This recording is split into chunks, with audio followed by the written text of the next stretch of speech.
Introducing PubCoin. PubCoin is the rewards program for pub sports contributors.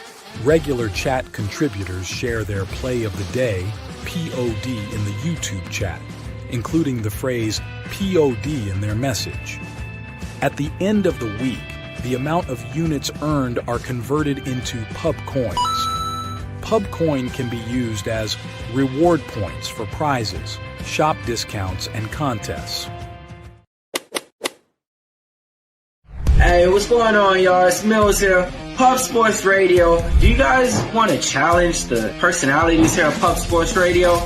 Do you guys think you're better than them at entering in your MMA predictions and picks? Would you want to get paid for it? $100? Here's how you do it, man. You sign up right here at the link below. It's just this easy. PubSportsRadio.com. Enter your email. Pick your weekly picks. That's it. Oh, and you get bonus points if you can predict how they're going to win in what round. Every single week, a new winner's getting crowned. So every Saturday on Pub Sports Radio. So come on and check us out. You can win $100 just for signing up. Only thing you need to do is see if you can beat us here at Pub Sports Radio by entering your UFC predictions and picks weekly. Do it. I dare you. See you guys soon.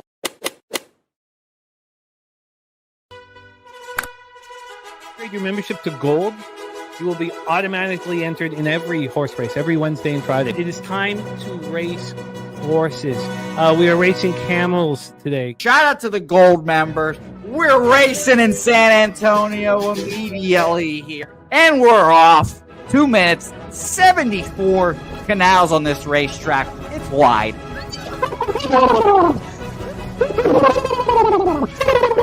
We're racing in San Antonio. Matt Wally moving forwardly. Jeff Slaughter in the mix as well. And as is Randall Sheffield, who's put that beautiful nose out front. But it's actually real grass here, Jimmy. Maybe Kentucky bluegrass. Oldie, no! There he goes. Oldie in the lead now. K. Wolf falls back. The horses love it. Sometimes they stop and eat it on the way to the finish line. That's why your horses start so far in the back. Here. Oh, look at Nussflush Allen bursting out here. J-Dub in the mix. Rude Boy up here as well. Jimmy, take it away. There's Oldie. Oldie is moving to the front. We are past the halfway mark in our 2 mile. And there's Ricky Levy. Oh my goodness, he's in the mix here. Jimmy, take it home. This is our first dog race ever. 19 seconds left in the horse race here. It's Fernando Mendoza trying to find the wire. 14 seconds left. Can Fernando Mendoza take this home? Here comes Kenny Can. Kenny Can wants a piece of the pie.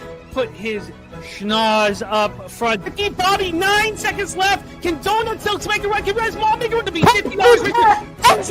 You son of a bitch! Here comes Tori Coker. Kenny Can, Smoke and Mirrors, Director 97. Home. That is the way. Here comes Jason Meyer, the Eldorado Custodian, Billy Friedrich. Jones one all coming down to the finish. Coin!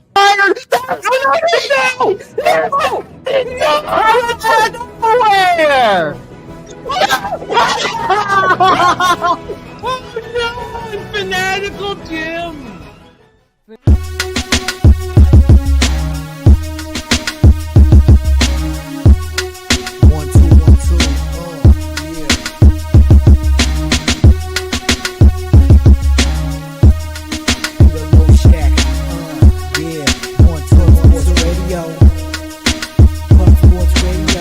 From the Corker Peter Low Shack, legendary sports handicapper, more dapper than a dawn. For the young phenom known as Jimmy, who declared one day that the bag was here to stay. Information like a PSA when we all PSR Pub Sports Radio bizarre. Is a man named Slaughter and he flipped the script. No competition in this they quit the trip. But we say we be pubbing, better with the bag and you love it. We want a top 10, we above it.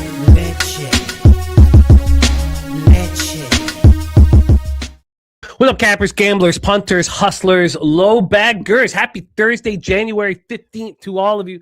Thank you for watching Betting with the Bag right here on Pub Sports Radio. Got a big, beautiful, juicy card. We got great guests, great cappers in the chat. Let's get this money, man. We have Bobano joining us for the 10-game National Hockey League slate.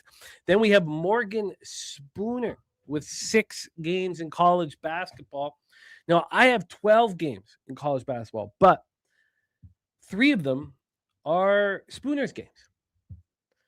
And I think you can tell by my trepidatious nature that I'm against them on the 3 spots, which does not bode well at all.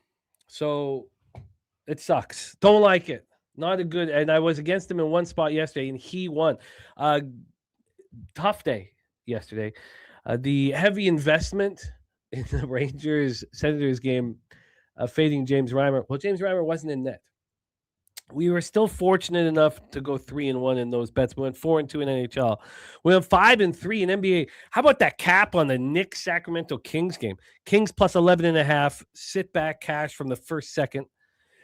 The under 231. Sit back and cash immediately. There was no qualms. Precious Achiuwa over 59 points and rebounds. What did he go for? 34? I think he went for 34. I almost cashed that in the first quarter. But 5-3. I thought, and it's funny, yesterday when anybody was against me, they cashed.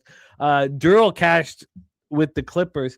The Wizards had this monster third quarter, and I was like, oh, Durrell. But the Wizards did not menace. And then college basketball, Western Carolina Catamount started so well, and then everything fell apart. Charleston Southern losing in overtime. They were set up. That was set up to give me 2 units because I had the double result as well. That hurt. Presbyterian looked good. Wyoming got destroyed. Those of you on the Aztecs, you guys were absolutely right. What's happened here in 7 days in college basketball is horrifying. Horrifying. And,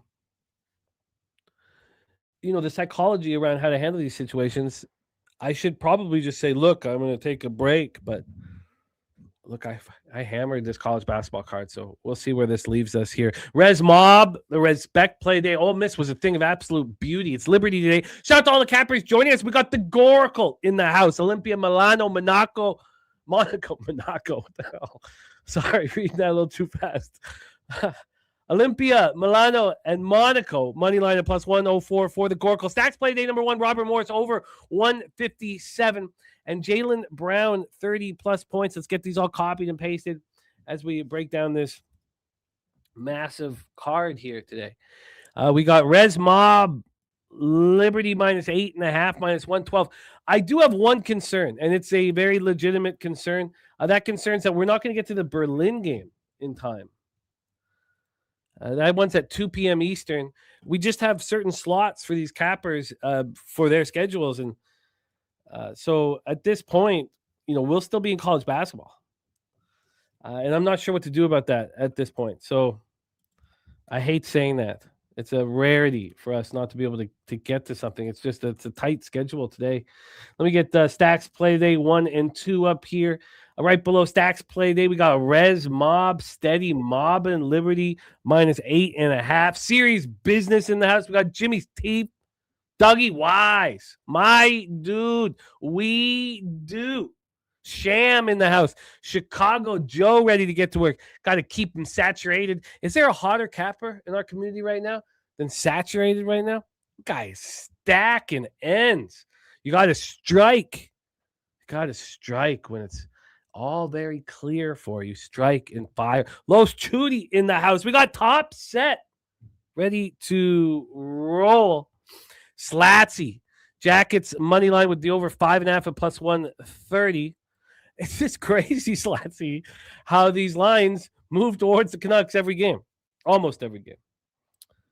I mean, I'm certainly going to be on the Jackets, but when's this line going to stop moving towards the Canucks? Great to see you. Dougie Wise says Hawks minus 4, but still doesn't pull the trigger. There's AM in the house. T-Moss, Sancho, Tommy Guns, J-Dub. We got 9 Legacy, Cleveland State money line here. Said the team that gave my son a full ride. Wow, 9 Legacy. I didn't know that. Wow, what a story that is. You got to come to Pubapalooza and regale us. That's where we get to really, know the stories behind the cappers. Pubapalooza. My ticket's booked, man. Booked my flight yesterday. Get in Wednesday at 1 p.m. Perfect. And I leave Monday at 5 so that I get the whole Medicate Monday experience in the studio, Southtown 101. Man, am I ever hammered when I get on that flight home. There we go. Pubapalooza. We got flank steak. Slats says Canucks Jacket has gone over 8 of their last 9 meetings, scored at least 7 goals in 8 straight, and Canucks have lost 7 straight. Great to see all of you guys. Super True, ready to get to work. Oh, God, no. Slatsy, I said what I said last week with AM. I said, I think the Canucks are going to lose out. Now, like I was sort of joking, but I faded them every single game since. Great to see all of you guys. Let's get this money. Man, Bear, Pig in the house. Ricky Levine, ready to get to work. Dizzy Donut, ready to eat. The Godfather, Rich in Van City said, I fought the flu, and the flu sucks. Glad to be here today. Tommy Guns on Orlando and Detroit money line. We got Curtis Berry in the house. The squad is getting together to get this cash. So let's bring on our first guest. Nasty Nate says 69 more days. Booked my flight, Nasty Nate. I'm in business, man. God, I'm counting down the days. Just keep my head down. It's a snow day today. We're completely snowed in. Kids aren't at school. All I do is I close my eyes and I dream of San Antonio. Let's bring on our first guest. We got a big, beautiful NHL card to attack. Please welcome the star of the Ice Guys, the star of the NBA OG show, and the star of the Hitting the Books YouTube channel, coming to us from Canada's black and yellow steel town, Hamilton, Canada. Please welcome Mr. Ian Cameron to the show. Bobano, how are you? I'm good. Yeah, we're in that zone now with football winding down where it's going to be hockey focus when I join the show on Thursdays. So excited to talk NHL. Man, it's been a great season in the NHL for me.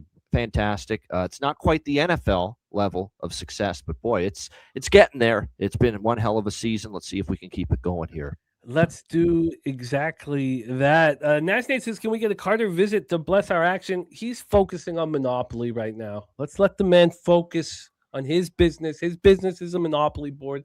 Guy plays it every day. He's playing solo, just rolling solo, playing against an imaginary competitor right now.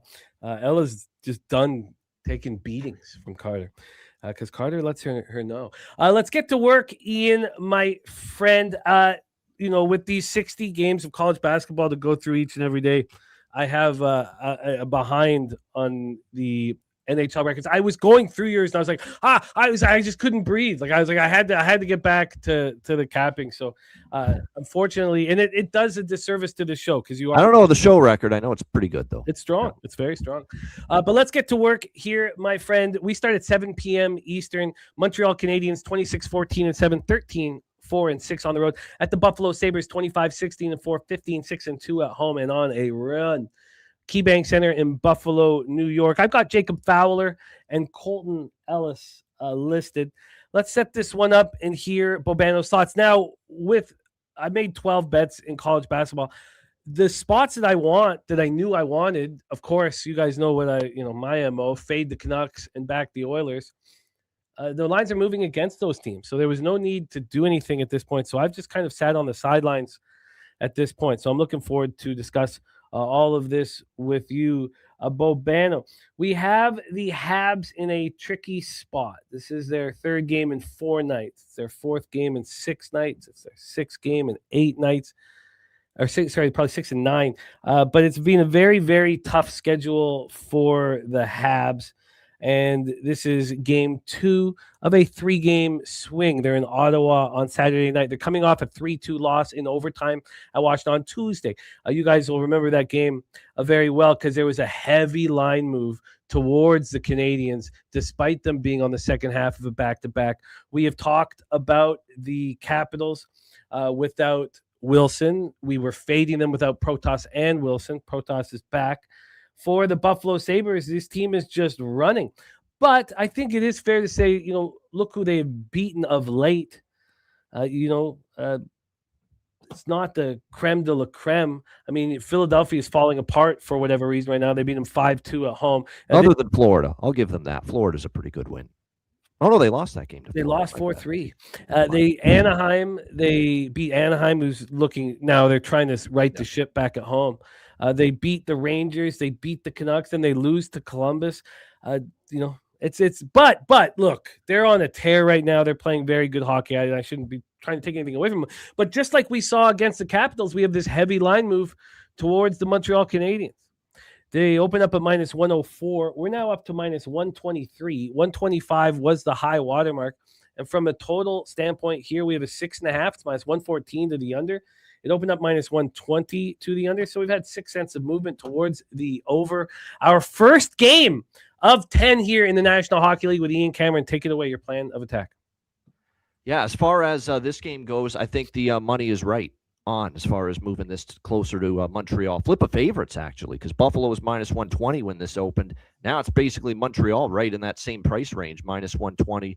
And it's not a great Buffalo spot. It's back-to-back. National TV win against the Flyers last night. They had Biz Nasty, Paul Bissonnette in the house, and they had a little fun little bit with him and Rob Ray there with the paddle after the game. That was pretty funny to watch that.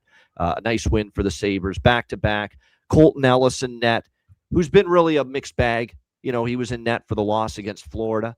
He's had some good moments, but he's had some moments where he's given up some soft goals as well. And this is just a spot you want Montreal in. Montreal's been very good off a loss. How good? 7-0 off a loss in their last 7 games in this situation. So, and obviously they lost in overtime to the Washington Capitals in their last game. So they're on a 7-0 run off a loss. They have dominated Buffalo in this series of late. 8-2 in the last 10 meetings. 5 straight wins overall against Buffalo for this Montreal team. Jacob Fowler in net. I'm a big fan of him. He's the future in net for this Montreal team. I'm right in line with this move. I'm on Montreal here as well. First play of the show. Montreal minus 116. Montreal minus 116 for Bobano. Important points coming up here. Oh, we got action too from Kong, or an added action for the national championship from Kong's clips. Thank you for sharing that with us, Kong. I copied and pasted it. But important notes. You know what? Let's double up on this too. Sure. Team total for Montreal as well, over. I'm on this too because in all 5 of those wins against Buffalo, 5 in a row they've beaten Buffalo, they've scored 4 more in every one. 4+ goals in each victory. So I will tack on over 3.5 plus 120 for Montreal team total. Montreal team total over 3.5 at plus 120. So, it is possible. We've known this about Josh Norris for a long time. And Josh Norris doubtful. He got injured. Yeah, He got injured again last night. With the rib injury. But you could probably pinpoint his return to the change in the Sabres this year. And we've known that. Part of it. Yeah. We've known that. And still, Kevin Adams should not have traded for him. He just isn't healthy enough. He's broken. Why did Rutherford trade for Philip Hedl? Why do these general managers trade for these broken hockey players? Has Philip Hedl reached 10 games played with the Canucks yet? I don't even think so. Doesn't feel like it. But, and it's not the first concussion player. Don't forget, Benning traded and signed a huge contract from Michael Furland. Right. You bring in a tough guy who has concussion issues. Yeah. So we have 2 spots here for Bobano. We have the Montreal minus 116. We have Montreal team total over 3.5 at plus 120. We have the Sabres on the back after taking out Philadelphia. Pretty easily, Philadelphia just falling apart. I get the look. I think it makes sense. I think this all makes sense. It is game 4 of a 5-game. I know I'm going up against a team that's 14-2 in their last 16 games, but they're not going to win every game the rest of the season. Yeah, no doubt. And it's game 4 of a 5-game homestand. If this wasn't a back-to-back, we would be sitting here going, what a great spot this is for Buffalo. But of course it is second half back-to-back. Slatsy moving on the Habs as well. Urban Post. Habs fans will be very well represented in Buffalo, as they often are. We talked about that yesterday. We talked about knowing that this game will have fans in it, as they didn't last night. We roll on 2 spots here for Bobano on the Habs. I am interested. We'll see. I guess I got stuck with this market move towards Montreal against Washington, and I didn't quite understand that on the second half back-to-back. And of course, that scared me off of Washington. Hey, they were up 2-0. 2-0, very comfortably. Won that game. Yep. Yeah. Let's roll on to our next spot on the board, Bobano. Philadelphia Flyers 22-15-8, 10-8-3 on the road. The Pittsburgh Penguins 21-14-10, 10-7-6 at home. We're at PPG Paints Arena in Pittsburgh, Pennsylvania. Samuel Urson is who we expect in net against Stuart Skinner, who has been confirmed 14-12-4, 2.71 goals against average, 2.71 goals against average, 892 save percentage, 2 shutouts. Philadelphia power play sinking. There's a bunch of power plays sinking, although the Flames are in that group and did score 3 power play goals, much to my chagrin, against the Blue Jackets, and that game sailed over. We have Philadelphia falling apart. They'll end up last. We saw this last year. They just can't get it right for whatever reason. We talked about who to blame, whether it's Michkov, Konechny, Drysdale, the coaching staff. We have a 28th ranked power play and 19th ranked penalty kill. Pittsburgh special teams have been spectacular, and that's why they have been succeeding this year. They are the 3rd ranked power play, 27.9%, the 7th ranked penalty kill as well. They're just playing at a very high level. Will that change here with Erik Karlsson out of the lineup? The answer is probably, especially the power play will change with him out of the lineup. That is your Pittsburgh Penguins. This is the Battle of Pennsylvania. We know how important this is, which is why we thought that Philadelphia should be faded yesterday. But at what price? That price kind of messed with me. You have Rasmus Ristolainen now dealing with an upper body injury. Bobby Brink out. Vladar hurt. Forrester hurt as well. We know he's done for the season. Let's get into the line history here for this one. We have a 6 at -124. This total opened up at 6 -115 to the over. It was just recently that we saw a move 9 cents to the over. And then on the money line, we have this move towards the Penguins. They opened up at -150. They're now at -167. This is usually a spot where you gravitate towards the dog in these rivalry spots. But Philadelphia, who'd looked so good all year, is falling apart. 4 straight losses. The back-to-back losses at home to Tampa were 12-3 combined. And we have Pittsburgh losers of 3 straight here, coming off the loss to Tampa 2-1 in a shootout. Take it away for us here, Bobano, the Battle of Pennsylvania. Yeah, this one I like the draw. I think the Flyers, look, I don't love the fact that Erson's in net. I'm not an Erson guy. I've said that before. I don't like what I've seen out of him, and it sucks for the Flyers that Vladar's out. He's by far been their best goalie this year. But Rick Tocchet kind of said, we only gave up 14 shots to Buffalo last night, which you'd think looks good, right? 14 shots for the entire game. It's the quality of shots they gave up to Buffalo last night. Inside ice, the middle of the ice, players allowed to just waltz right into the zone with all the time and space in the world. The quality of chances, even though they only gave up 14 shots, was just too good. And so the Flyers in that aspect, they've got to do a better job. We'll see how they fare here in this one. How about Pittsburgh, too? They can't score all of a sudden. So this could be the spot for the Philadelphia Flyers to maybe finally dig in a little bit, tidy it up defensively, because it's not been good. And Rick Tocchet's fed up. You could see it last night after the Buffalo loss. The 5 goals to Buffalo. They got trounced by Tampa in the back-to-back games. So right now, this could be the right opponent at the right time for a struggling defensive team, because Pittsburgh's suddenly not scoring the last 3 games. What have they scored? 2 goals or less during this little 3-game skid. So I have a feeling we're going to see competitive game. Philly's not scoring either right now. So you could see one of these situations where neither team's able to gain separation. And we have seen some overtime and shootout games recently head-to-head between the Keystone State rivals. So give me plus 330, Jimmy, with the draw. Plus 330 with the draw. There have been 7 goals combined scored in the last 3 Penguins games. 12 goals combined scored in the last 4 Penguins games. If the Penguins play this type of hockey, they're going to beat the Flyers because of exactly what you talked about, the 14 shots, but these high-grade scoring chances and this weak goaltending. We know what it's like when a team doesn't trust their netminder. You Game just screams under, but 4 straight in Pittsburgh between them have gone over. So it's kind of a conflict game for me as far as the total. I could see either happening, over or under. Now, Pittsburgh is very expensive here. Do you find them unjustly expensive? I think they're a little too pricey. I'm not sure I'm rushing to bet Philadelphia on a back-to-back without Vladar in net with the way they're going right now. But I'd actually lean Philly at this price, but I think I'm going to stay off.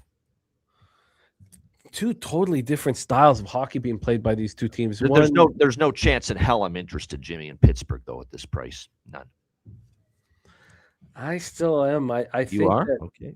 Well, I get they're expensive. Yeah. So they have to be a -1 bet. And you don't want to have the favorite in a rivalry game, but we know what happens to Rick Tocchet in losing streaks. You can't talk to him. He won't look at you. Like, it's a very uncomfortable situation, and it's like Tortorella. It's like you're waiting for this to happen. When is it going to be extremely uncomfortable to be a Philadelphia Flyer? Well, now it is. And I don't think unders can possibly be bet with the Philadelphia Flyers, despite how the Penguins are playing. But I feel like it's time for us to put our foot on the throat of the Flyers, and the fact that the Penguins are so expensive is showing us that people have. In this spot. But I hear what you're saying. It is very expensive, and that's why I asked here. We have Bobano on the draw. I'm interested in the Penguins -1 despite the cost.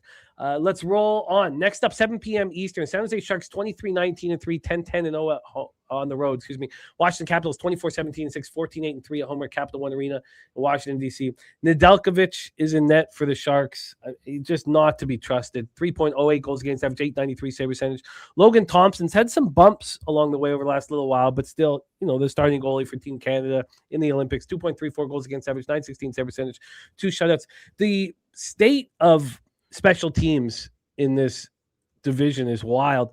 You have the Penguins dominating special teams. The Washington Capitals, who were so used to having such great special teams, have been horrific. 15.3% power play, second worst in the National Hockey League, 25th ranked penalty kill. The Sharks also have a weak penalty kill, but their power play has been taking care of business. Let's grab the line history and set this one up here. The Sharks traveling east. The big story with the Capitals has been Wilson out of the lineup and what that does to them. It just makes them much smaller. Now, it's important, and now Saturday, the right wingers out as well, but it's important that they have Protas back, even though he's not that tough. He's still 6'6", 245 pounds, and it helps immensely. What's been very difficult for me to figure out and to quantify is how well the Sharks have been playing despite all of these injuries. Will Smith and Phil Kurashev, Ty Dellandrea, these were important players on this team. Will Smith's been out now for a long time, and it has not really affected them. Kurashev as well. Madulin, defenseman, and Desharnais are both out as well, but they have way more depth than they had last year, these Sharks. Their 3-game winning streak was snapped. They have not played since Sunday, which does give them time to travel all the way out here since Monday, right? Since Sunday. So that gives them time to travel out east. So this is their first road game of this trip, and the Capitals were here, beat Montreal on Tuesday, and they are now in game 2 of a 3-game home stand. They head to Colorado. So let's take a look at this line history and hand it over to Ian Cameron. We have the Washington Capitals at -171. They opened up at -190. This got down to -166. So it's a pretty legit move towards the Sharks. I know that the Sharks have been paying out their backers despite the injury issues. We have a 6.5. It's -118 to the over. Open -108 to the over. A 10-cent move to the over. Take it away for us here. Bobano, game 3 on the card. Sharks Capitals. We're going to ride the best damn over streak in the NHL right now. So over 6.5 here for me with Sharks and Caps. Let me just see what the best number is. Yeah, over 6.5 -114.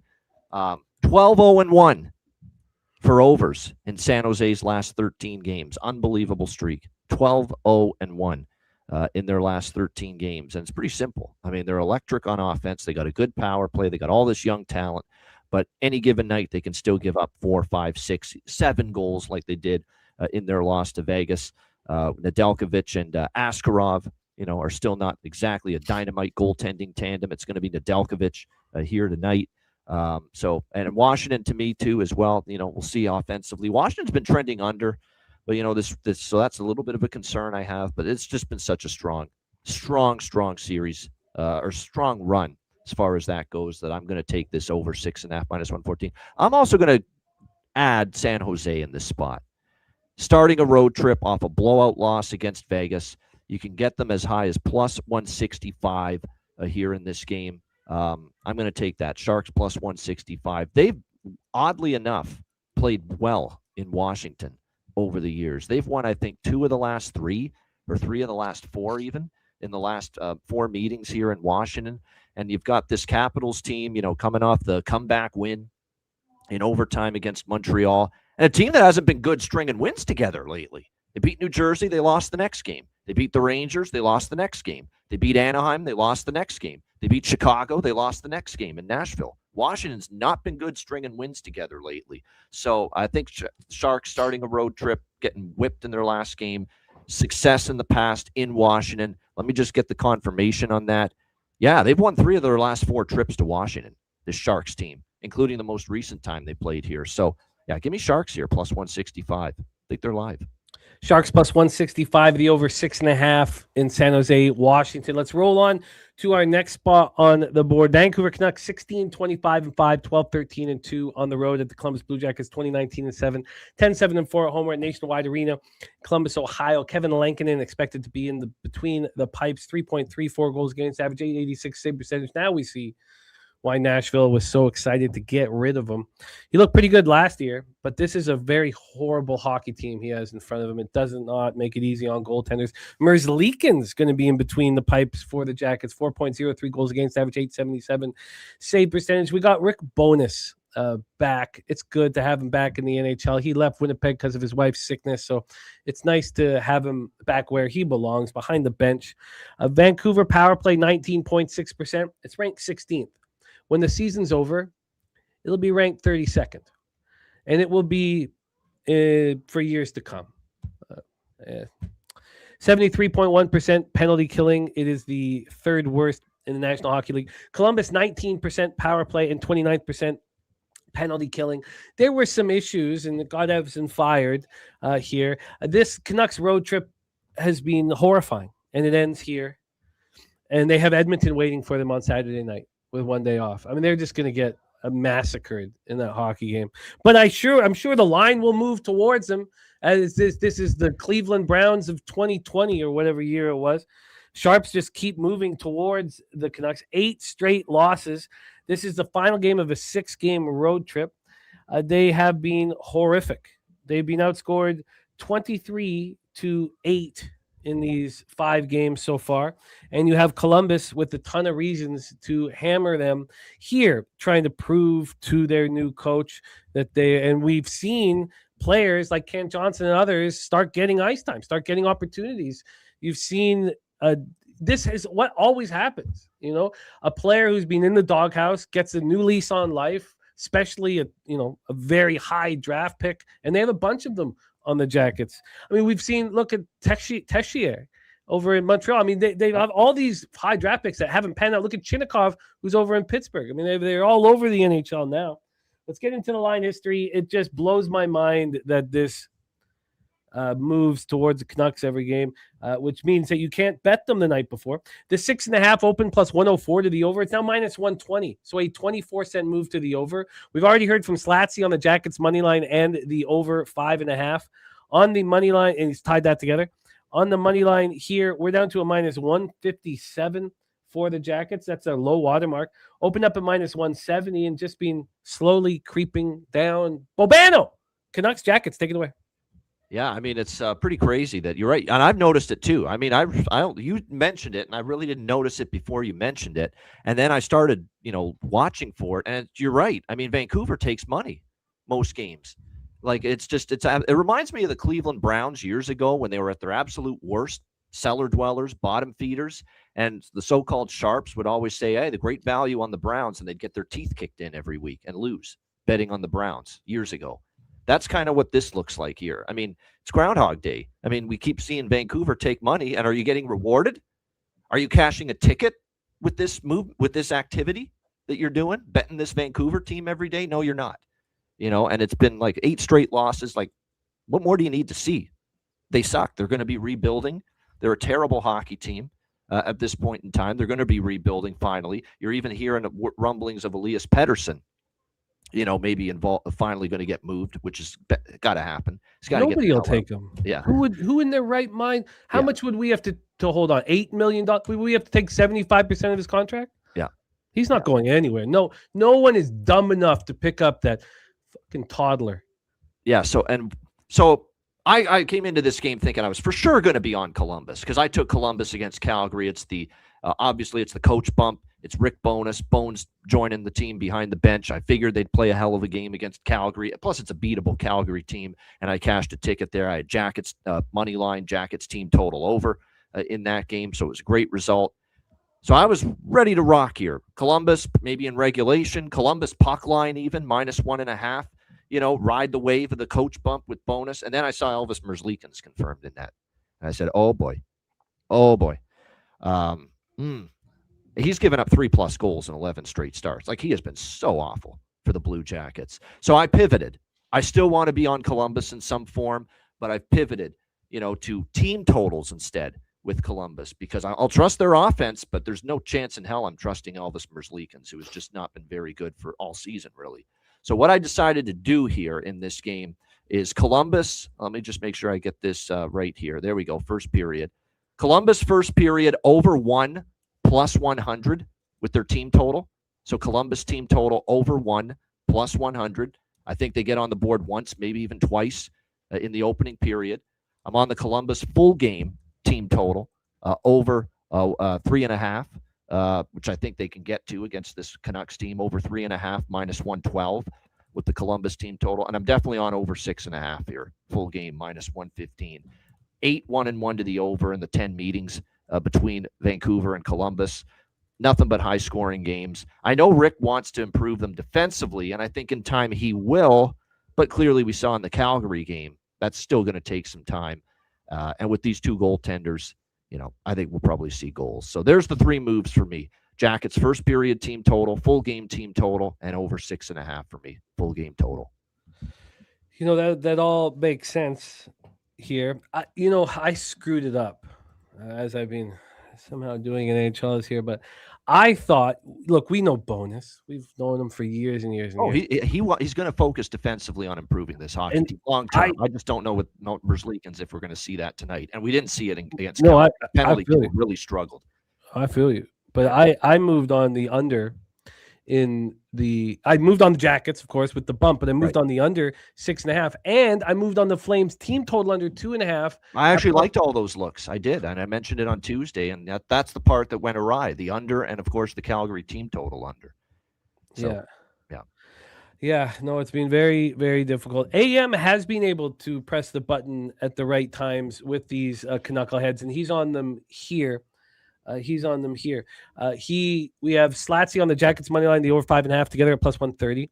We have AM on the Canucks money line +152, the scoring drought. Bet on teams losing its past 2 games while scoring at most 3 goals in each. Hey, that's his system. I've seen it on the Ice Guys chat. He's in there and he's talking about the scoring drought bet. Yeah. If it's a system play, it's a system play, even though it feels like being in the torture chamber betting on the Canucks right now. But if it's a system play, it's a system play. Yeah, and those bets that are very difficult to make do generally give you a higher ROI. But I will be on the Columbus Blue Jackets on the -1 line. I will be focusing on Bones to just pump this team up. And look, could the Canucks show up on the last game of the road trip? Possibly. And am I going to be betting against this garbage fire hockey team? Yes. And I will hate them until Rutherford and Alvin are fired, sent out somewhere else, and never get a job again in the National Hockey League. I cannot believe what they've done to this hockey team.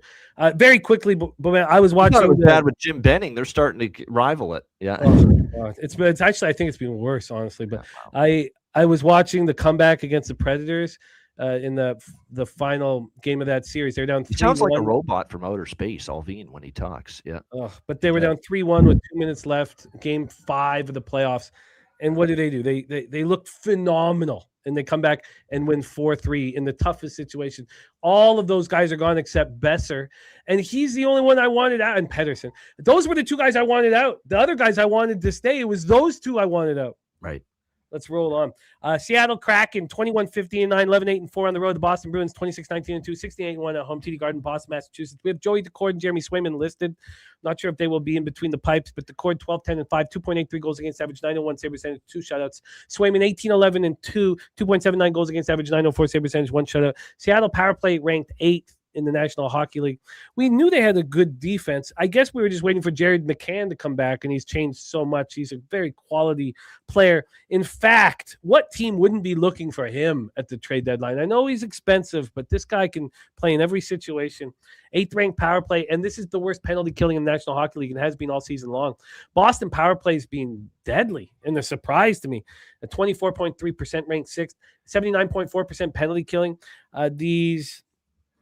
These Bruins are playing good hockey. I watch them, and they play good hockey. And what happened? Where was their last horrible hockey game? It was in Seattle to finish off that road trip. They looked horrible. Swayman allowed 7 goals. I even live bet them in that game because Seattle was on the second half of the back-to-back. They were supposed to be the ones that were tired, and they smashed Boston. What's Boston done since? Won every single game of this homestand. I've been on 3 of them, 3 of these games. I like betting Boston. Now this is their final game of a homestand. Not usually the perfect time to back a team, but they're not leaving tonight. They'll leave tomorrow for Chicago, whom they play on Saturday. I don't see why Boston shouldn't be bet here. I think now this was the one where we did see a move about an hour before the show started, and it continues to move. This was a minus 159 at 10:30 a.m. after opening at minus 165. Now we're at minus 175. So we've moved 16 cents in the last 2 hours and 13 minutes. And from a total standpoint here, we have a 6 at a pick'em. It opened up plus 104 to the over. It's now minus 108 to the over. So we've had 12 cents of movement towards this over. And this is a tough road trip for Seattle, man. They were rolling, playing very good hockey. And now, they're feeling the effects of a tough road trip. This is the second half of a back-to-back. They lost 3-2 in overtime at New Jersey. That 4-2 win, their only win over the last 4 games, doesn't look as good when we're seeing the Rangers getting pummeled by every other hockey team. This is game 4 of a 5-game trip, and they fly to Utah tomorrow, play Utah Saturday night. Take it away for us here. Bruins, Kraken. Bobano. Yeah, let's do another draw. I don't like this draw nearly as much as Penguins Flyers, but I think we do maybe have overtime potential here. Kraken went to OT against Jersey in their game last night. It is back-to-back for them here in this one, so a bit of a tricky spot. Boston lost in Seattle 7-4. So maybe this becomes, Boston by margin, and they put the boots to Seattle. Seattle's managed to maintain competitiveness. Look at this road trip so far. Took New Jersey to overtime, 1-goal loss to Carolina. They played pretty tough in that game. So I do think this could still be competitive, and I like the price enough to take it. So the only bet here, draw, plus 335. We have the draw at plus 335. I'm going to be on the Bruins on the -1 line in this one. It's Bruins or pass for me in this spot. Oh, yeah. The Bruins are a bet-on hockey team with youth and a nice mix. Let's roll on. Next up, we have 8 p.m. Eastern. Winnipeg Jets 18-22-5, 7-13-2 on the road at the Minnesota Wild, 26-12-9, 13-5-6 at home at Grand Casino Arena, St. Paul, Minnesota. I got Hellebuck and Gustafson listed. Not sure if that's going to be the case. Hellebuck 11-12-4, 2.75 goals against. That's actually Jesper Wallstedt for Minnesota, which is the better statistical goaltender. Although Gustafson, of late, he's come back down to earth. 335 goals against, 883 save percentage in his last 4 starts. The whole team has come back to earth. I mean, this team, and I'm so fearful of fading the Jets. But the Jets now have won 3 straight games. They finally turned the corner after 11 straight losses. The Wild have lost 4 of their last 5. Now, that was an LA Kings team with Trevor Moore and Anze Kopitar. They look a lot different with those 2 guys in the lineup, very accountable veteran players. But the Wild have looked terrible. And here, I don't know if I want to get in the way of the Jets. I'm very hesitant to do that right now. This is a team that we've watched go on tears before. It wouldn't shock anybody if they do that now. Losers of 4 of their last 5, the Wild. Losers of 5 of their last 7. This is the third game of a homestand. They've lost both the first 2. The loss 5-2 to the Devils. Wallstead was in net. It was pretty egregious loss here. Let's get into the line history. This is a team that probably needs to move one of their defensemen. They have a glut of very, very good defensemen, and they're just empty right now at center. And when Joel Eriksson Ek, who's dealing with a lower body injury, he's not out there, it's a very weak group down the middle. And it's also weaker defensively. Look what happened against Jersey. They were rough. Eriksson Ek is such a quality hockey player, man. He's just so big, wins faceoffs, accountable. Brodin too. They're worse defensively without Brodin too. There's another guy. Yeah. The 5.5 right now opened up -125 to the over. Now it's -122 to the over. So a very slight move towards the under. I know in this NHL that the 5.5s are not comfortable bets. The Wild opened up at -150. They're now -137. So as we've seen this move over the last 2 or 3 hours towards the Boston Bruins 16-cent, we've seen the opposite here. We have seen a 16-cent move away from the Minnesota Wild towards the Winnipeg Jets. Bobano, take it away. Yeah, so 7 straight games for the Winnipeg Jets, 6+ goals.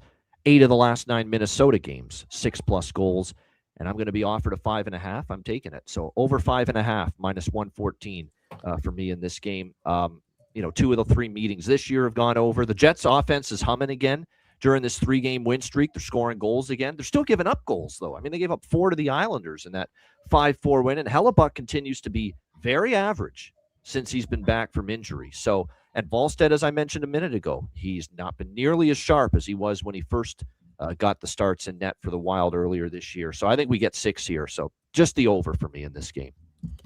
The over here for Bobano. And there's our guy, Fat Wally, in the house. Wally, I've missed you, man. I sent a message to you a little while ago. I was like, where's Wally? And I asked Razor, I was like, have you seen Wally? And never mind Waldo, Wally. That's who we want to know. Our guy Wally in the house. We need to see you at Pubapalooza, Wally. We miss you, man.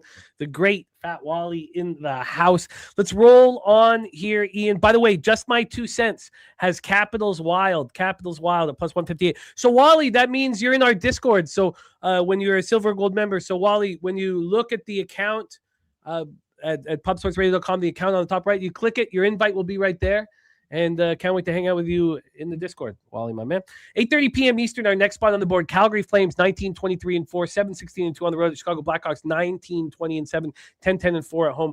We're at the United Center in Chicago, Illinois. One thing that has happened with this accountable young, well, they do have a nice veteran mix, actually, the Blackhawks. But one thing that has happened is we've watched their defense improve and improve. They now have the 2nd-ranked penalty killing unit in the National Hockey League. And, where I go right away is Jason Dickinson. And Mikheyev, when Mikheyev is healthy, God, he's a quality player. But Jason Dickinson, another guy that Canucks had and gave away for nothing, wins faceoffs, accountable, quality. And now their penalty killing is at 85.2%. Their power play is ranked 7th at 22.9%. Calgary, 15.4% power play. It has been the worst in the National Hockey League, but we just saw them put up 3 power play goals. Remember, you get hot. When you get hot, power plays get hot, you get confidence, you believe you can score. And that's what's happened. I watch Calgary step up over the next couple weeks with their power play. At this point, we have Dustin Wolf, 897 save percentage, not being as good as we expected. Spencer Knight, 910 save percentage. He's been strong at times. Let's grab this line history and set up our guy Bobano here for this one. We have the Blackhawks right now at -116. They opened up at -120. Very slight move towards these Calgary Flames. From a total standpoint here, we have a 6. It's -120 to the under. I've been hammering these Flames unders on the road, but their power play woke up, and that scares me a little bit. It scares me a little bit. This has been a long road trip that they've been on. The first 4 games have not gone well. They have that 2-1 victory, but this has not been over Pittsburgh, not been an easy road trip, and it ends here. So they get to come home for a 5-game homestand. I'm not entirely sure. I don't know exactly how to conceptualize that whether it's a bad spot or not. Generally, I don't want to back teams at the end of a road trip, but this is a young hockey team that probably wants to get this win. We have the Blackhawks in the second game of a 4-game homestand. This is a pretty nice, cozy spot for them coming off that 4-1 loss to the Oilers. Take it away here, Bobano, Flames, Blackhawks. I think you're muted, my man. Yeah, Devin Cooley, it looks like he's going to be in net for Calgary. And look, he's been a little bit better than Wolf. Let's call it like we see it. We didn't expect that at all this season, but, he's been solid. He had a couple games where he struggled, but he's been bounced back, and he was certainly good when the one win they got on this road trip was when Cooley was in net. They beat Pittsburgh 2-1 in that game with Cooley in net. I don't love this spot, though, and I think this price, like Calgary is still a 7-18 road team this year. That's pretty bad. And this is the last game of the road trip. Chicago's off a 4-1 loss. Bedard back in the lineup. And now I think this price is cheap enough. -110 in some spots, still out there. So I will take Chicago here, -110. I think it's just too cheap. I think they get the win. They're off a loss too, so I expect them to show up after losing to Edmonton at home. And Bedard's back. No Teravainen. He's out, upper body injury, but they do get Bedard back. And it feels like that sickness that's been going through has probably run its course, but Lafferty's still dealing with it. Yeah. Nazar's been out for a while, as you said, Teravainen. If this line was 20 cents higher, I'd probably not bet it. But even money right now, with the way Calgary's going on the road, I've got to take them at this price, Chicago. AM says Bedard's return is a net negative for Chicago, especially early. I at some point that will change. No. At some point they'll get, they were just rolling without him, which they lost without him the other night. Yeah. And then lost without him. I like this look that you have here. I like this look. What did you get the Blackhawks at, -110? -110. Yeah, there are still 110s out there. There's multiple books that still have -110. This isn't Ian picking off Proline Plus or Novig or one of these other books. No, -110 is still available at most places. I could get there. I really beat myself up, or next spot on the board here, Stars Mammoth, for not being. I said that I was going to back the Mammoth every game of this homestand. I lose to the Jackets, and then for some reason, just because I watched the Leafs beat the Avalanche, I didn't fade the Leafs next game. What was I? Of course you fade them in that next game. And now the Mammoth on this long 7-game homestand are coming off a 6-1 win against the Leafs. Is this where you want to back them? Because I do want to fade the Dallas Stars. This is their third game in 4 nights. This is a very tricky road trip that they've been on. A tough one. You start out in Carolina, Washington, then you fly across the continent to San Jose. You lose that in overtime. You get your bearings 2 nights later against LA, and you beat them. Then you have to play the Ducks the very next night. You lose to them. Now you head up to Utah to finish off this very difficult 6-game road trip. The Stars got to be a fade in this situation. But do you really want to back the Mammoth off a 6-1 victory? Vamelka, 2.58 goals against average, 899 save percentage. This is a terrible power play. Logan Cooley was supposed to be a big part of it, and Gunther didn't start erupting until about a month ago. 81.2% penalty kill. Dallas, second-ranked power play, 17th ranked penalty kill. We have this total at 6. It's -112 to the under. Opened up -108 to the under. So a slight 4-cent move to the under. And then on the money line, we have -107. This line has just done very little. Open up -106, now -107. Take it away for us here, Bobano, Stars Mammoth. Yeah, this one is one I'm passing on. Nothing at all, really, in this game. I mean, you look at it from a Dallas standpoint, they're off the 3-1 loss at Anaheim. I mean, it probably would lean Dallas a little bit here in this game. But Utah, 6-1 win. They've actually won 4 of their last 5. We'll see how this one plays out here between them tonight. But goaltending, I would expect Ottinger, Vamelka. Vamelka's actually been pretty solid of late. We'll see if he can continue that role here in this one. Dallas has won 4 of the last 5 meetings. Like I said, I do lean Dallas here, but Utah at home, they played pretty well lately, and there's been enough. Like even in the wins for Dallas, like they beat Washington 4-1, and they beat LA, but they got outshot a little bit in that game. Kind of fortunate. I still don't love their overall game, and they are still just 2-8 in their last 10 games. So I ended up passing. I'm going to take the Mammoth. I'm going to get past the 6-1, and maybe that will. And again, I'm going to get past the Stars coming off of a loss. These are very difficult things to get past, which Right. I couldn't do before, and I need to talk about. I'm going to get past these because this is a horrible trip. Well, the Stars did lose 6 in a row, December into January, so they can lose 2 in a row, clearly. Yes, but I have a vividness bias with the Stars and the Canes, where I just get even the Jets, where I get very nervous about expecting them to lose consistently. But look, this is a horrible, horrible road trip. Third game in 4 nights, East Coast, West Coast. I'm going to fade them here, but I'm happy that we talked that one out. Let's roll on to Islanders, Oilers. I have a bad read on the Oilers, and I know why. It's because Schaefer is more than I could possibly have ever imagined. And it's skewing how I see this hockey team. If you watch him, I mean, all of a sudden, is he the best 3-on-3 player in the National Hockey League over McDavid? I mean, I don't think we can go there yet, but he's just absolutely... He's rising up the ranks, that's for sure. When I watch him, I'm not breathing. Like, I'll just stare at him, and I'll be like, and I'll realize that I'm not even breathing. I'm just so like, how can an 18-year-old kid do this? I've never seen anything quite like it from a defenseman. We've seen it from forwards, but I've never seen it from a defenseman. And look, I'm going to be on the Oilers here. You have the Islanders' penalty kills being very good, but this is the worst power play in the National Hockey League. And the Oilers now power plays now at 33.8%. Their penalty killing is being strong too. 40 kid looking at McDavid over 1.5 points, 20 game point streak. He's playing at such a high level right now. And, the Islanders have been on the road here for a while, and the Oilers need wins. They need wins, and everything's changed since Hyman's come back. They're coming off a loss, 4-3 overtime loss to Nashville. So they come back home. Now, this is their third game in 4 nights with constant travel. Maybe that's enough. Maybe that's enough for me to get off of backing them here, possibly. We have the Islanders, though, in the throes of this huge 7-game road trip. This is just game 4. They're at Calgary on Saturday night. I find it. I gravitate towards the Oilers all the time. You guys know that. This line was moving very quickly towards the Islanders. It stopped. The Oilers got down to minus 155. They're now back at minus 162. Now they open at minus 175. But like the line's moving towards the Canucks in every single game, the line moves away from the Oilers in every single game. And you have to get over that discomfort and just back them, I think. This 6.5 open minus 120 to the under. This actually went down to a 6 early this morning. It's back at a 6.5, but we do...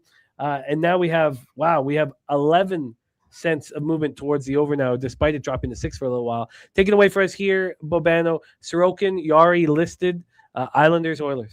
Okay, there's still a couple books, 6 with juices available. So because of that, I will take over 6 here. Minus 124 is the price with that. The Islanders are trending over again. They're scoring and they're starting to concede a lot. We'll see how they fare here. It won't be easy against Edmonton, coming off, giving up 5 to Winnipeg. I think Sorokin will be in net, but that is not confirmed yet. Connor Ingram is in net. This is surprising. Now, Edmonton's keeping 3 goalies up with the team now that Jari's back. Jari, Ingram, and Pickard. They're all still here. It's a back-to-back. They're playing again tomorrow. So it's Ingram tonight. It'll be either Pickard or Jari tomorrow night on the back-to-back for the Oilers. But obviously, Knobloch wants to keep all 3 up here for now.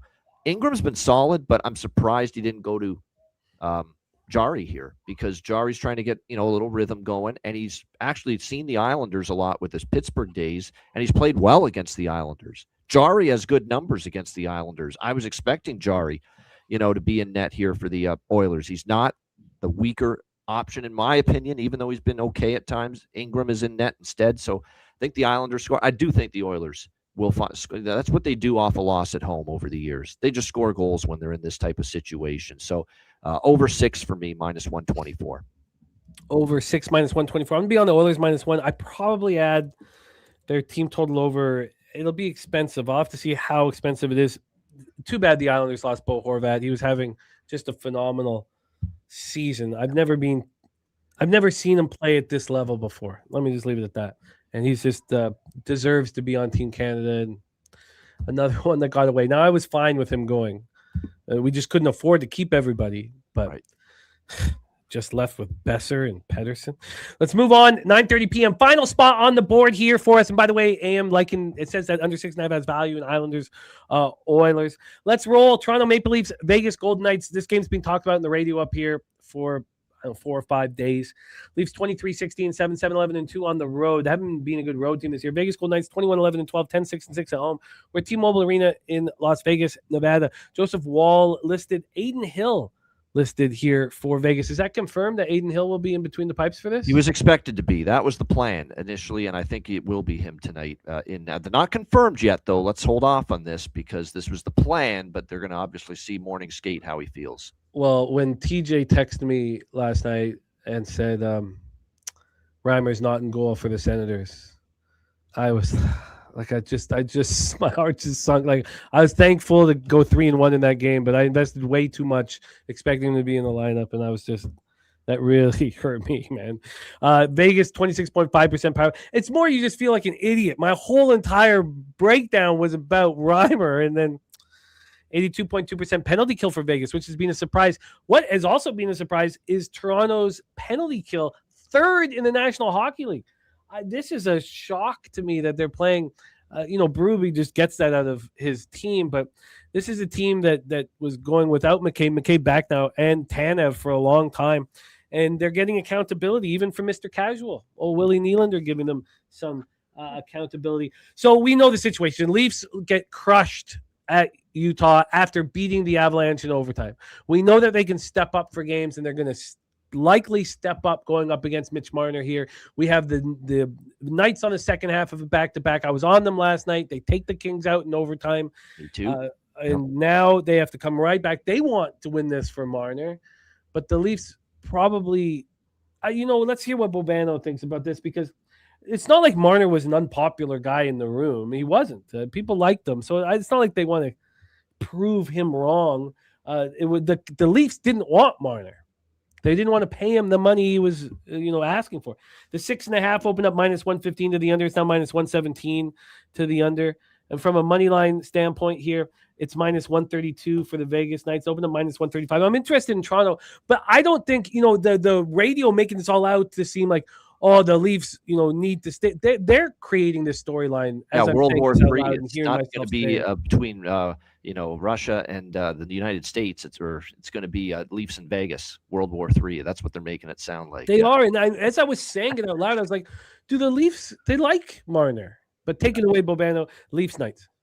So I'm going to have 3 bets in this game. I am going to take a shot with Toronto here, +122. They just elevate against the best teams. They always seem to do that. Look what they did against Colorado. I am a little concerned it's 3rd and 4 on the road after the back-to-back in altitude. It's not the optimal spot for the Leafs, but you are catching Vegas off a back-to-back here as well. So I'll take a shot here at +122 with Toronto. I'm probably going to try to bet Vegas in the rematch next week in Toronto. See, I kind of thought in my mind, I had it in my mind that Toronto's going to win here and Vegas probably gets him back in Toronto next week when Mitch makes his return to the Scotiabank Arena in Toronto. But I'll take a shot with the Leafs here. I like these overs even more. I think both teams will bring it. Both teams want this one. It's a team that both teams will be excited.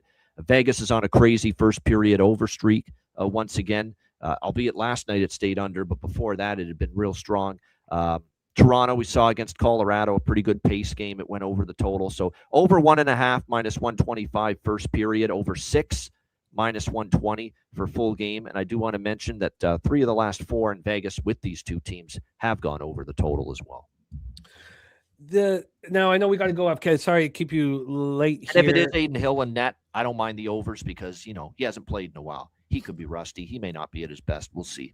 That's true. Aiden Hill and he was not playing well before the injury this year. Just 3 games, though, but you're right. He wasn't looking very good. The Leafs have been so much more accountable defensively. I was betting their unders with Willie Nylander out of the lineup. I stopped betting them when he came back, but even he's trying very hard defensively. If Aiden Hill wasn't in net, would you be off of this over because of the... Actually, no. I think if it was Carl Lindbaum, I think Carl Lindbaum will get the start if Aiden Hill isn't good to go. And I don't think Lindbaum's been anything to write home about for the Vegas Golden Knights. Let me look at his numbers. Actually, they're 2.99 goals against, not terrible, but the save percentage is only .873. That isn't great. So I'd probably be on the totals either way.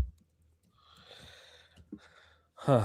Okay. Well, I've got a lot to think about here. I think I join you with the Leafs. I just was also interested in the under. I've watched Razor hammer these first period over 1.5s at home in Vegas just Yeah, it's pretty consistently. crazy. Yeah. I don't feel like this is the spot for it. I think this is going to be a highly intense hockey game.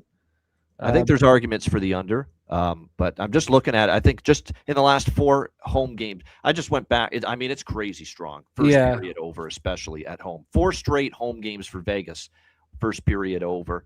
What about full game over? Let me see the last 4. 3-1 to the full game over, but 4-0 to the first period over. Last 4 Vegas home games. I got a sick feeling in my stomach trying to get in the way of that. I don't want to. I just, in these intense type situations, I gravitate towards unders. Let's review all action here from our guy Ian Cameron. He's on the Leafs money line plus 122. First period over 1.5 minus 125, and the over 6 minus 120.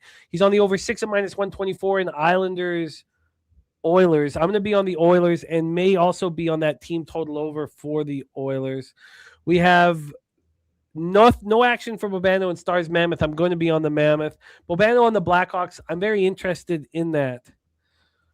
I kind of want to go back to unders with Calgary on the road. I know it, but again, I said it was because their power play sort of woke up. I do lean under in that game for sure. I do. It's also Chicago game. The Flames power play awoke, but the Blackhawks have the second best penalty kill in the National Hockey League. Bobano on the over 5.5 in Jets Wild. I'm going to have to stay off that one. Bobano on the draw and Kraken Bruins. I'm going to be on Bruins -1. I'm going to be on the Jackets. Bobano on the Jackets. First period, team total over 1 at plus 100. Full game, team total over 3.5 minus 112. And the full game over 6.5 minus 115 in Canucks Jackets. I would like to bet, when I've been fading the Canucks, I've been betting against them and betting their team total under. I don't know if I can do that with Merzlikins. I can't. Over 6.5 in Sharks Capitals for Bobano and the Sharks money line. Bobano on the draw in Flyers Pittsburgh. I want the Penguins, but I understand it's very expensive. It's very, very expensive. And then Bobano on Montreal -116. Montreal team total over 3.5 at plus 120. I'm interested in joining with the Habs. I want to sit with it for longer, though. I'm hesitant to fade. And it is confirmed that it is Jacob Fowler for Montreal, by the way. 908 save percentage, playing very good hockey. Slatsy also there. Bobano, you got to go. I know you got to go, but we are not going to get to that basketball game in Germany. We have action from Saturated in that game, of which I'll pop here. I don't have anything. It's a pass for me. I'm not laying points with Orlando Magic right now. That much I can tell you. But I don't know if I want Memphis enough to bet them. So no, I'm a spectator there. It's a tricky spot. I feel you. So we have no action on the 2:00 game here from Bobano. Bobano, thank you so much for your time, my man. We have a Saturday NFL Pub Hub, same time as last week. I know it's tricky because you got the Ice Guys at noon. So I'll reach out and see if we can get you back in business here for that. You've been absolutely. Is it going to be 2:00 again? Sorry, my man. Yeah, 2 o'clock. Okay, perfect. I'm in then. Okay, so 2:10 got you locked. Lead off. Sweet. Excellent. You put together the finest campaign in NFL Pub Hub history, season 5 of it. Also, talk to us about NBA OG show, Ice Guys, and the Hitting the Books YouTube channel. What's going on? Yeah, Hitting the Books with Connor Mack, members only shows for those that are members of the channel. Wednesdays, Fridays, 5 p.m. Eastern, 2 p.m. Pacific. We do have college basketball shows on Tuesdays as well. For everybody, and also college football will have a national championship game. Hitting the Books show, preview show Monday, 1 p.m. Eastern, 10 a.m. Pacific. Get you ready for Miami, Indiana. NBA OG Cruise show, Ski, Dutch, and Wham. I will not be on it today. I got an appointment at that time, but check it out anyway. And I'm on, of course, usually Monday to Friday there. And then, of course, we've got Ice Guys 7 days a week, Monday to Friday, 2 p.m. Eastern, Saturday, Sunday, noon Eastern. Good luck to everyone in the chat and to you, Jimmy, and we'll see you Sunday for the NFL Pub Hub. Sweet. I look forward to it. And it is Saturday for the NFL Pub Hub, but I can't wait to be rocking here again with Ian Cameron. All right. And Saturated has dropped the parlay in the Discord for that 2 p.m. game here. I'm going to pop it in the chat one more time, but thank you for putting that in the Discord. Saturated. Shout out to Fernando Mendoza, a PSR Silver member for 24 months. He's in our Discord. This is the action here from Saturated. That's how he's betting on the Uber Arena game here. We move on to college basketball, and it's been such a while. I can't wait to talk to our next guest about what we've seen with these line moves in the American East. Insane. And now they've all, like, at least the main one that he's on has moved right back to where we were, where we started. And unfortunately, maybe I need to maybe we need to send our action to each other a little earlier, because what was happening before was we were finding the spots, we were on the same side, and then Spooner was doubling down on those spots. We've gone 8-1, and just much to my horror, I see a 6-game card, and I'm on the other side on half of them. And I was on the other side of him last night, and it didn't go well. Please welcome the star of Walk-Off Wagers here alongside new father, Wine Time Sports. Also, the star of Thursdays here on Betting with a Bag, and one of the stars of the Sauce Network with Kyle Kearns. Please welcome Morgan Spooner to the show. Spooner, what's happening, man? How are you? I'm doing pretty well. It's become a little bit of a hectic day. It's a snow day from school for Wrigley here. Same for us. 150, I'm going to have to be a hard out. I got a couple extra things added in. Sorry for the late notice on that. No worries. I told Jose that I'm going to need him to come in. We're starting with all of your games first. So we'll get them locked and loaded, and we'll have nothing to worry about here. Let me, you know what? I'll set up the first game, and then I'll grab the. Actually, I think I have it up here. Sorry, I think I have it up here, Mark. Some of these spots I like to have. I don't know how helpful it is, but I pull up the action, even though I haven't looked at them. That's another thing with the small amount of actions coming in. I just think that the line. What do you think? That the line movement is basically telling us enough in these smaller schools, rather than figuring out exactly where the cash is. What do you think of that? So I spend a lot of time kind of looking at those percentages when it comes to major markets, but this isn't a major market. There's a very low amount of money that comes in on UMass Lowell NGIT in most cases. So I really don't give a lot of respect to that. I give more respect to my own number and just trying to work off that in a specific sport. Sometimes if the line's fishy enough, like I will kind of glance to see if the money does go the way I expect it to on that fishy line and kind of use that to my advantage. But I don't make a ton of it. The ticket splits in general, you can only ever use in combination with line movement just to kind of gauge how books feel about their numbers. I don't think anything else is really to be gained from that at this point. I don't think just fading the public is a thing or looking for sharp plays. Yeah, no, I hear you. I absolutely hear you. So let's roll into the first spot on the board. So I was watching this in real time, and I was like, I thought maybe there was a mistake. Maybe this was. I couldn't believe what I was seeing here with this line movement. One of the things about when you have a real serious, thick depth of knowledge like Spooner has, that you can just, take advantage of the market when it makes certain decisions. We start with this game, NJIT Highlanders 7-11, 2-1 the American East at UMass Lowell Riverhawks 8-10, 3-0 in the American East. When I look at these squads, I think that the Riverhawks are really good and quite a bit better than the Highlanders. So when the line opens up minus 8.5 at 8:18 p.m., that makes sense to me. It moves to 7.5 40 minutes later. 2 hours later, it moves to 6.5. So then 3 hours after this line opened up, it was a 4.5. We get to midnight, it's a 3.5. Then we get to 1 a.m. and UMass Lowell are dogs at plus 1.5. A 10-point move towards NJIT. And what has it done since? It's come all the way back to minus 8. Insane. And it was legit. Like I would double check on my book and see, oh my God, it's not a mistake. We have a total here at 146. This opened up at 151 and slowly moved down to 146. It wasn't as crazy as this line history. The UMass has looked pretty good in these last 3 games. Now you could say, look, they beat Albany at home and they beat Bryant on the road and Binghamton on the road. I mean, not the class of the American East. But, they're taking care of business. They're winning the games they need to win. The last 2 have come on the road. The NJIT Highlanders had their 2-game losing streak snapped against the Maine Black Bears. They gave the Maine Black Bears their 3rd win of the season. So Maine Black Bears are now 3-15. Take it away for us here, Spooner. Your first game on the board, NJIT Highlanders, UMass Lowell.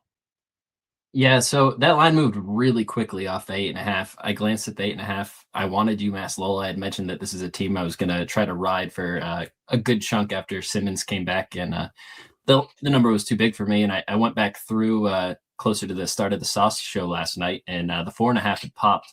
And I was like, wow. And I was just watching like how quickly the first 3 line moves had happened. And I was like, this one has sat and it's not going to continue to move. So I moved on the 4.5 full unit and finished up the Sauce show last night, and I look at my book and it is showing me a 1.5 plus 1.5. And I just felt like a sick feeling. And like NGIT has a couple starters that have been missing. I kind of sniffed out that it's probably one of those players that was likely to be back. Can't find any good information on that, but I honestly would be surprised if both of them are back. There's a small chance one of them is, but I really don't think either starter plays today that is in question. I think this was just a manipulated line. I moved a little bit on that 1.5 as well. I don't know, at 8.5, don't move on this line. The 4.5, I'm really hoping to cash. This is a really weird setup here. NGIT is a little bit of a dark horse. They shoot a lot of threes, and they have a few athletic players, so they can play with UMass Lowell for a little bit. But this is the second best team in the conference. Just getting one of their best players back into the starting lineup, it's really shown how much better they played just in these 3 conference games. Pat Duquette's a great coach. I fully expect him to win this game by 10 points. Just the whole thing that just happened makes me a little bit queasy inside. We'll see where it winds up at the end of it. But I like taking the opposite side of line movement when I know that I caught the bottom of it. And I was really confident that the 4.5 was the bottom of it. To see it continue to drop out like that makes me have more questions, but I think it was just a manipulated line. Have you ever seen a line move 10 points and come all the way back? Not one that I stared at that heavily. I've never seen it. I've never seen a 10-point. I've never seen a line move double digits and come right back. Oh, one thing, like, I'm a big Vermont fan. This is this conference. I always bet Vermont games the night before when I'm real confident on the spot. This was a spot I wanted to fade Vermont. The line movement in that game is just as puzzling to me. Maine, the worst team in the conference, Vermont, the best team in the conference, playing at home off a down game. This is a get-right spot where they would just blow out Maine. Maine's coach is a former Vermont assistant. I don't think that's super common knowledge. I don't think a lot of people are playing that angle. Maine played him tough in the conference game last season. But outside of that, like, this is a team that should blow them out on paper by 20 points. And the lines moved the opposite way towards Maine, which is the side I wanted. So I'm leaving that game alone as well. All the American East line movement is a little bit puzzling. It doesn't make a ton of sense. I think there's just sharp people that have enough money to be able to move these lines. Like, college market doesn't take NFL market money. So the small bets you put in the night before and just keep pounding that line, you can move it a ton of points.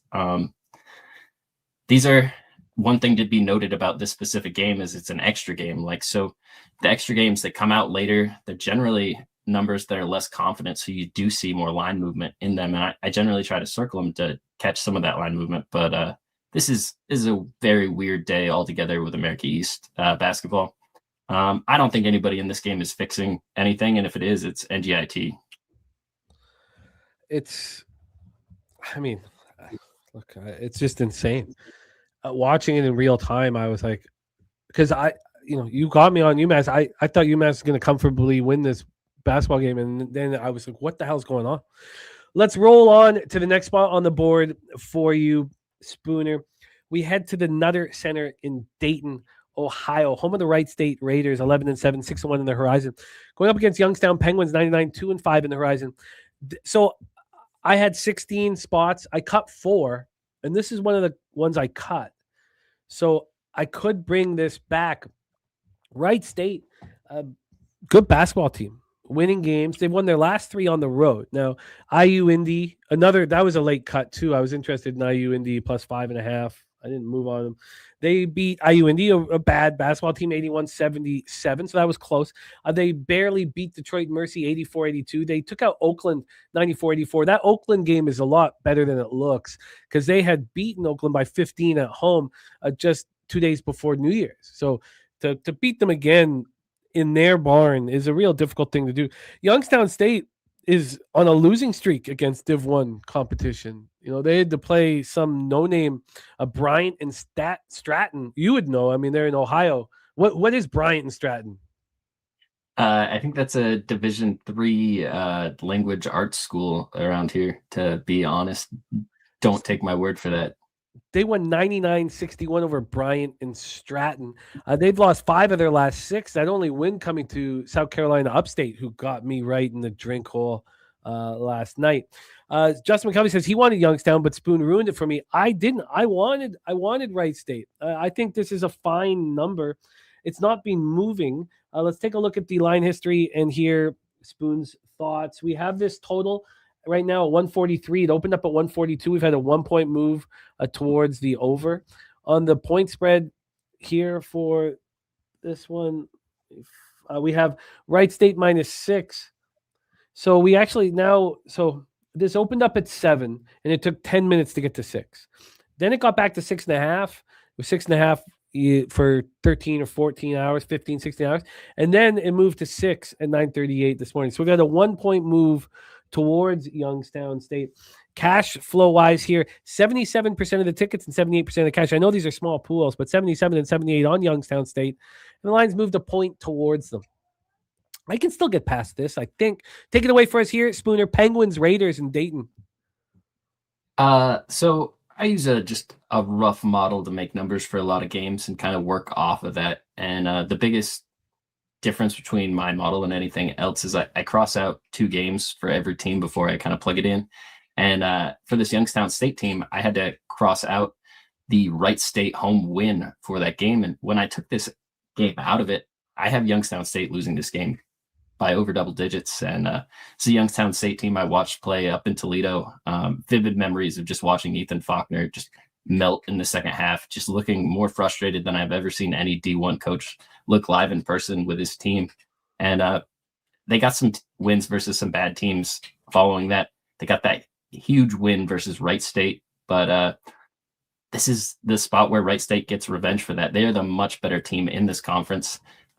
Wright State probably has a chance to win this conference overall. I think Oakland's a really good team in this conference as well. I think it's probably going to come down to one of those teams, and I certainly do not expect Wright State to take 2 losses to any team in this conference, especially Youngstown State in their roster this year. I think this is a nice get-right spot at home. I think a lot of shots that didn't fall in that first matchup go down, and I think they look like the much better team. Seeing 6.5 with a team that already lost to the opposite side at open is a very telling opening number to me. I have a 6.5 -102. I think you can get a better number than that right now, but I didn't want to pass up the -102 just in case Wright State did take money, and getting it so close to even money in a spot where I feel like I'm going to hit it more than 60% of the time is a good value to me. I like it. I like it quite a bit. Wright State here. Again, though, it was a late cut. I guess, the line was sort of slightly moving against me. But So Spooner, I expected Youngstown State money to come in, like, because of that first win versus Wright State. You're like, we already beat them once this year. I get it's a little bit of a buy high. You're not getting a discount with Wright State because of how they played in conference play since that one game. But I just really think this is a decent team. They had a chance to beat Miami of Ohio in that game, and that's clearly been one of the best teams in this Midwest region here. So I think Wright State's going to look very good. I'd be surprised to not see this be a double-digit win. Yeah, I'm interested in joining you. Let's get to the discomfort. Well, this is the first of 3 spots where we're on the other side of each other, and I have already lost with Milwaukee Panthers. I know the feeling.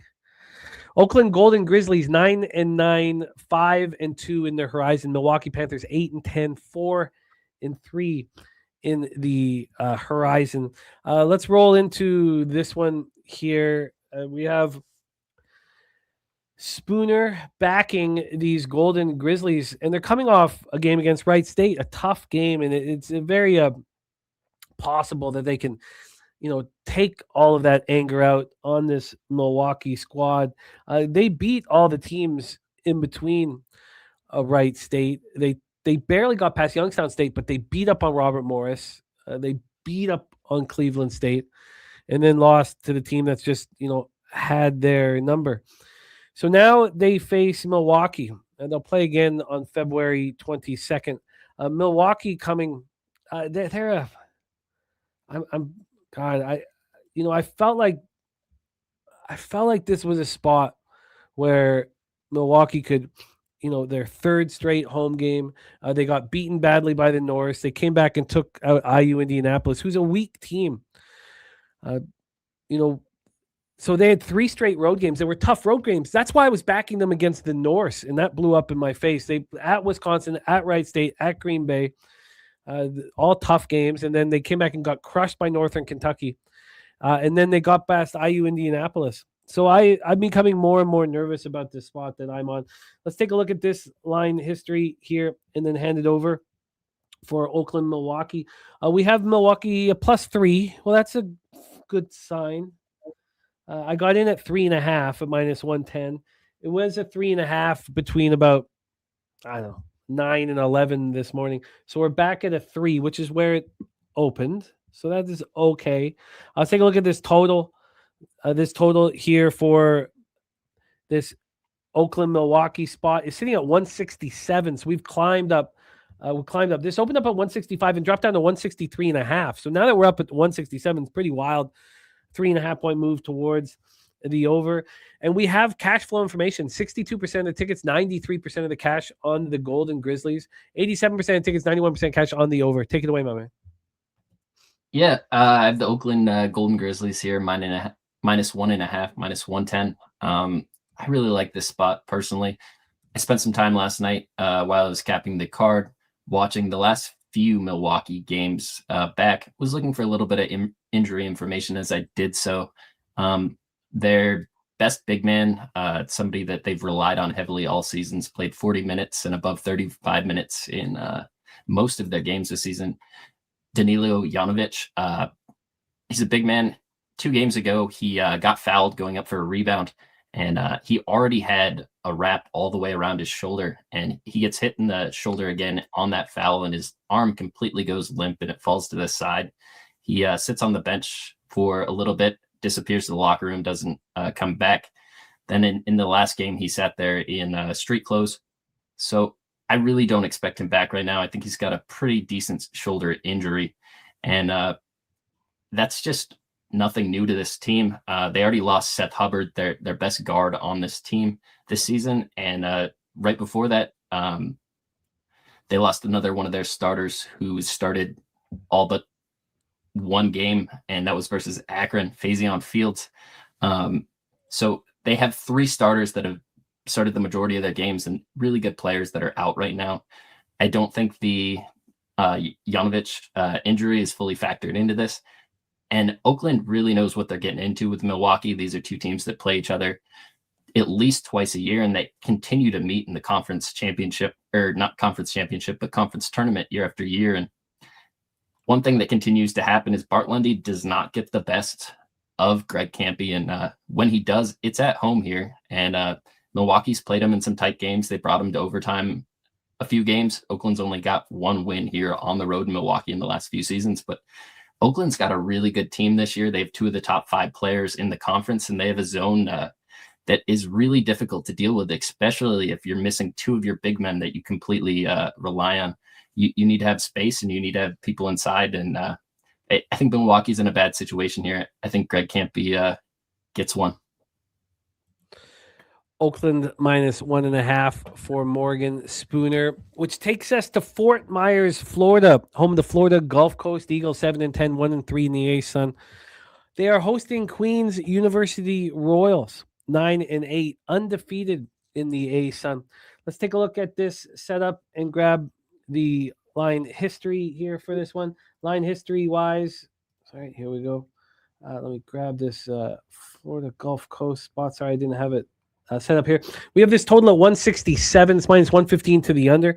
It opened up at 168, dropped to 167.5, and now to 167. So pretty clear, just a 1-point move and no buyback or flips. From a side perspective, we have Florida Gulf Coast right now sitting -1.5. They opened up -3, and that move took 24 minutes to move to 1.5. Got down to a 1. This was a pick'em at 11:30 last night. And then all of a sudden, Queens was minus 4.5 point favorites. That the pick'em to minus 4.5 all happened in under 45 minutes. And what's happened since? It's come right back to them being 1.5 point dogs. Absolutely wild line movement here again in this one. And we're not talking American East. Take it away for us here, Spooner. Another spot for you, Queen's University, Florida Gulf Coast. Yeah, Queen money line plus 105. This is a spot I had last night. As the show started, I had the plus 105. When we talked about the game, Kyle read the line out and he thought I was on the other side because I had the plus 105 and the line had just started its movement. I was completely unaware of it at that point.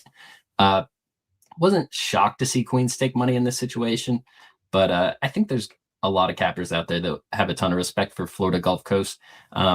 Played a pretty tough schedule at this point in the season. It's probably a decent buy low. Initially a spot I kind of had circled that I wanted to get to with Florida Gulf Coast. Pat Chambers is a really good coach. Was up there at Penn State for a long time. They got Kaninsky, a former Notre Dame player who started half a season for them. Not a great power forward player or anything, but definitely somebody that sticks out a little bit in ASUN conference basketball. But what it really comes down to me is Queens is just one of the most motivated teams in D1 right now. This program has a shot to not be existing in the next few years. Queens just recently merged with Elon University, and that's going to cause a little bit of an interim situation where both colleges get to keep their programs, but they're not going to allow it in the long term to have existing programs on each side because of the just conflict of interest and the amount of money on the line. So there's not been an official ruling on what will happen in the long term, but I expect Queens, the smaller of the two merging schools, to probably lose a lot of their athletics programs. Grant Leonard led this program from D2 to D1, and every single year he's continued to get better. I really like his team this year. He's shown that they're going to try really hard in conference play so far with this 4-0 start. He's never won on the road down here in Florida Gulf Coast, and I think this is one of the hoops that he's got circled, something you have to jump through to get. I really wanted plus money with this play. I wouldn't have taken Queens if they were -4. The line movement doesn't mean too much to me in this game. I really like this Queens spot. I think they are the better team on paper as well. Both teams can shoot the ball very well, and it might come down to the high variance of that if one team has a bad shooting night, and Queens is the road team, so it's more likely that they do. So if you really like Jimmy's side here, I understand. I'm not on this one. I'm not on the other side. All right. It's the next two. I came to it initially wanting Florida Gulf Coast, but by the time I finished capping it, I could not bet Queens. No, this is a relief here. Rob asking if it's a currently public spot on the money line. Again, we're going to have to go to Action to get that information. And they have 74% of the tickets on Queens and 56% of the cash. 1,943 bets. The 1,943 bets is not 1,943 money line bets, right? That's all bets on that game. So it's just, not a huge amount of tickets in. Deacon Mike, we're not betting Vermont today. They're missing their starting center. Their backup center's been out, and they're playing their former assistant head coach. I like the other side. Deacon, it is nice to see you, my friend. MJ Falls, Dizzy, Dutch Boy Fresh, Brennan Gregory, AOD. We got the Godfather in the house. Let's roll on. Next spot on the board. We got two more spots here for Spooner, so we might be able to touch on one or two of my spots before we get into the NBA game. When Spooner leaves at 1:50, we'll talk that NBA game. Jose will jump on with us. But let's talk Arkansas State Red Wolves, 12-5, 4-1 Sunbelt. At South Alabama Jaguars, 12-5, 3-2 in the Sunbelt. We're at Mitchell Center in Mobile, Alabama. We have Arkansas playing good basketball. Took out a very good Troy squad, 86-74 at home. Followed it up by beating Texas State. They've been playing well. Now, they haven't played on the road since December 20th. And now they played a lot of road games, so it's not like they haven't traveled. And they had a very tough schedule early in the year, tough road spots. They played at St. Mary's, they played at SMU. It's been a tough schedule, but they haven't left since December 20th. So here on January 15th, they are beginning 4 straight road games: South Alabama, Troy, Georgia Southern, and Georgia State. I did move on the South Alabama Jaguars. I got the South Alabama Jaguars plus 3.5 at minus 110. They're coming off they're coming off a win over Georgia Southern, but it was after a terrible loss at Troy. So there was concern. I had concern that the bounce back we've already seen. We already seen the bounce back. Now they're feeling better about themselves, which almost got me off of betting this spot. It was a nice victory over Georgia Southern. They put up 87 points, shot the ball well because they only scored 49 at Troy, and they beat the Ragin' Cajuns by only scoring 63. This is a team where their offense can hide from you. Let's pull up the line history here for this spot, and it's a nerve-wracking spot. I'm on the other side of spoons again here. The +3, it's a 3 now. I got the 3.5. This opened up at 3.5 and got to 4.5 yesterday afternoon. By 6 p.m., it was back at 3.5. By 1 a.m., it was at 2.5. I got the 3.5 at 365. It's sitting here at 3 right now. It is juiced to Arkansas State here. And then on the total for this spot here, we have this total now 154. I opened up at 152.5, got up to 155.5, but now we're sitting at 154. We probably have some cash flow information for this one that's popping off at 8. No, we don't. None here. I can pull it up over at Action, but let's hear the breakdown first. We got Ronnie Crawford in the house. Great to see you, Ronnie. UC Davis. That was a spot that I almost moved on. That was a cut. Too interesting. So I'll go over all of these spots again that I did cut. Take it away for us here, and Wright State being another one. Take it away for us here, Spooner. Red Wolves, Jaguars, and Mobile. Yeah, the South Alabama team I watched opening night of the college basketball season up there in Toledo. They came out and absolutely smacked Toledo in the face. They were up double digits at half. I want to say it was like 12-point lead at that point. And that zone that South Alabama played just absolutely befuddled Toledo. They couldn't get anything started. It was really frustrating. Just talk about frustrating coaches earlier. Watching coaches K on the side there just absolutely lose his stuff. I think this is a spot where South Alabama is going to try their best to slow this pace down. If we look at Arkansas State's pace and South Alabama's pace, they're wildly different. More than 10 possessions different a game right now, and that's a huge number. So Arkansas State likes to play with pace. It's a former assistant coach of Alabama, Nate Oates, and Nate Oates famously likes to play really fast. Arkansas State playing with a top 15 pace of play in the country right now. South Alabama is on the opposite side of that same spectrum.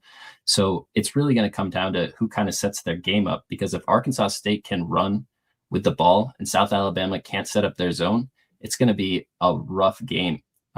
So what happened in the second half of the Toledo game, after Toledo went down 15 points, they started pushing the ball out of the basket every time they could. They started throwing the ball up court and absolutely pushing the pace. And South Alabama had to switch to a man, and they all but lost that game. It was like 2 completely different games, and it was just 10 minutes of basketball really for Toledo. Toledo's not a team that plays with a ton of pace regularly. Arkansas State is. They're going to be very comfortable doing that. Another thing they do really well is offensive rebound.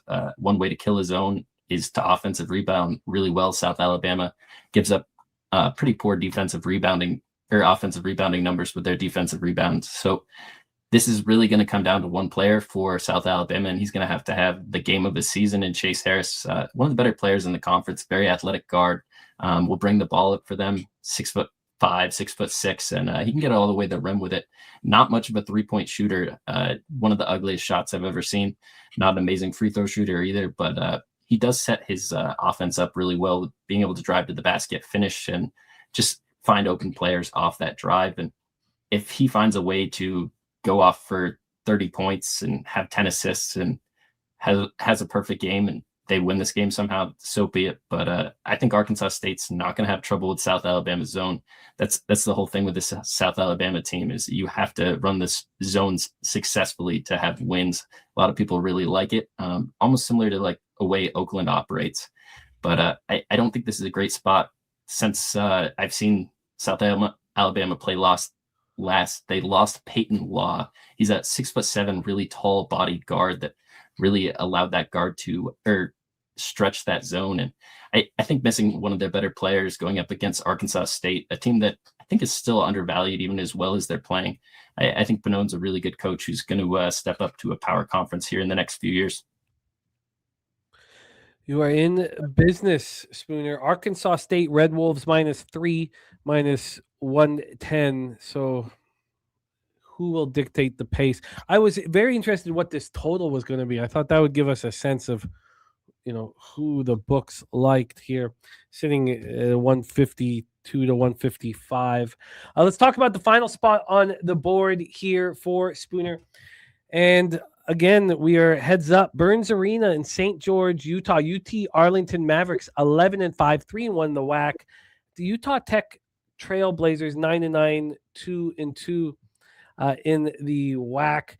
Let's get this set up. UT Arlington is a good basketball team. I can understand, why anybody wants to back them. They're playing good ball. They're winning basketball games, as you see, by 11-5 and 3-1 in the conference. They've won 4 of their last 5 games. They're coming off an 82-72 victory at home over Abilene Christian. They went to Southern Utah and beat them 86-77. So it's not as if, they are incapable of traveling or have a difficult time traveling or can't win traveling. They've done all those things. They've done all of those things. Here, though, we haven't seen Utah Tech at home at all really this season. Their first home game against the Div 1 opponent wasn't until November 25th. They played Portland State at home, lost 68-63. Then they played UC Riverside, beat them 77-69 at home. Then they beat Southern Utah 80-66 at home. So they have played 3 basketball games at home against Div 1 opponents this year. And so this angle is not, really been working, but I just think that they have not been put in situations where it's easy to succeed. And so their statistical profile, I think, is, being hurt because of it. Now, this line also, one could say doesn't really make sense because, Utah, Arlington is probably the better basketball team, especially from what we've seen this season. I got Utah Tech on the money line at -122, but I imagine I'm going to be very concerned when I hear the breakdown from Spooner. This is his last spot on the board. This total is a 143. It opened up at 140. It got up to 144.5 before it dropped to 143. And then when we get to the point spread here for this one, we have, quickly here, we have this still at -1. There's some books that have a 1.5. This opened up at a pick'em at 3 p.m., went to -1.5 at 5:30 p.m. Now we're just back at -1. So very little movement going on here. And cash flow wise, no information at this book. Again, I'll pull up what Action's telling us. Take it away, Spoons. Your last spot on the board. You're back in the Mavericks here. In a lot of conference play, a lot of the opening lines will show respect to the home team when there's a big travel spot. And this is a huge travel spot. Arlington, Texas, all the way up to Utah. Normally a really tough spot for any team having to hit the road. But they've had 5 days since their last game. They were able to travel there early. I think this is a really nice money line spot for UT Arlington. I got it at +115. I agree. The first thing I did when I looked at this line was think that's really short. And then you look at some of the models that are out there like Bartorvik and Ken Palm, and they have this number at 1. So it is not really that short. There's a huge home court advantage being paid to Utah Tech in all of those instances. And when I look at UT Arlington, it's a team that started out 3-1 in conference play. They had a great shot to start out 4-0 in conference play. They fumbled the bag to Tarleton State in the second half. of that Monday, December 29th game. And one thing they didn't have is really an advantage in any of their conference home games so far is anybody in the building. Students were out. So they haven't had a serious home court advantage built into any of their conference lines that a lot of this is built off of. And another thing they did was travel to Utah on the road and beat a much better team than what Utah Tech is. And that team is Weber State. I think Weber State playing in the Big Sky this season, if those two teams met in Utah, you wouldn't have half of this home court advantage built in, and Weber would be laying probably 5.5, 6.5 points to them. Actually, they played Utah Tech. It was only a 2-point game at home, so it was closer than that. But I really think that UT Arlington, this is a nice spot for them. They've already shown the ability to travel. I think one thing that's built into this is last year Utah Tech beat UT Arlington when UT Arlington traveled up there. Utah Tech had a bad team last year. UT Arlington did as well, but Tech only won 2 games in conference, and that was one of them. So I think there's going to be an enormous amount of respect paid by KT Turner to the Utah Tech team. I think they're going to have this game circled to get plus 115 on a money line in a game. I think I win 55 to 60% of the time. It's not a bet I'm not pass up. I don't care if it's a little bit fishy. I look up and down Utah Tech pretty well. I don't think they have what it takes to stay in this game. The UT Arlington Mavericks at plus 115 for Morgan Spooner. He's on Arkansas State -3 at minus 110. Queens money line at plus 105. Oakland -1.5 at minus 110. Wright State -6.5 minus 102. I will be looking at that one again. And then he has UMass Lowell -4.5 with the crazy line movement of the American East. Spooner, thank you so much for making time for us, my man. I know what you're going through now. We have the snow day here. I still got the kids up and tried to get them to school. I was like, no, we're going. And they're like, no, check your email. I was like, okay. I was trying to get them out. But Spooner, thank you, man. I'm going to pop your X handle here in the chat. Spooner starring nightly on the Sauce Network. Thank you so much for rocking with us, Spoons. We are going to talk about that 2 p.m. game now with Jose, the Berlin game that tips off in 12 minutes. Just 2 cents on that real quick. I think this is a huge game for Orlando. I think the only thing that makes me nervous about wanting to move on Orlando here is the fact that the public is on them. But just the fact that you have 3 players from that country there, you're going to have a serious home court or home crowd advantage kind of aspect built into this. And I don't think anybody wants to get on Orlando right now. You look they're just barely getting Franz Wagner back, and they played terribly without him. So I understand the low sentiment there. I was going to peek at that live. If I can get their money line anywhere close to even money, I'm going to get it. Or if I get under that opening number of the 4, but once it moved to the 5, I didn't want to pay juice for a 4.5 or anything like that. Yeah, it all makes sense. It's a nice touch, my man. Oh, wait. Spoons bounced. Thank you for rocking with us, Morgan Spooner. Setting us up also with this NBA spot. You know, the star player returning. Let's touch on this game here with our backbone of Pub Sports Radio, leaving for Las Vegas this very evening, but here for us right now. Please welcome from San Antonio, Texas, our guy, Jose Bouquet in the house. Jose, how are you? Excited to talk ball, obviously. Love this NBA and college basketball. It's a bitch to fucking bet, I'll tell you that. NBA going very well. College basketball the last week has been a horrific. Well, if it makes you feel better, all those indictments came out and a bunch of college basketball teams got named. They actually named the schools, which is hilarious. Do you want to give us the names?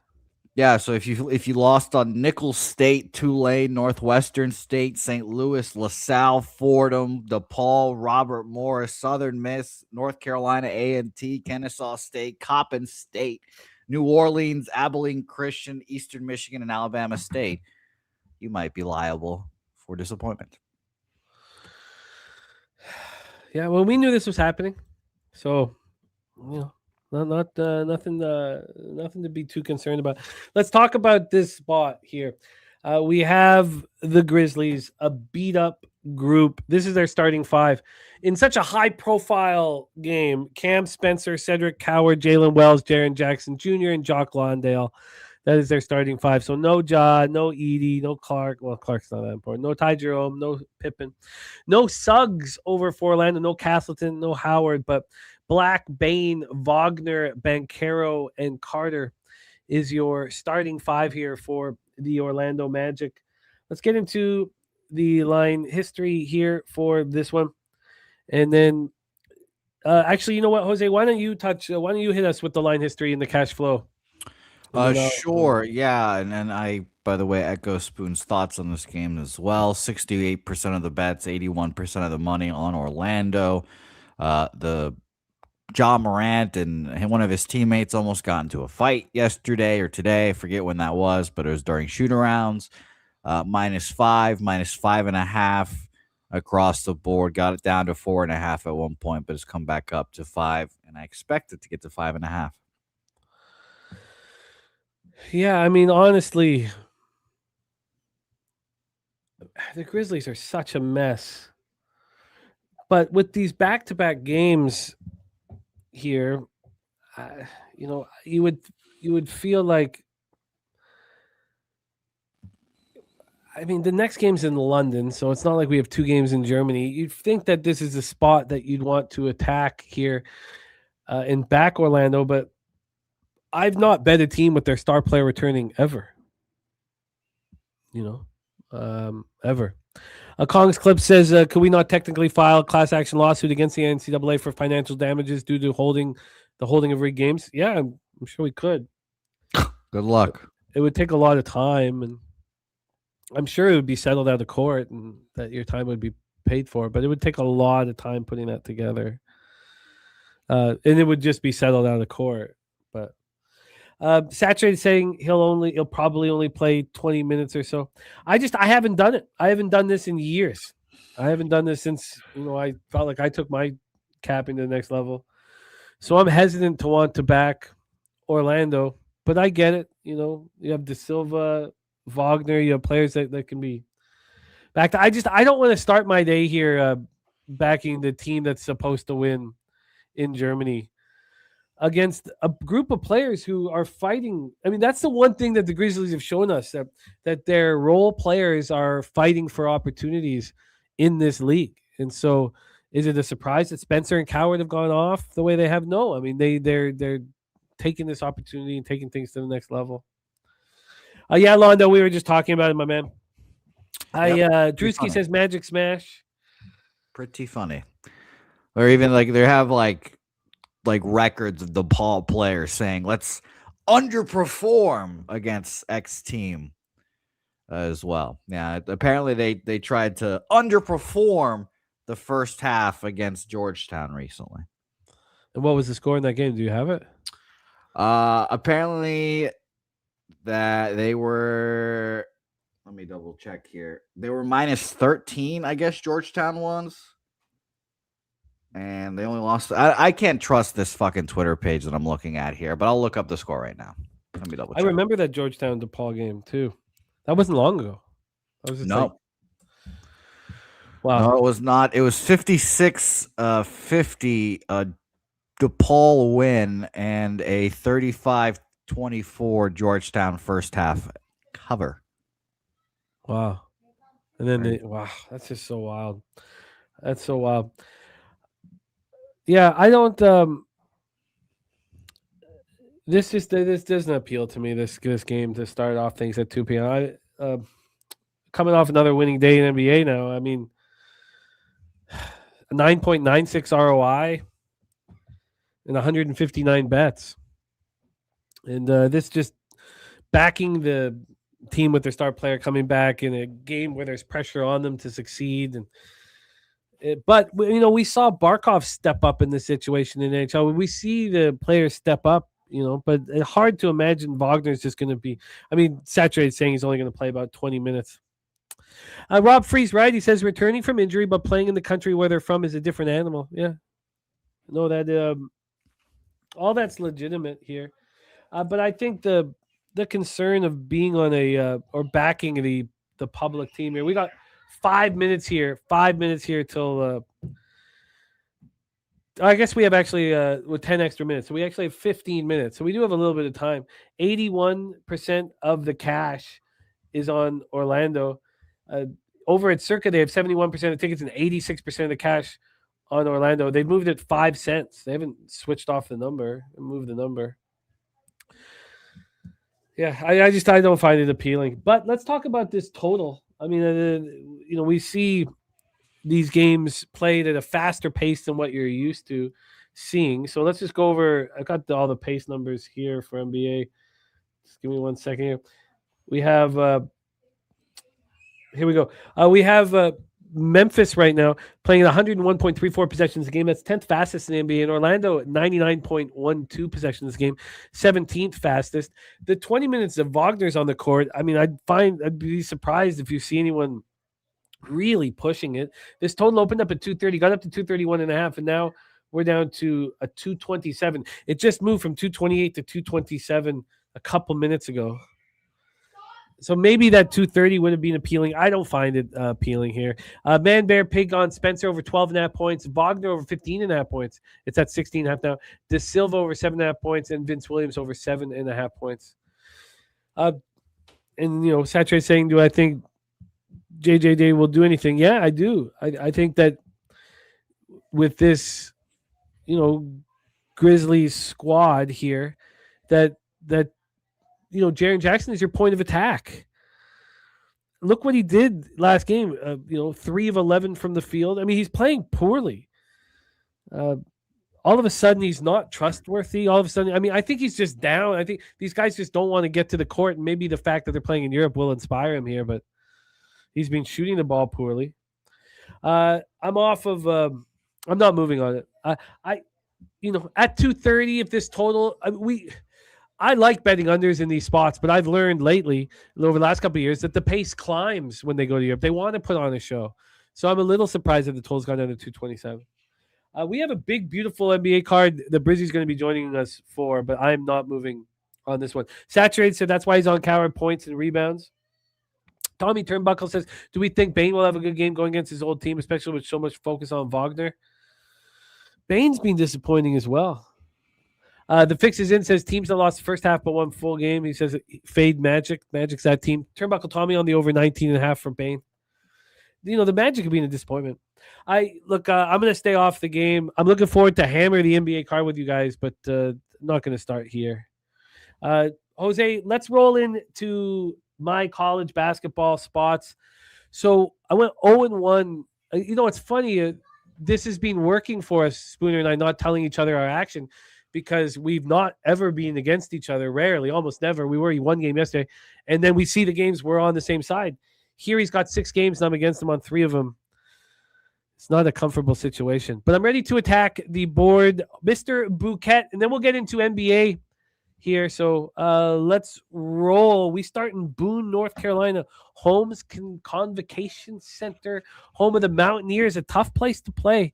Let's get us started. Set us up, my man. Yeah, -1 opener, -1.5 to 2s across the board here for the mighty App State here. 50-50 ticket split and money split, actually. 51% of the bets and 51% of the money on Appalachian State there. Not much movement. Half point. Yeah, I'm okay with all of this. I moved on the Mountaineers in this spot. Let me just see again what I got here. I'm not sure if I beat this line. What did you say was that now? -1, -1.5, -2s across the board here. So it's kind of spread out, but mostly 1.5s and 2s.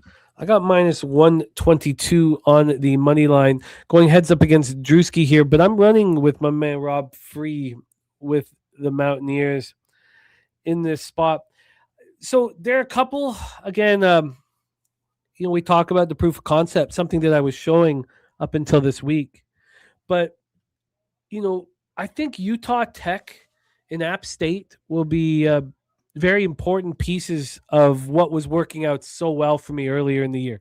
And maybe the fact that we've come to conference play where I got hurt last year, maybe these angles just don't work in conference play. It's very possible. But here, App State has not played a home game since December 20th against Georgia State. They played 4 straight road games. And, James Madison coming off beating Marshall at home. We saw Marshall look terrible yesterday. They beat ODU 70-69. ODU looks weak this year. App State's back. The students are back. It's a tough place to play. It's a tough place to get to. And I think that App State starts stepping up here with these home conference opportunities. The last 4 games, haven't been very good. Before that loss at home to Georgia State, they were rolling. We watched Coastal Carolina look really strong last night. And I know things change from game to game, but last home game before losing to Georgia State, and that was their last game before Christmas and leaving, which is always tricky, the Georgia State game. They beat Coastal Carolina at home by 18. How many home games have they played against Div 1 opponents this year? We have 4. Just 4 home games against Div 1 opponents. Saturated says that he does believe in fairy tales and they're going to show out in their home country. Sounds like a man that hasn't watched Shawshank in a long time. We shall see. But I believe in these teams, and this was again working incredibly well. I had a 9.96 ROI till a week ago, and then it all started falling apart. So maybe this doesn't work in conference play. We'll see. But this isn't a fishy line. It isn't anything like that. It's just that Mountaineers have played 4 home games all year against Div 1 opponents. This is a huge, huge game for them. There's my guy JPZ in the house. He's on App State too. So I think that App State takes out the Dukes here at Holmes Convocation Center in Boone. And, I'm on it, and I believe in it. Jose, I have the Golden Grizzlies Milwaukee game twice. So we've already capped that one. So we head right to Newark, Delaware, home of the Delaware Blue Hens for our next spot. Yep, UTEP versus Delaware here. UTEP making the cross-country trip. Opened up at Pick'em, -1.5, -2s on the board again here for this game here. We have 90% of the bets and 89% of the money on the UTEP Miners here. Another one of these spots where action might be, I don't know what action is saying, but a Wager Talk's giving us all the bets on one side, the action, the line moving towards the other side. So we've had a couple of these this week. I didn't see how the one yesterday did for you. I forget which one that was. But here they're telling us a completely different story over at action. On the money line, 84% of the tickets, 75% of cash on Delaware. And then on the spread, it's 60-59. So, two sites telling us very different stories. And unfortunately, I'm up against Drewski in this one as well. If you go, Delaware laid an egg at home versus Missouri State right before New Year's. But that 67-64 loss at home to Jacksonville State, and we know that there's some issues around when Jacksonville State's throwing games and when they're not. Then they took out Kennesaw State 67-52. They beat up on Kennesaw State. Kennesaw State is a good team in this conference. They're going to menace. They're going to be. They have a good chance to be a quality team in the tournament, not the NCAA tournament, but the conference tournament. Then they go to Sam Houston State. Sam Houston State looks good. They lose 72-60. Then they lose to Louisiana Tech, who's looked quite a bit better lately. So their last 2 games on the road against tough competition, Sam Houston State and Louisiana Tech, they lose in overtime to Louisiana Tech. Then we have this, and if you compare it to what UTEP's done, they went to Louisiana Tech and got beaten badly, 75-63. In fact, this is a UTEP team that's 0-6 on the road.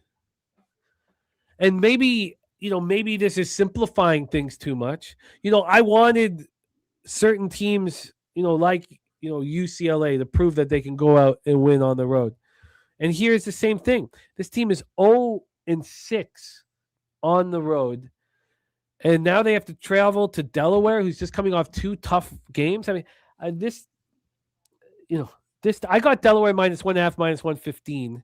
And this was a spot where the money lines for Delaware were way more expensive than the other 1.5s.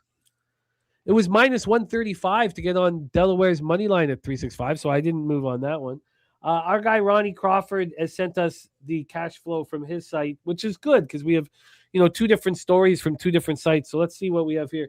Here we have on the money line 65% of the tickets and 48% of the cash on Delaware, and on the spread 69 and 54. So Delaware being bet, and I got that 1.5 and couldn't pay for the money line. It was too expensive. So here it's now a 2.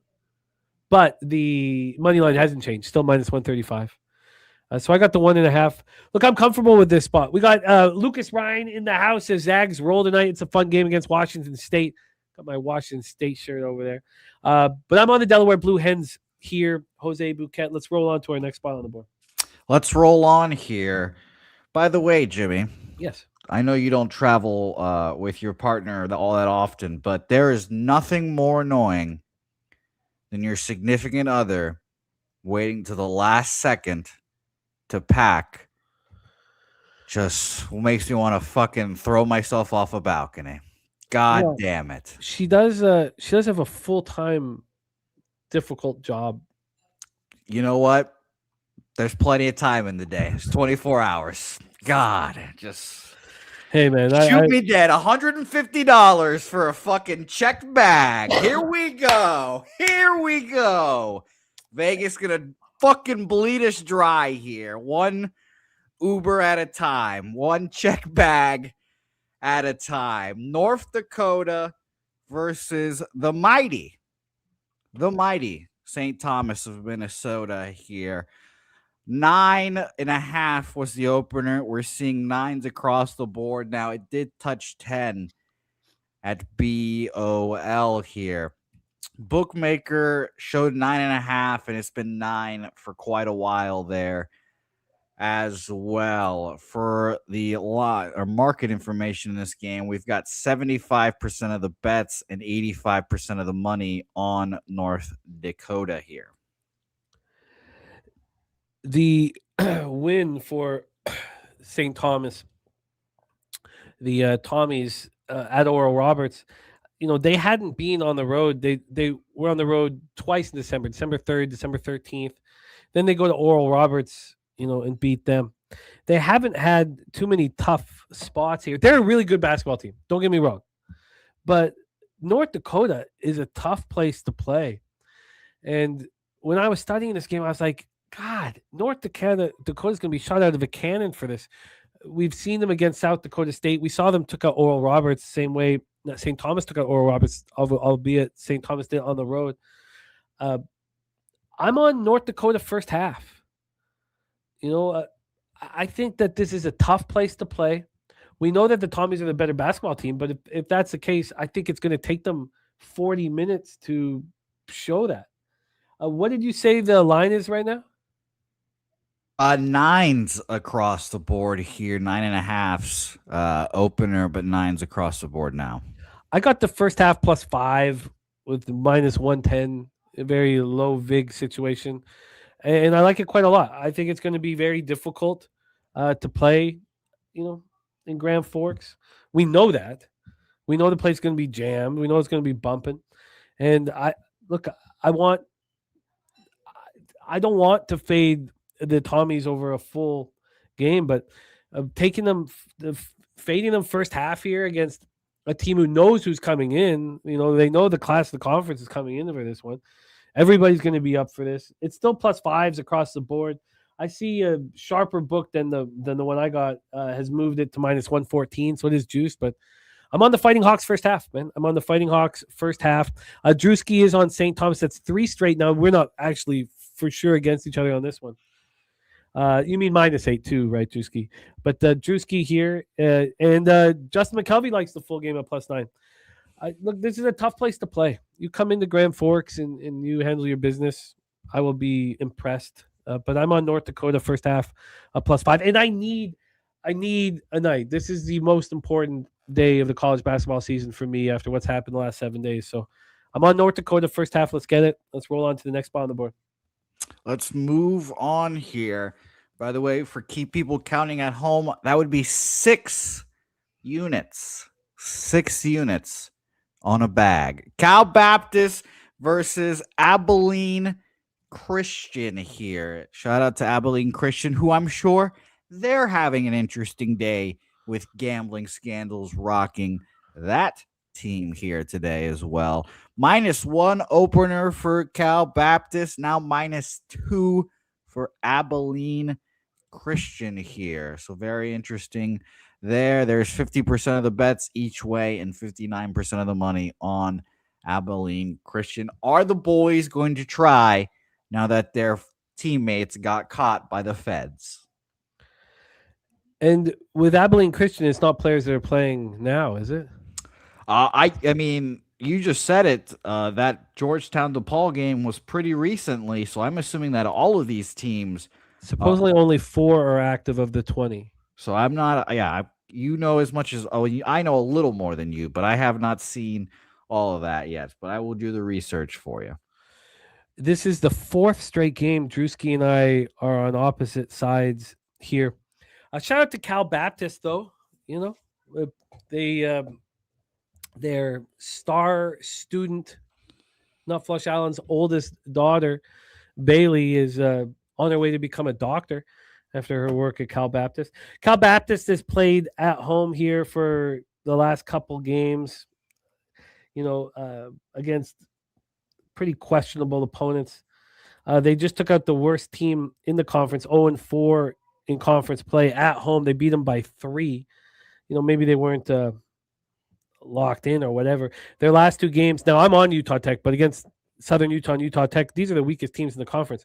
So then let's look at what's happened when Cal Baptist has traveled. Those are lost to Tarleton State in overtime, lost to UT Arlington, a loss to Utah Valley. They did beat Eastern Washington. They had some tough road games, very tough road games, and we watched them deliver. I mean, they went into Oregon State and beat Oregon State.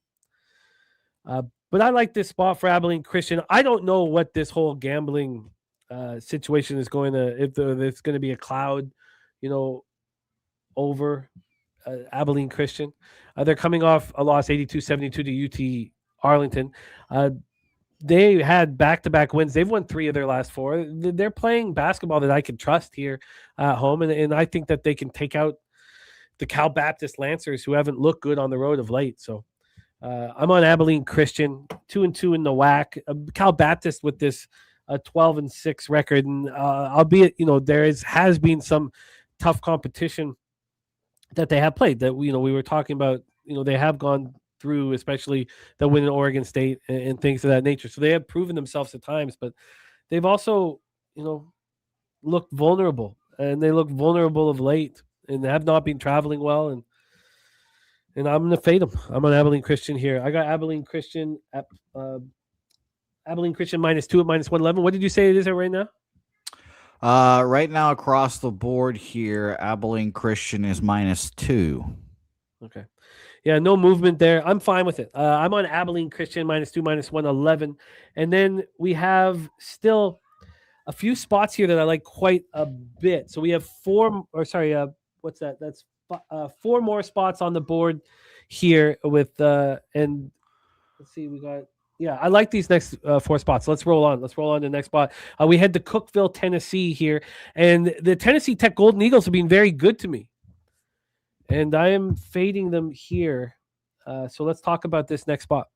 Let's talk about it here. -5, 5.5s on the board here. Touch 6 at one point, but there are 6s on the board here at Bookmaker, for example. Opened up at 6, stayed at 6 there for Tennessee Tech. There is 60% of the bets and 90% of the money on Southern Indiana in this game. All the money on the over in this game as well. 83% of the bets, 91% of the money. Saturate says Cookeville in my backyard. Finally, Drewski and I are together in this one. I'm on the Southern Indiana Screaming Eagles, looking for a team to win their first conference game is not done well for me so far this year. And these guys are 0-6 in the Ohio Valley Conference. They've looked bad. Their last game was against UT Martin. We know UT Martin is a good basketball team, a tough team to play. Skyhawks are number 1 in the conference. Then we have this Tennessee Tech team. How they snapped their losing streak was by playing the worst team in the conference, whom I think is the worst team, and that is the Leathernecks. They beat Western Illinois 59-54 on the road, and now they come back home.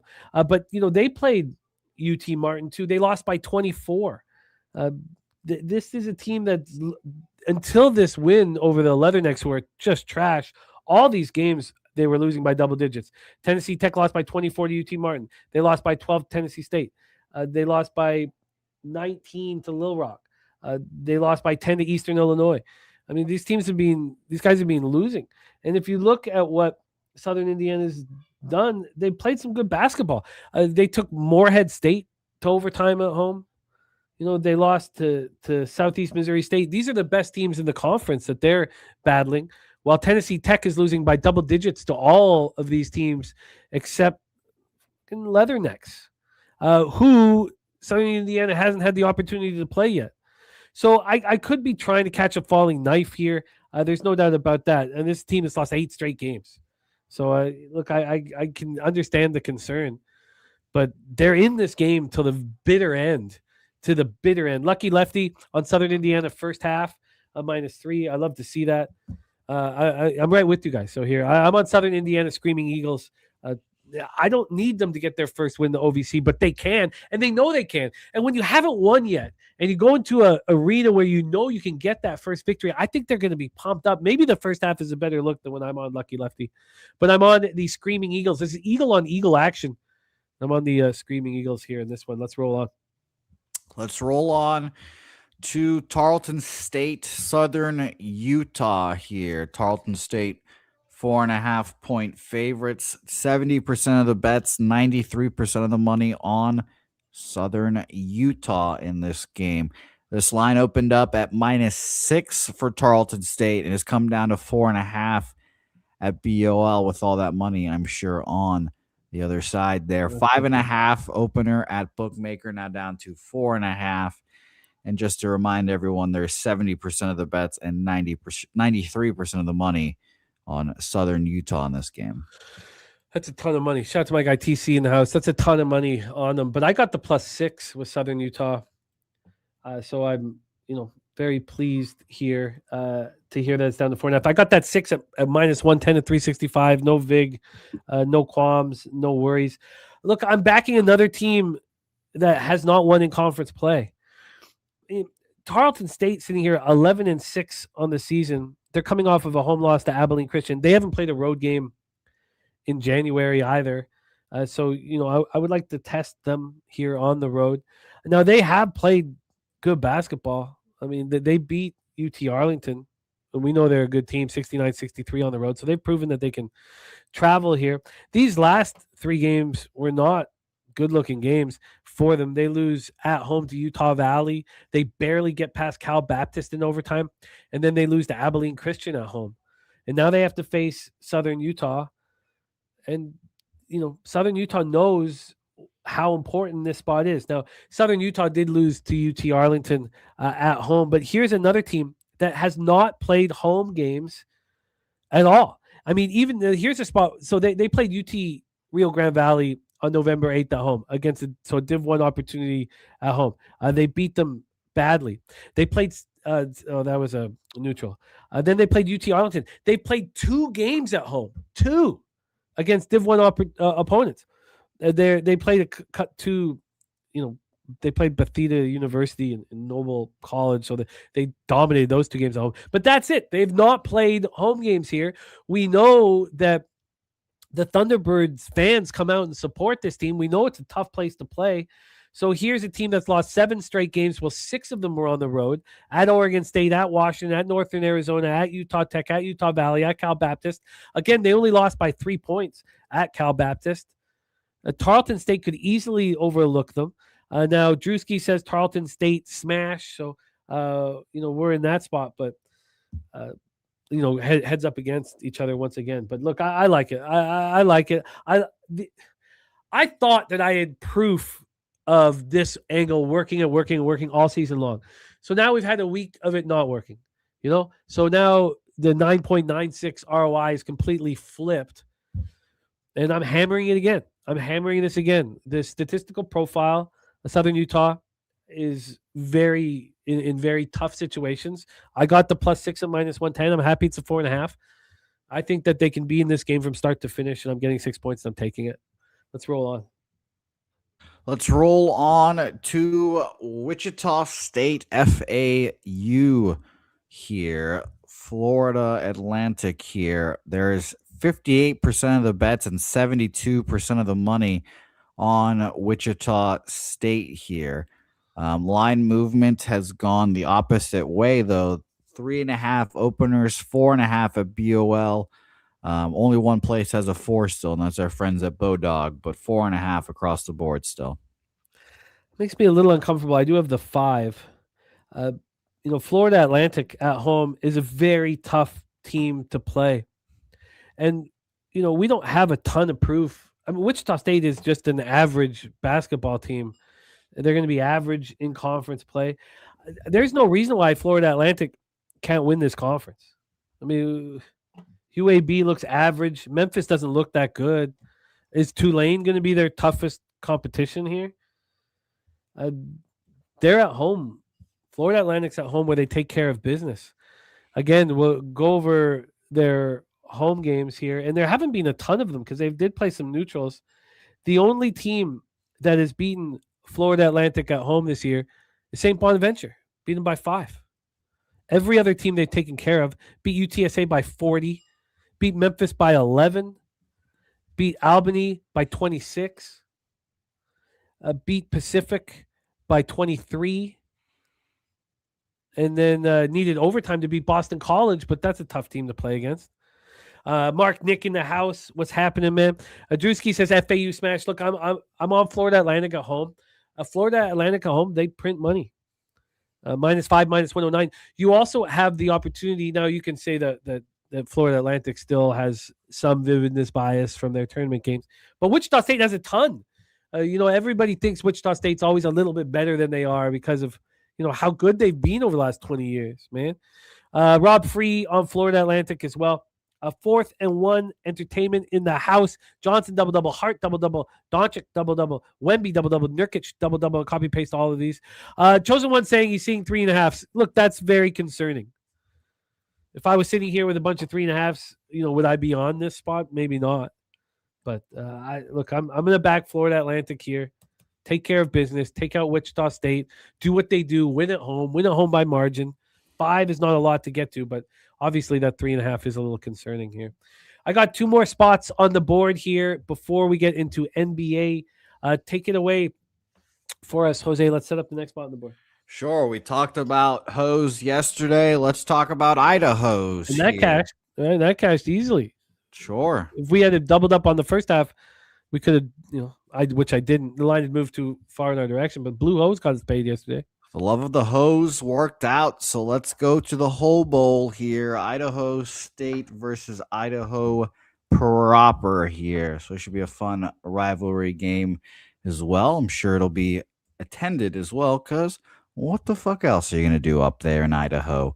-3 opener, seeing 2.5s and 2 even on the board here at Bodog again here, but 2.5s. On board here for Idaho State, excuse me.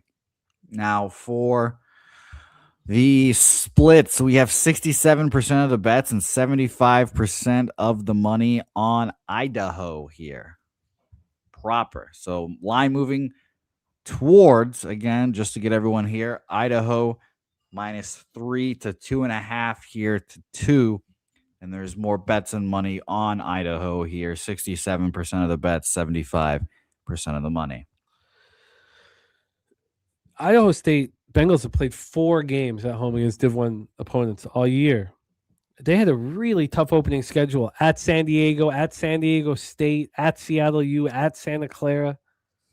really tough games, of which they beat San Diego of those 4 road games. They've come home and they've looked good. They beat Denver by 14. They did lose to UC Davis. They beat Sacramento State by 13. Portland State needed overtime to take them out. Then they go and play Northern Colorado and Northern Arizona. I think this is too low. I think the Bengals can take care of business. Now, a lot of people talk about wanting the dog in any kind of rivalry game. I think Idaho State can take care of business. If we look at the last road game the Vandals played, that was back before Christmas. These guys have not traveled much this year. They did start the year at Washington State, and then they played UC San Diego, lost by 8, UC San Diego. They beat South Dakota State. They lost by 15 at Notre Dame. They needed overtime to get past Cal Poly. They lost at Cal State Bakersfield here. They've won 2 of their last 3, but Montana State, Eastern Washington at home. I think the Bengals can take care of business here in a rivalry game, in a very, very difficult rivalry game. I mean, look at it took overtime for Portland State to beat them. Portland State looks at this point that they could be the class of this conference. And then they go to Northern Colorado and lose. That's a tough place to play.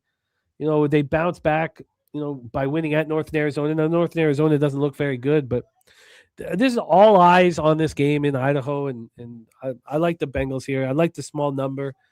Reed Jim is going to be popping, and I'm on it, which takes us to our very final game on the board. Final game on the board here. We go to Cal Poly versus Hawaii.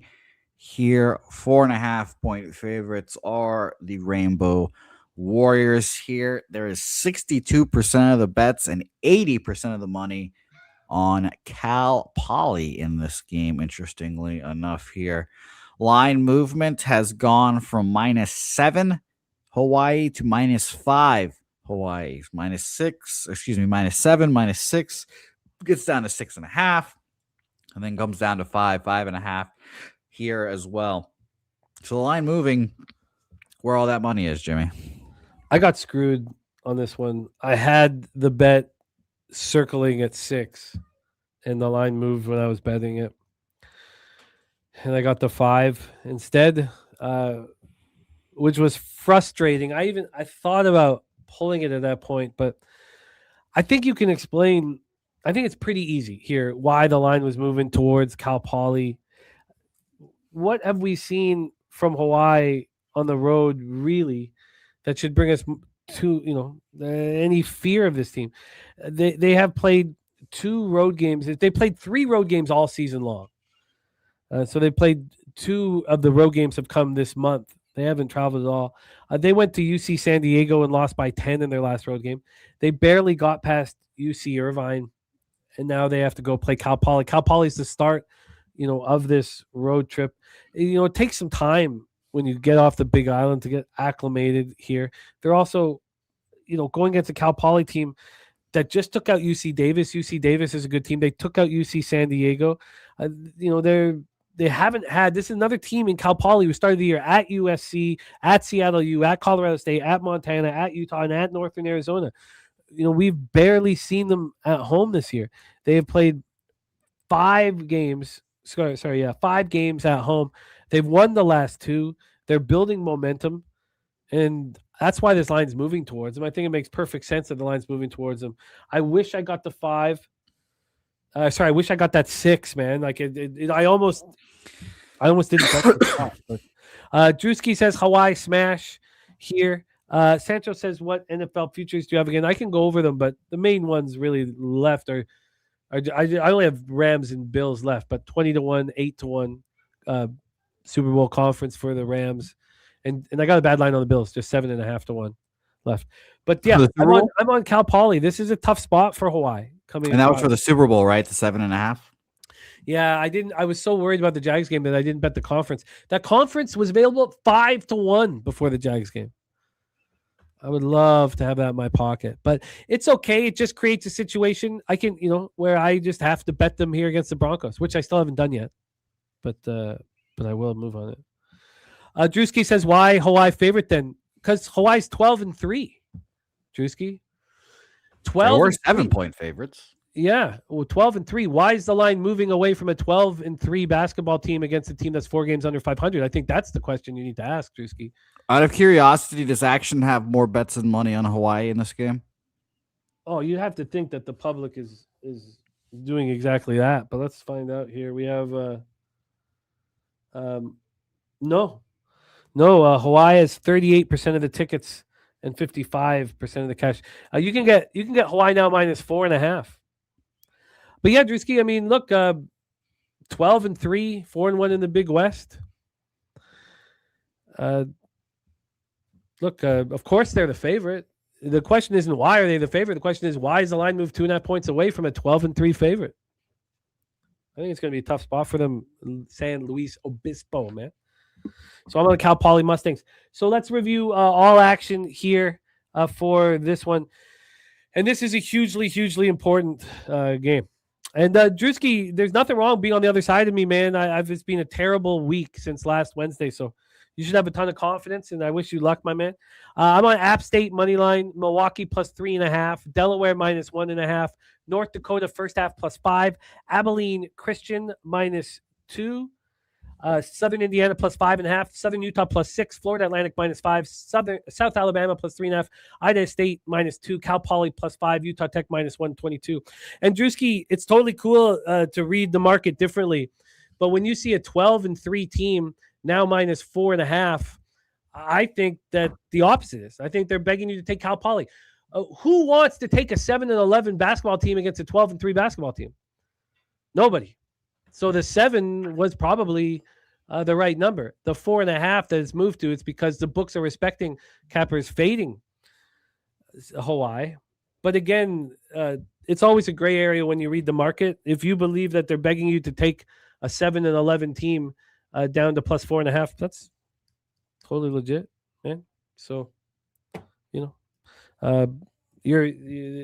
have complete autonomy with how you cap, Drewski, especially with us, man. So go get that cash. And but at 4.5 for a 12-3 basketball team, I certainly feel like they're begging you to take the Rainbow Warriors, and maybe the Warriors still take care of business, man. Maybe they still take care of business. We're going to move on to NBA here right now. We have Billy Brisbane joining us here shortly, but we do have Jose Bouquet, and I'm running real hot in NBA, so I'm ready to attack Jose, my man. So let's do that. Let's take a quick look at what's going on here with the game in Berlin, see if we want to make any line moves. Let's make sure, live moves. It is 30-14 Grizzlies. 30-14 Grizzlies. I mean, look, said he moved on Magic money line for a half unit for entertainment, even money there. Plus 100. Now it's plus 145. Magic's plus 4.5. I guess, we didn't spend that much time on the game, but I guess looking at, the star player coming back, it should have just been an immediate bet. And maybe the issue here was that, we had these players coming back to Berlin, and it was really easy to romanticize that situation. And maybe the Magic come all the way back and take care of business. But we know the situation. Star player returning. It's fade that team or pass. And I guess, and also you have pressure on the Magic. You have pressure on their German-born players. Memphis Grizzlies walk in there, and they know that everybody's against them. It's a really nice spot. So, again, I didn't move on it, but 30-14 right now. And at this point, I think you need to wait a little bit before live betting the Magic. You would think if they were down 30-14, my sweet spot in NBA is the 8.5. I would in all basketball. I look for the 8.5, the 8.5. So 4.5 down 30-14 is, you probably want to wait for a better number than that. At least a 6.5 at a minimum. All right, Jose, let's roll. I've messaged Billy Brisbane, letting him know that that his time is now. But let's roll, my man. Let's set up these games. We start with the Suns Pistons at Little Caesars Arena. Before you set up the line history, why don't we set up like this? I'll set up the pace of play here because I'm trying not to bet too many totals, but that Knicks Sacramento under was very, very, very easy. We have Spenny telling us that there is no Booker for this spot. We have Phoenix 7-3 over their past 10. Both teams playing at a similar pace, just under 100 possessions a game. Phoenix 7-3, 99.10 possessions a game. Detroit 6-4, 99.05 possessions a game. Both playing a very, very well. Not that we talked about it 2 weeks ago. How the pace of play had sped up. It's slowed back down again in the NBA. So why don't you set us up here, Jose, my man? Suns, Pistons, and let's roll. Yeah, it looked like I looked at this line at the low water mark because we have a 6.5 opener for the Detroit Pistons here, and it's come up to 7.5 here at BOL, which is interesting. It got down to 5 like an hour ago, and it just shoots right back up to 7.5. Probably some Booker news, I assume. There, we've got bookmaker open this up at 6.5, go up to 7.5 here. What do you think here? Oh, well, I should tell you where the money is because it's interesting that there's 52% of the bets and 81% of the money on the Phoenix Suns. Well, the problem, again, this is the spot. This is the type of game where you don't want to take in the money too much because Booker was at shoot-around this morning. So he's going to be playing Saturday against the Knicks. Remember, we talked about this. We talked about this yesterday.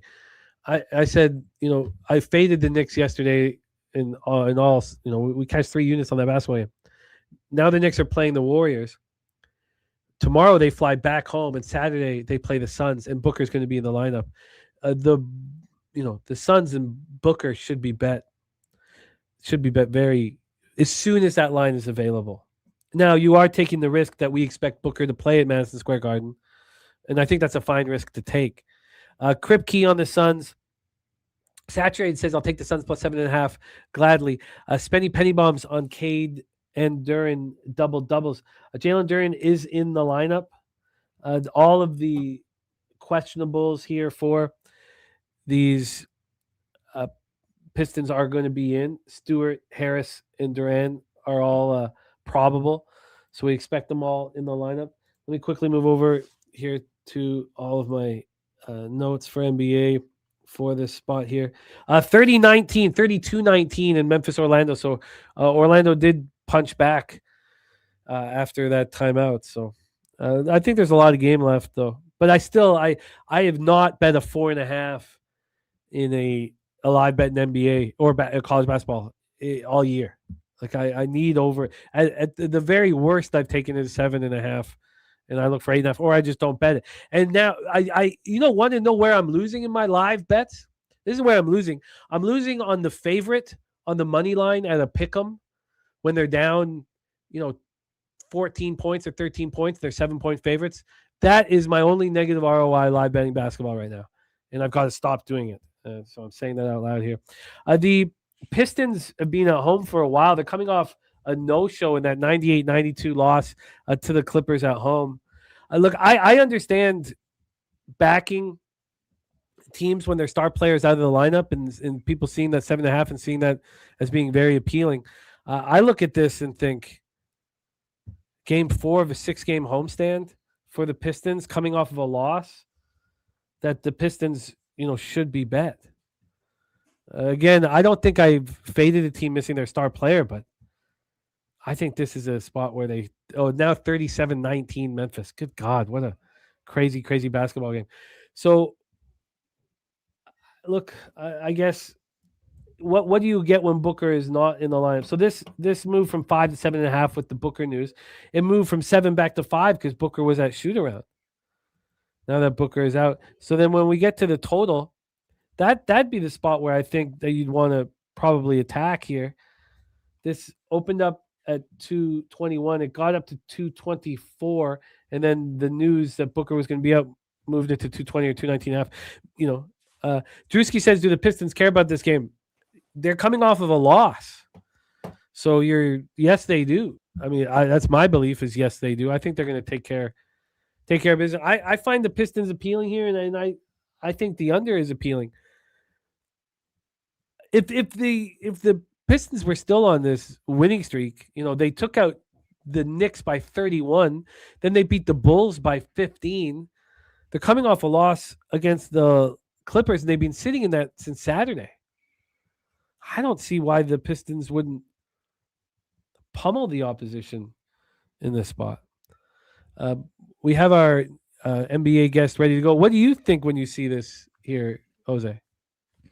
I lean Detroit personally. I thought when I saw the 5.5, I would have bet them that way. The 7.5, 7 is a little tough.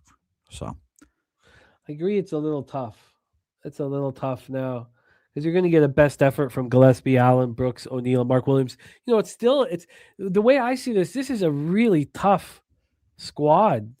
I have a vividness bias of the KD, Beal, Booker sons not trying as well. Personally, so that and obviously this team actually tries because they don't have those big dollar players. These guys are obviously trying to scrap claw, stay in the league, etc. So, and the Pistons kind of like the Pistons' whole MO, like scrap claw, fight it out, pull out the victory. So it's two interesting play styles, but I still lean Detroit even though it's 7. I wonder if this is we have Lucky Lefty on the Pistons first quarter. We have Robert Cherry on Magic, Pistons, Celtics, Thunder, Spurs, Hawks, and Lakers. I'm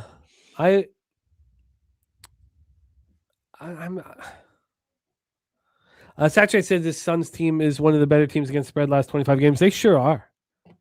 I also think it's because everyone has the vividness bias of the Suns, and everyone just fades the Suns, and now this is a completely different team. So I could see that.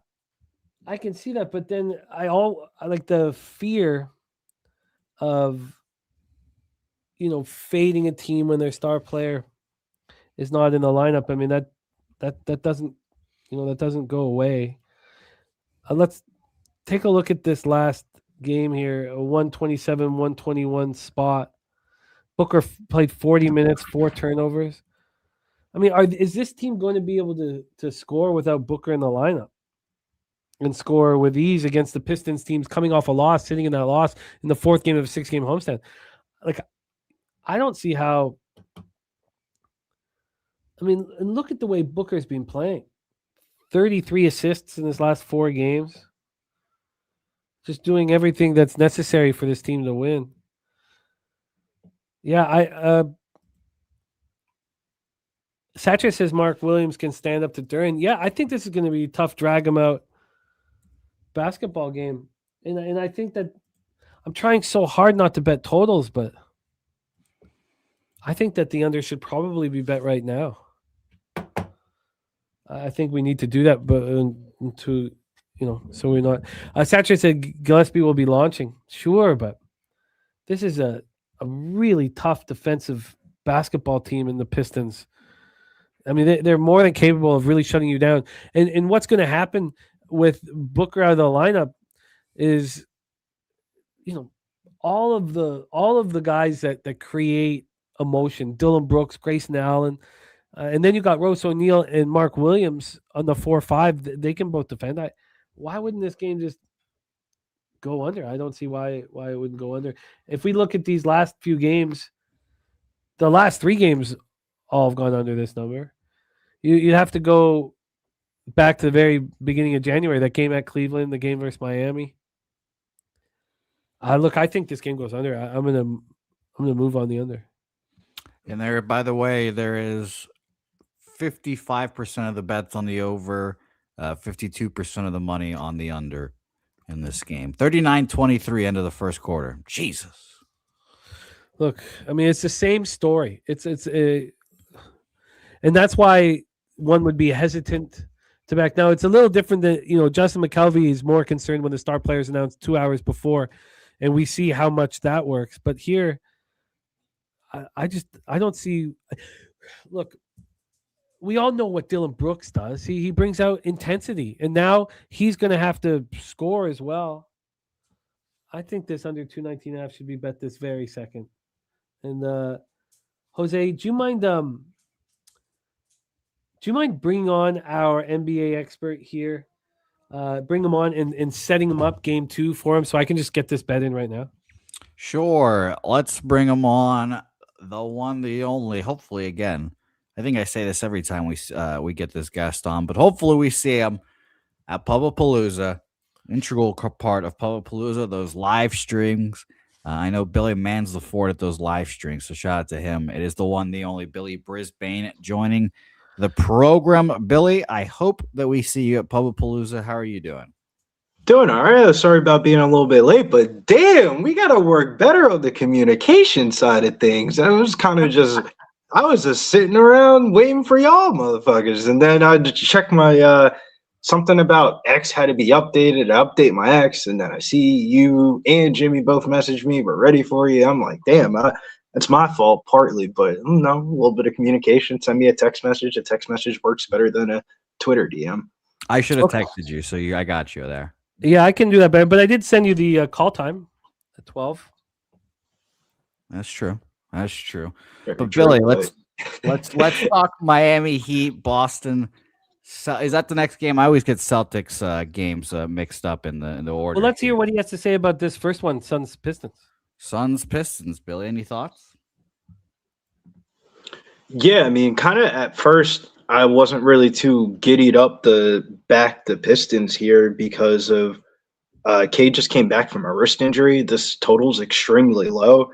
But this is the sweet spot. There's a couple of sweet spots on the card today. There's going to be a fourth game of a 6-game homestand, which is usually a sweet spot in the NBA. The only thing that kind of makes me a little bit trepidatious about backing the Pistons minus the 6.5 is you have basically their star players returning this game. 4 and 7 ATS the last 11 games of 5 points or more. The Suns have been ATS cash cows, but you take out Booker off the court. I mean, look at some of their performances without Devin Booker on the court. They've only gone over 100 points in 1 out of 3 non-Booker games. And the market's kind of telling you that it's going to go under. And if it goes under, it's probably because the Suns aren't showing up here. So redundantly, I'm going to have to side with the Detroit Pistons. Yeah, I get that. I'm just going to move on this under. As much as I don't, back a team when their star player returns, how many games was Cade out for? 3 or 4. It was a wrist injury, and Jalen Duren is also just coming back in the lineup. Both of them practiced yesterday, though. I think if there was more concern about their health, this line wouldn't be going the other way. I mean, this line's only going one way. Granted, Devin Booker's out of the lineup, but that was already kind of like baked into the price. But the Booker was at shoot around this morning, so we saw it go from 7.5 to 5 back to 7.5 when he was announced out. When did Well, it was one of the weirdest things I've ever seen in my life. Devin Booker showed up at shoot around for him to basically say that he's not playing, because it was like if you go on NBA Underdog, the updates went Devin Booker at shoot around, Devin Booker listed out. And it was like within like 10 minutes of each other. So like, was he there at shoot around today? Yes, but I would assume that means he was in street clothes and not basketball clothes. No, he was shooting. So he was shooting. He's like, so basically he said, look, I'm ready to go MSG on Saturday. So he was shooting but yeah, I think you were right. You have a star player returning, you have a star player out. I don't think that taking a side here is necessary. But I just bet the under 219.5 minus 110. It's available right now at 365. So I'm on it. Why don't you set up the next game here for us, Jose?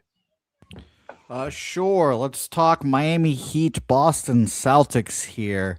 Celtics 2.5-point favorites in South Beach. 84% of the bets and 93% of the money on the Boston Celtics. Seems like a short line, in my opinion here. This line opened up at minus 1.5. Has climbed up to 3 at BOL, 2.5 across the board here.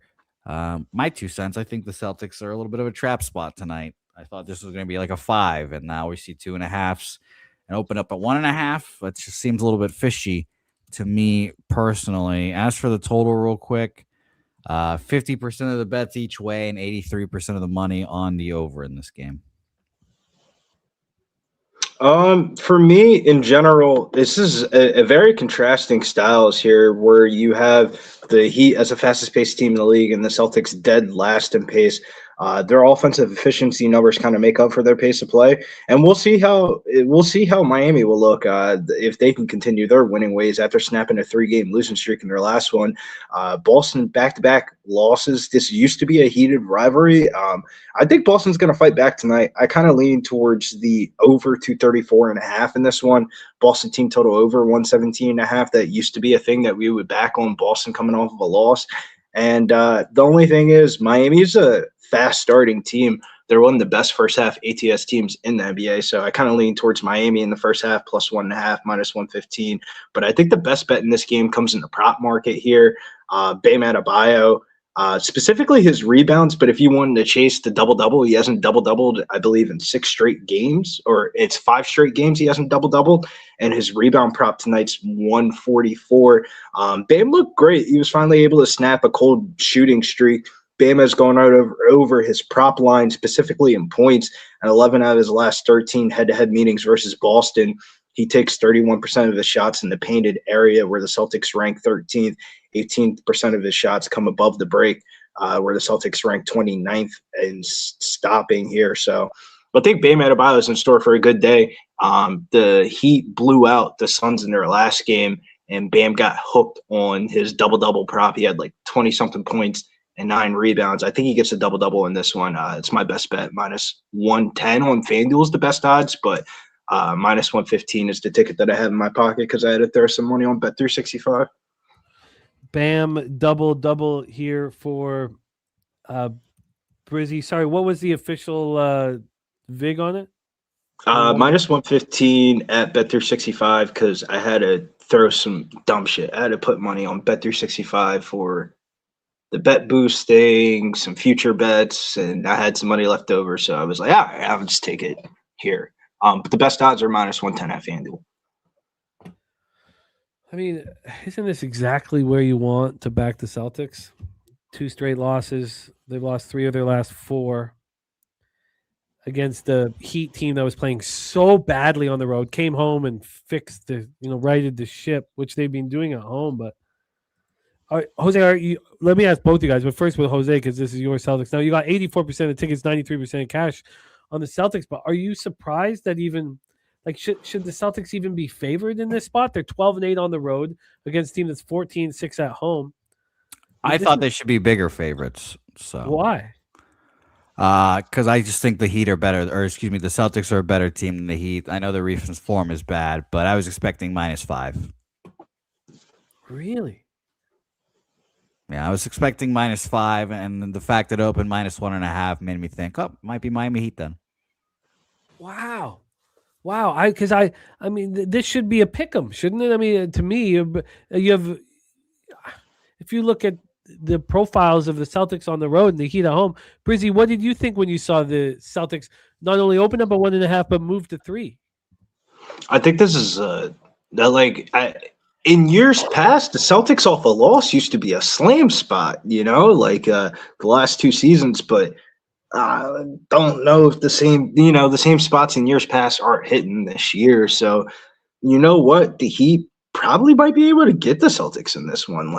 As much as I want to back the Celtics off some big losses and stuff like that, their form's been kind of this seems like a spot the Celtics are really going to seriously come out to play, and we're going to get the best version of them.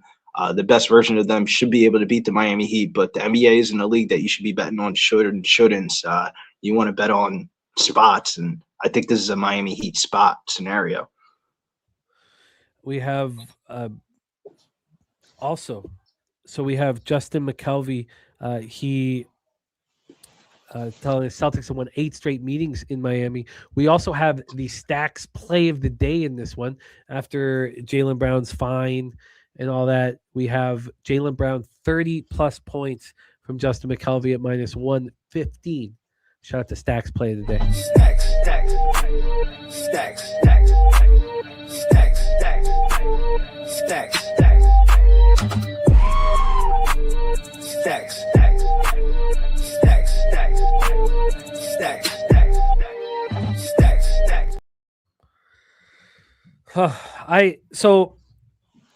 Sports Investor has this line Heat minus 2.5, and then Drewski saying that the 2.5 is a sharp trap. which it might be. But Celtics coming off back-to-back losses, coming off losses of 3 of 4. We also have Ronnie Crawford's spreadsheet play of the day on the Boston Celtics. If you're listening on your headphones at work, thank you, first of all, for rocking with us. And turn it down a little bit.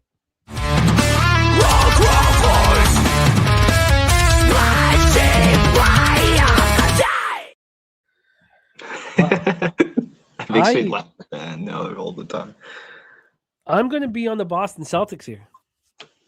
Drewski may be a sharp trap. I don't think they should be. I think this should be a pick 'em, and then the line should move towards the Heat.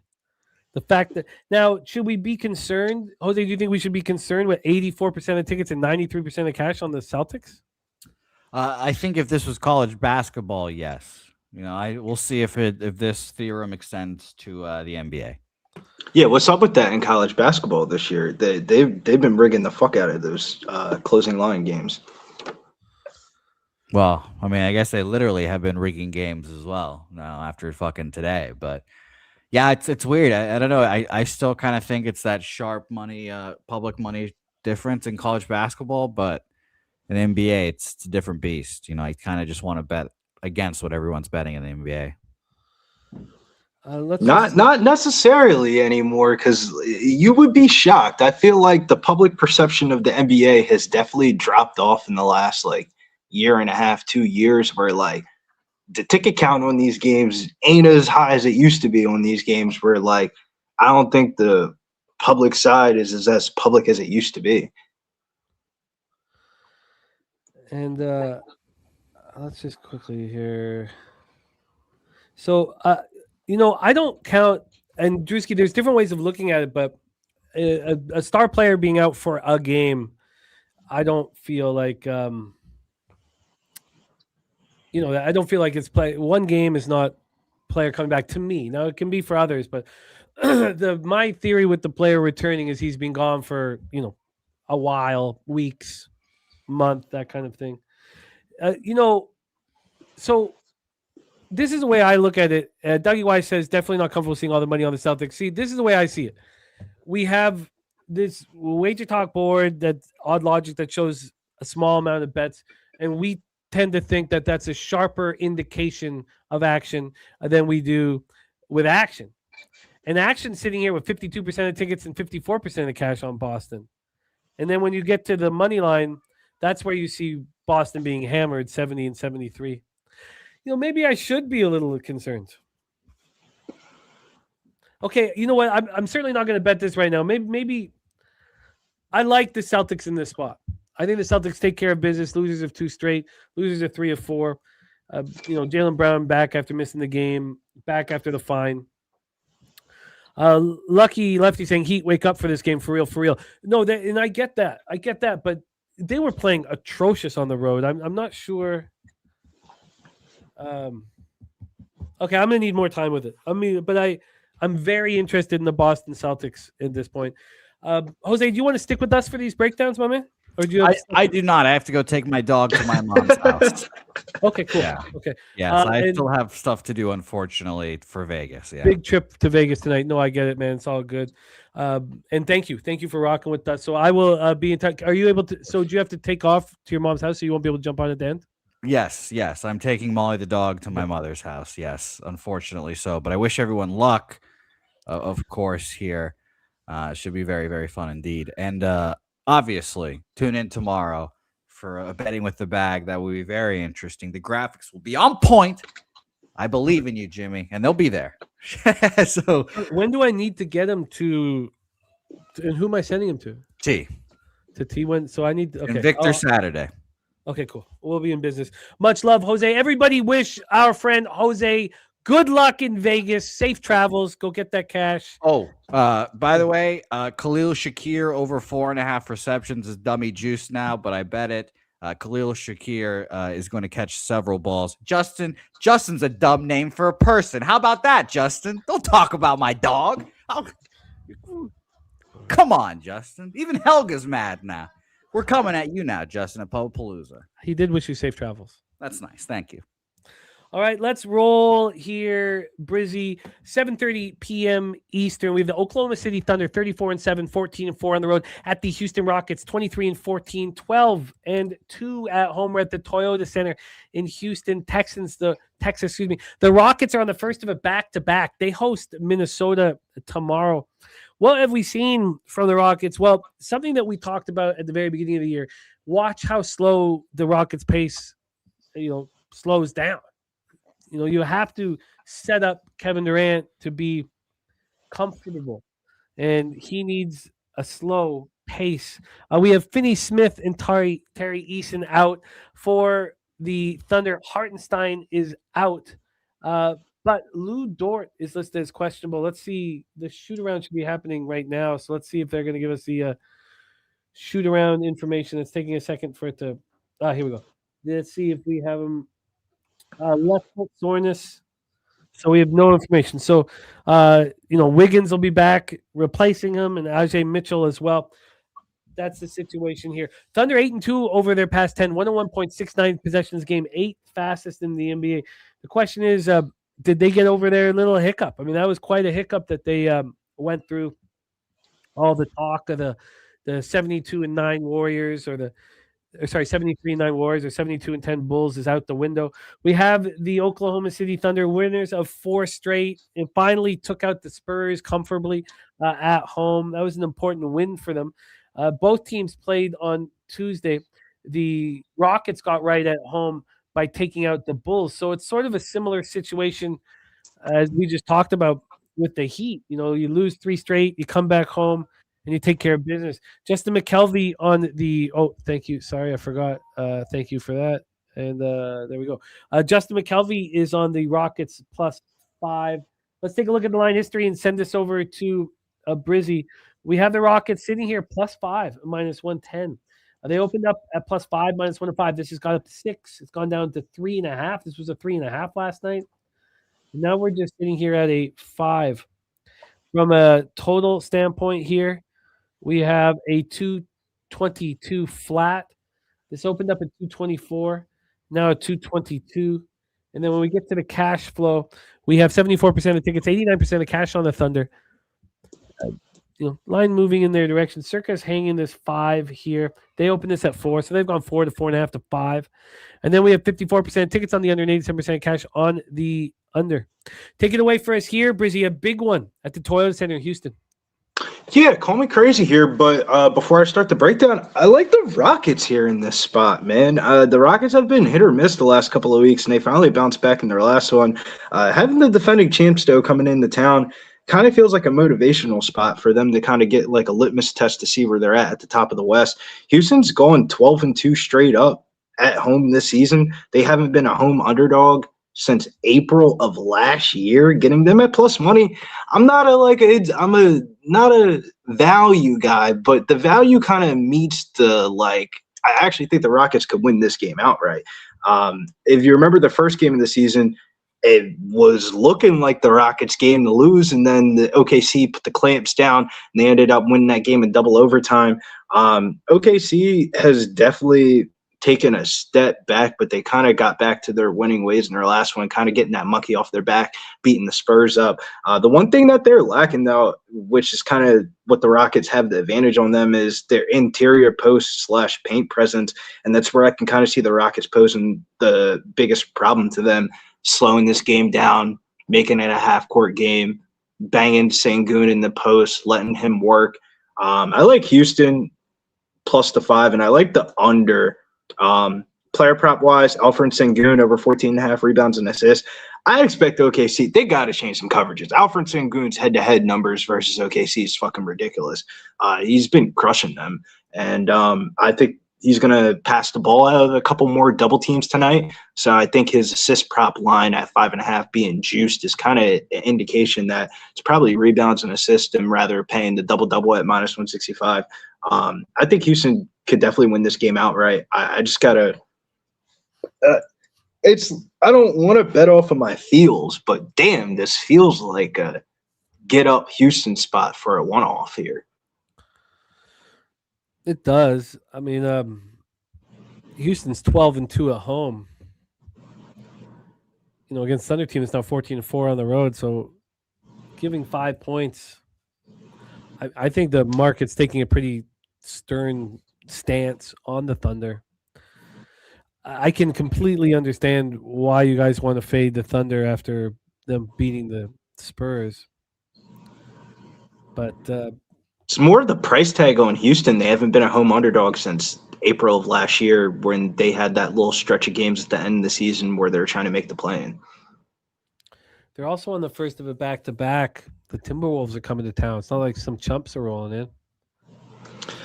Yeah, it's definitely decisions. I didn't place the bet for a reason because there's definitely some decision-making to be left. Both games are on primetime television, so usually I try to bet the game that's on primetime television, but Houston plays on Amazon Prime tonight, and then they play on ESPN tomorrow, so it's like, damn if I do, damn if I don't. There's a couple more underdog spots that I like on this card a little bit more, though. I feel you, Justin, saying that he's back in the Rockets, not fading OKC. Look, I don't think there's anything wrong with backing the Rockets here. But I'm not going to join here with you guys. What was that cash flow again? It was 74 and 89 on the Thunder. So I think you guys can be pretty comfortable with the market despite it moving a point towards the Thunder. This one is tough, man. This is a very, very difficult one. So we have Brizzy leaning towards the Rockets at this point and leaning towards the under as well. Yeah, I think there's going to be a defensive slugfest battle here. If Houston wants to win this game, this shit's got to go under. They're not gonna win a run and gun type of game against OKC.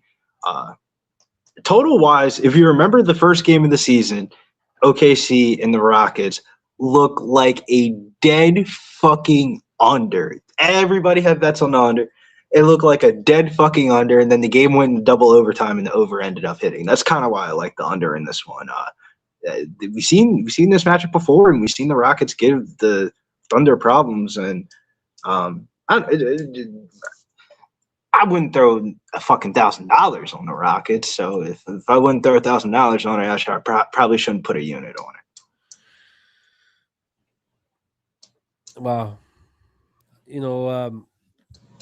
Londo angry about a Rockets bet. I don't think, Londo, you can say the Rockets suck. I mean, there's only 4 teams in the entire league that have lost less games than the Rockets. So, but that's the public sentiment right now, that the Rockets have been ass since Christmas. They haven't really been winning a bunch of games in spots that they've been big favorites. They either have lost outright or didn't even come close to covering the spread. I mean, the Rockets were 12.5-point favorites on Tuesday, and they barely even won that game. It kind of feels like a combination of like a bet on the Rockets with a fate of the public perception of OKC, but not something I'm super convicted on. Yeah, no, I feel you. I didn't know that was the public perception. I'm kind of surprised by it, but now, Londo, spite bets have a very high ROI, so don't veer away from spite bets. Sorry, Gorky, I missed that. I missed the how does the pick'em work? It doesn't matter if you had a rough first round. It will make it. Well, it does matter. It'll make it difficult to win, but it's live. It's live right now. The brackets are open. You can make your bets right now. They become available on Thursdays.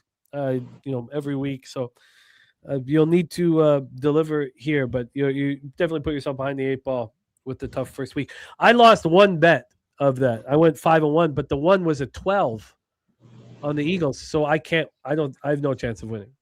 So you can go 5-1 and have no chance of winning.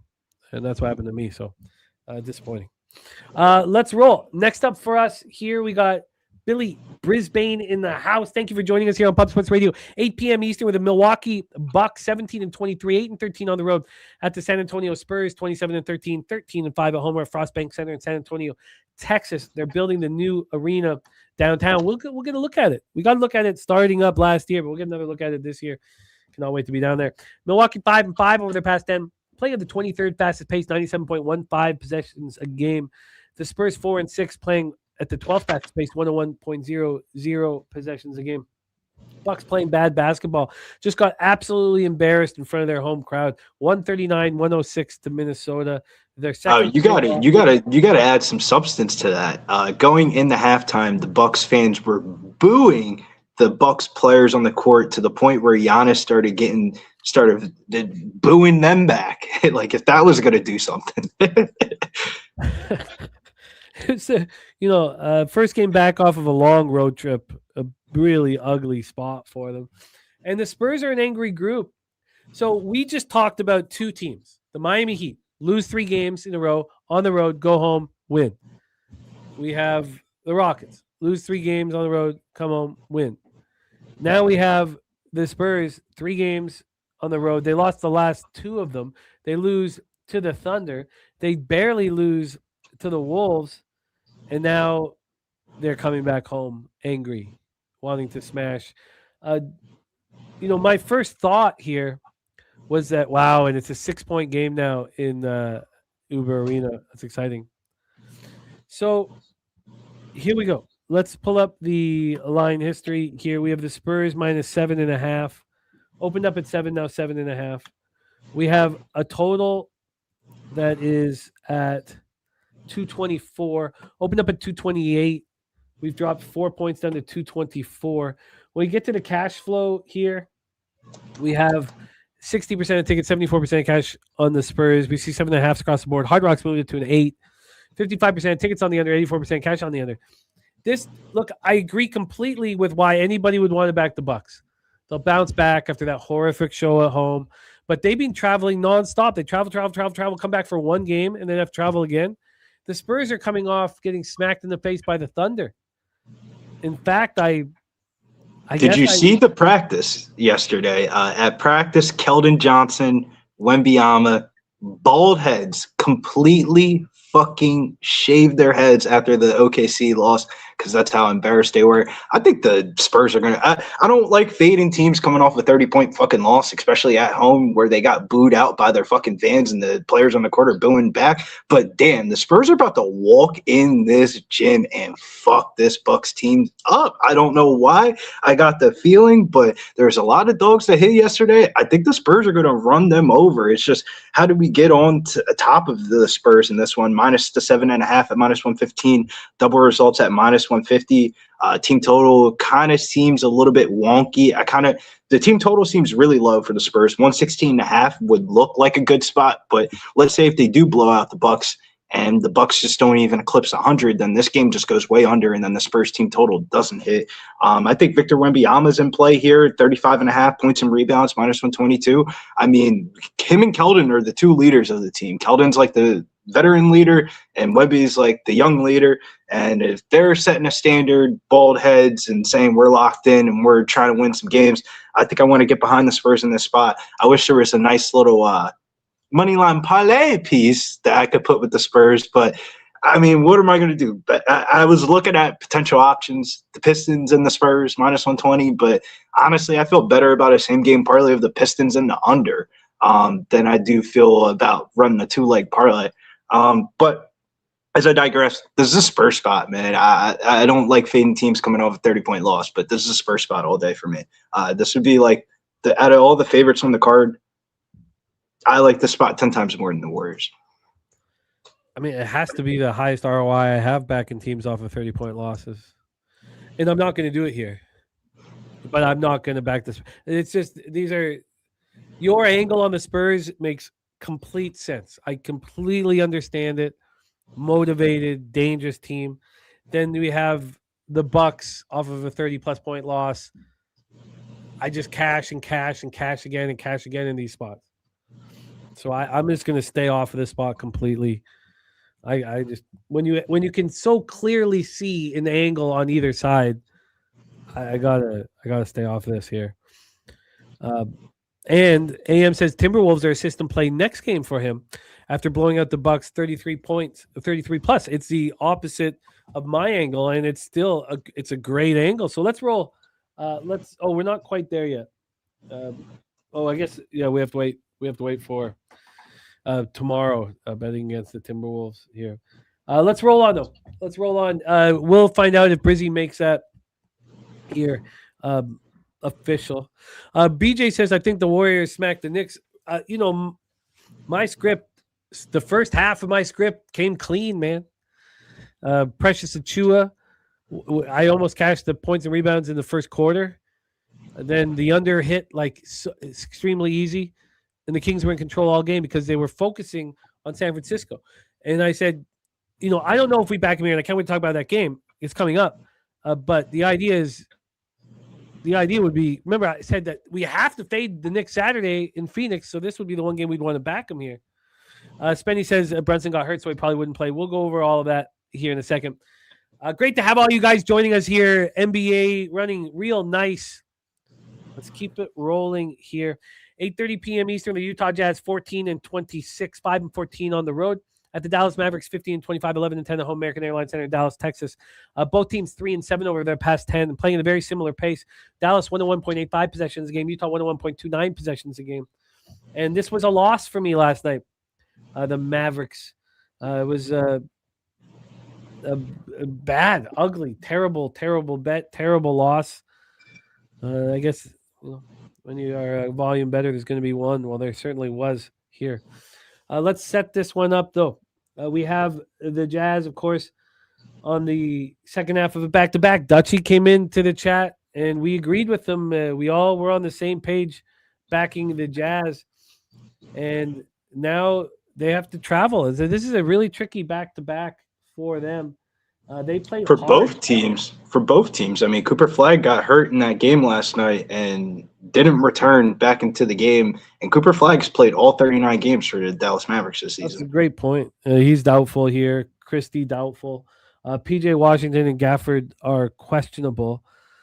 Laurie Markkanen's out for the Jazz. It's like this is a fucked game. This is like the type of example of injury news reports that make people not want to bet the NBA.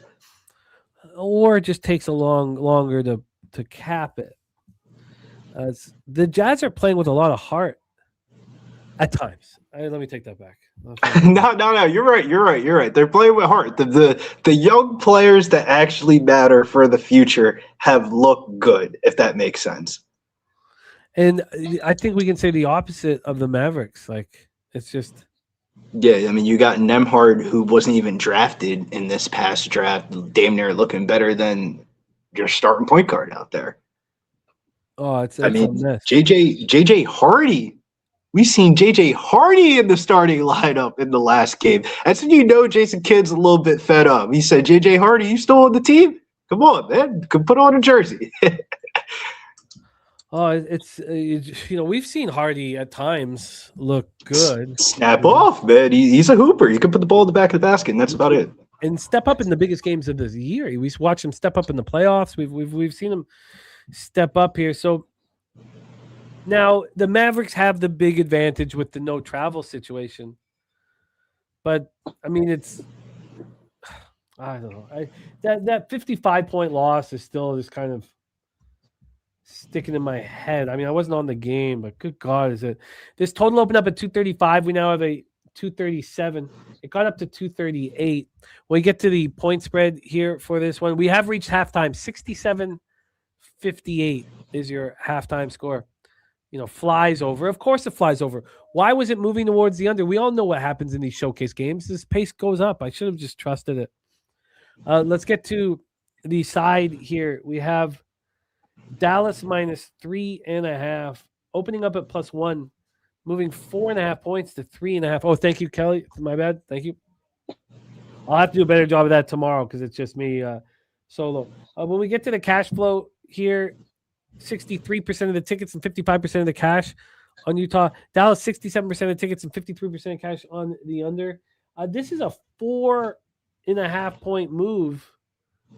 I mean, just an enormous. I feel like you got to bet Dallas. Call me crazy. You got to bet Dallas. I like Dallas in this spot. No Cooper Flagg and the line's moving the opposite direction. I know Laurie Markkanen's worth a lot of points and stuff like that, but, I mean, can we recall the first two meetings between these two teams? Cooper Flagg goes off for 39 points, and they lose in double overtime. Then they played a game about a week ago, and they lost by 2 to 3 points. I feel like Dallas – we're getting such a generous price tag on how the Jazz have been playing of recent that they're getting overvalued. The fact that this is almost a pick 'em with Dallas having their corpse of a G League roster out there, I think it's the side, man. I mean, -3.5, -158 on the money line if you're a little bit scared. If you're looking for like 1 to 2 bets on today's card, this probably isn't the one for you, but I like Dallas in this spot, man. This is a bet on Dallas spot for me. Did you think that people expected Markkanen to be in this back for the second half of the back? 100%. Did you see what happened yesterday for the Utah injury news report? They go Markkanen's not even on the injury news report, and then they rule him out for illness right before the game starts.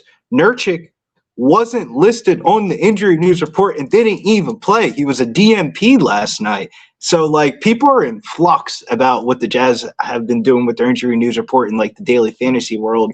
But everybody thought because Markkanen didn't play last night that he was going to play tonight, and that's not the case. I think Keontae's going to gear up and go out there. He's played back-to-backs so far this year. But it's pretty wild line movement. This is a wild, wild west of the NBA that we deal with, and I like the West Coast team of the Dallas Mavericks here. Yeah, I think that makes sense. I think that all makes sense. I got to sit with this game for longer, man. What a mess of a basketball game with all these moving parts. So, do you believe then? So, I think this is the most important point that needs to be understood in this game. A 4.5-point move towards the Mavericks, is that because people thought Markkanen would be in the lineup for this game? And when was it announced that he was not going to be in the lineup? It was pretty recent. Like, we knew Cooper Flag was out before Markkanen was. See, the reason why I say this, Brizzy, is because this has been a very constant move towards the Mavericks. They open up at 1:31 in the morning at +1. At 8:30 in the morning, it's a pick'em. 9:17, it's -1. At 10:41, it's -2.5. So if they just found out at 2 p.m. when it moved to 3 or to 3.5 that Markkanen's out, then it wasn't that. It was sharp action that's moving this line towards Dallas. I think it's a combination of both. Honestly, like, there was sharp movement. Like, we knew Cooper Flag wasn't playing in this game the whole entire time. Then the line still moved towards Dallas. I don't know, man. The more and more, I don't want to overthink it, but I'm back in Dallas in this spot. If you don't want to tail, I don't blame you. But this is one of those type of games you end up betting Dallas, and you might not even want to watch the fucking game because it's going to be a bunch of JJ Hardy and Nemhard out there. But I think this is the one-off get-up spot. Cooper Flag's played in every game so far this season. He's going to be out for this one. I mean, Dallas has lost to Utah back-to-back times of recently. And then on top of that, both of these teams have the same record, but one team's actually trying to make the play in fucking tournament, and the other team is supposed to be tanking. So, like, I got to roll with Dallas here in this spot. I can get you a -3 at -115. Are we going to start rolling? Make that official? Yeah, it's a good spot. Good spot. Oh, in fact, yeah. No, I can get you a -3, -1. No, it just moved again. God's moving fast. You know me. I'm not a big bitcher about the juice. I would just care about the winning of the bet more than the juice. -3 at -115 here. Spooner studying what is going on here with the point shaving story here. Saying that I had to stop fucking with college basketball a little bit. I had to bring down my volume on college basketball. Like, I used to bet like 8 to 10 games a day. And I've been kind of watching it and kind of peeping it, but there's been too many weird fucking things going on. Like, I had a bet in MSG a month ago, and they stopped the game to replace the backboards. What the fuck are we? This is an NBA arena. When did we stop the games to replace the fucking rims of the backboard? It was one of the wildest things I've ever seen in a basketball game. Granted, ended up benefiting from it, but I was like, yeah, college basketball's on some other shit. NIL deals. You got kids coming from fucking the G League playing in college basketball. They're 26 years old. Shit's getting wild in college. It is. But we understand this situation we're in. We understand how gambling works, man. So this shit is grimy. We know that. We signed up for it. So no one's surprised. Yeah, but be legit about the griminess, Jim. If I'm gonna lose, let me lose on my own accords. Don't let me lose on some bullshit fluffery stuff. Yeah, I have no concern whatsoever. Let me lose on like AJ Brown dropping the fucking pass of 20 yards. I can live with those losses. But I mean, obviously we're not going to know who is shaving points, and in the end, sometimes you'll be on the right side, sometimes you won't. Just like in your regular action. So I'm not going to pay it any mind. Let's roll into the next spot on the board. And this one is a beauty. Now there are injury issues here. Brunson doubtful, Robinson questionable, but Kolek, Hart, Bridges, Anunoby, Towns, you're starting 5.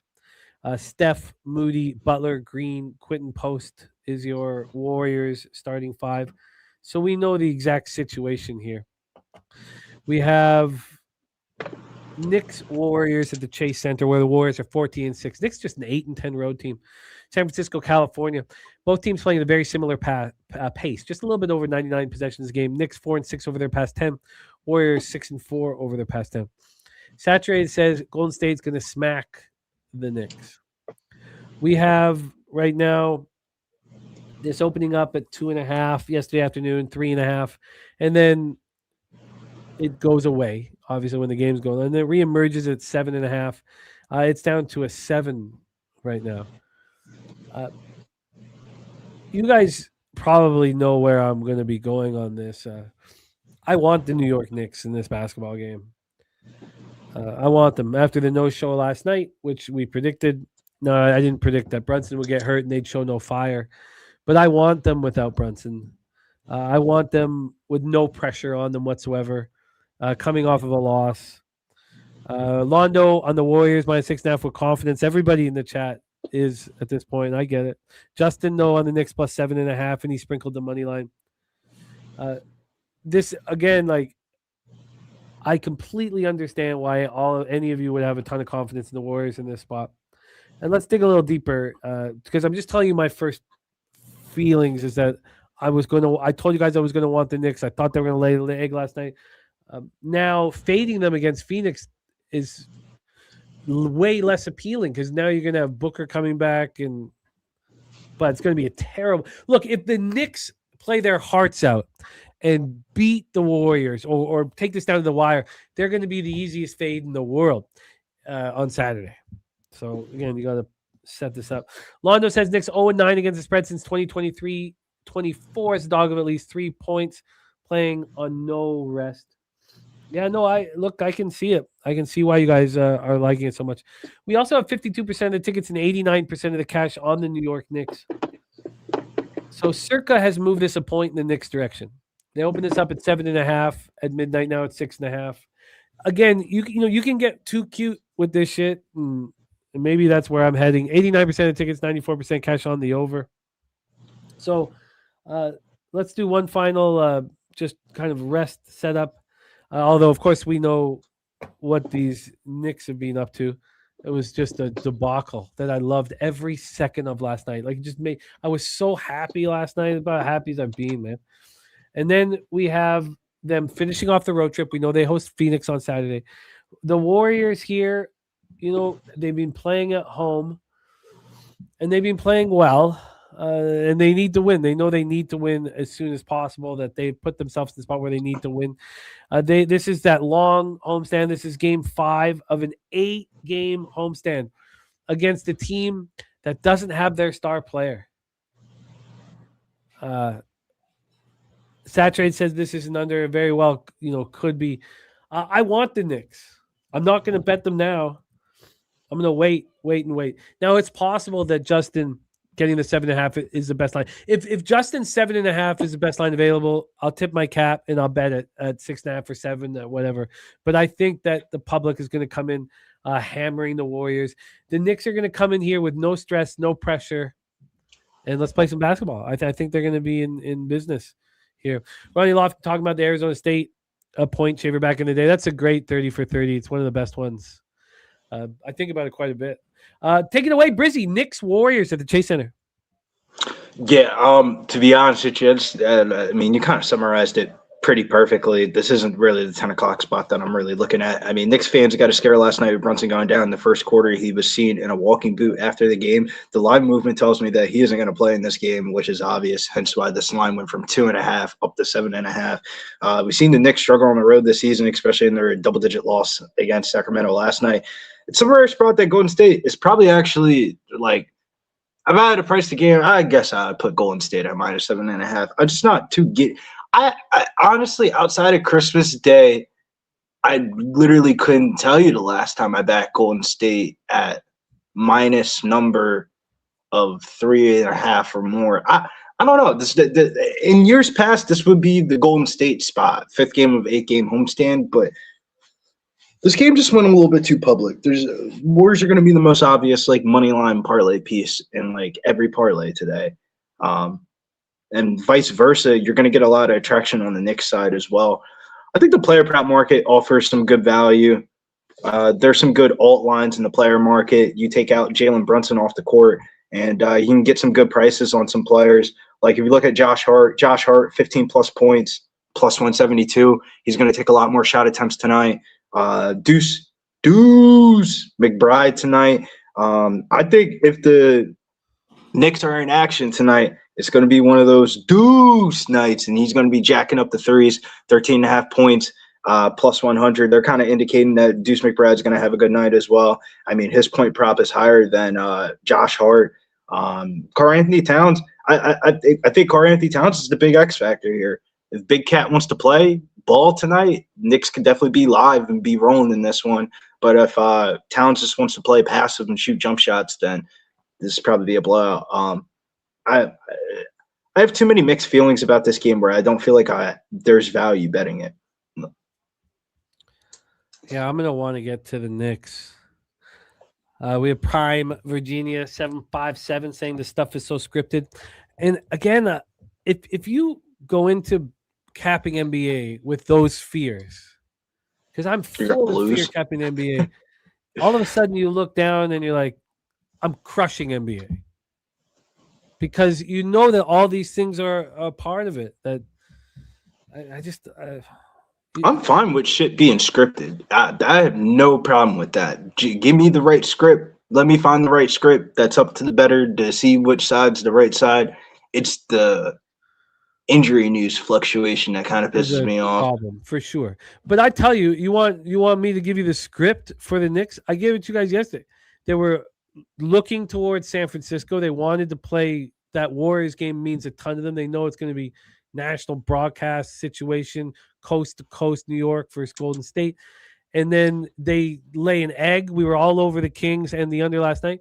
They go in without Brunson and they beat the Warriors. Dead ass. Deuce McBride goes off for 20 fucking points. Deuce hits 4 fucking threes. And then you'll ask yourself at the end of the night, and why did I like the Warriors so much? But look, again, like I can understand the hijinks is a problem. I like going in. I like capping NBA, knowing that this shit exists. I'm gonna be on the Knicks.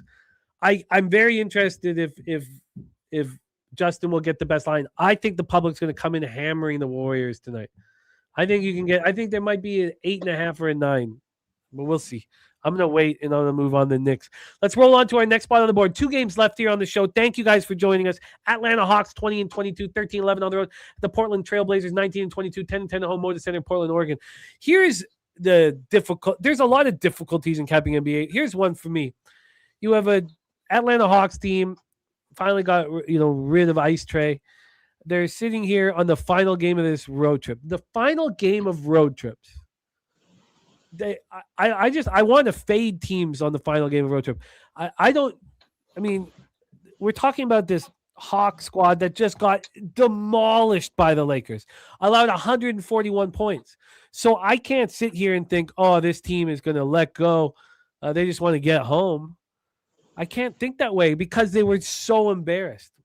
And they'd won 3 straight games going into it. Thank you. Sorry. Jeez. Thank you. My bad. Oh, shit. Here we go. There we go. Thank you, my man. So I struggle with the last game of road trips in the NBA a lot.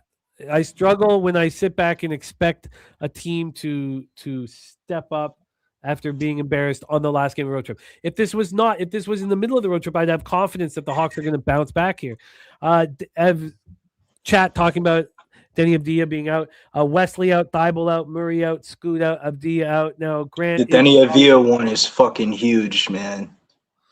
It is. He's been an absolute beast. I did cash his under in the player prop market after he went for 41. I mean, yeah, when they start price like in daily fantasy, one of the last times I played, Denny Avdija was like the second highest priced player of the whole entire fucking slate. I was like, yeah, they're getting a little bit ridiculous with the Denny Avdija shit now.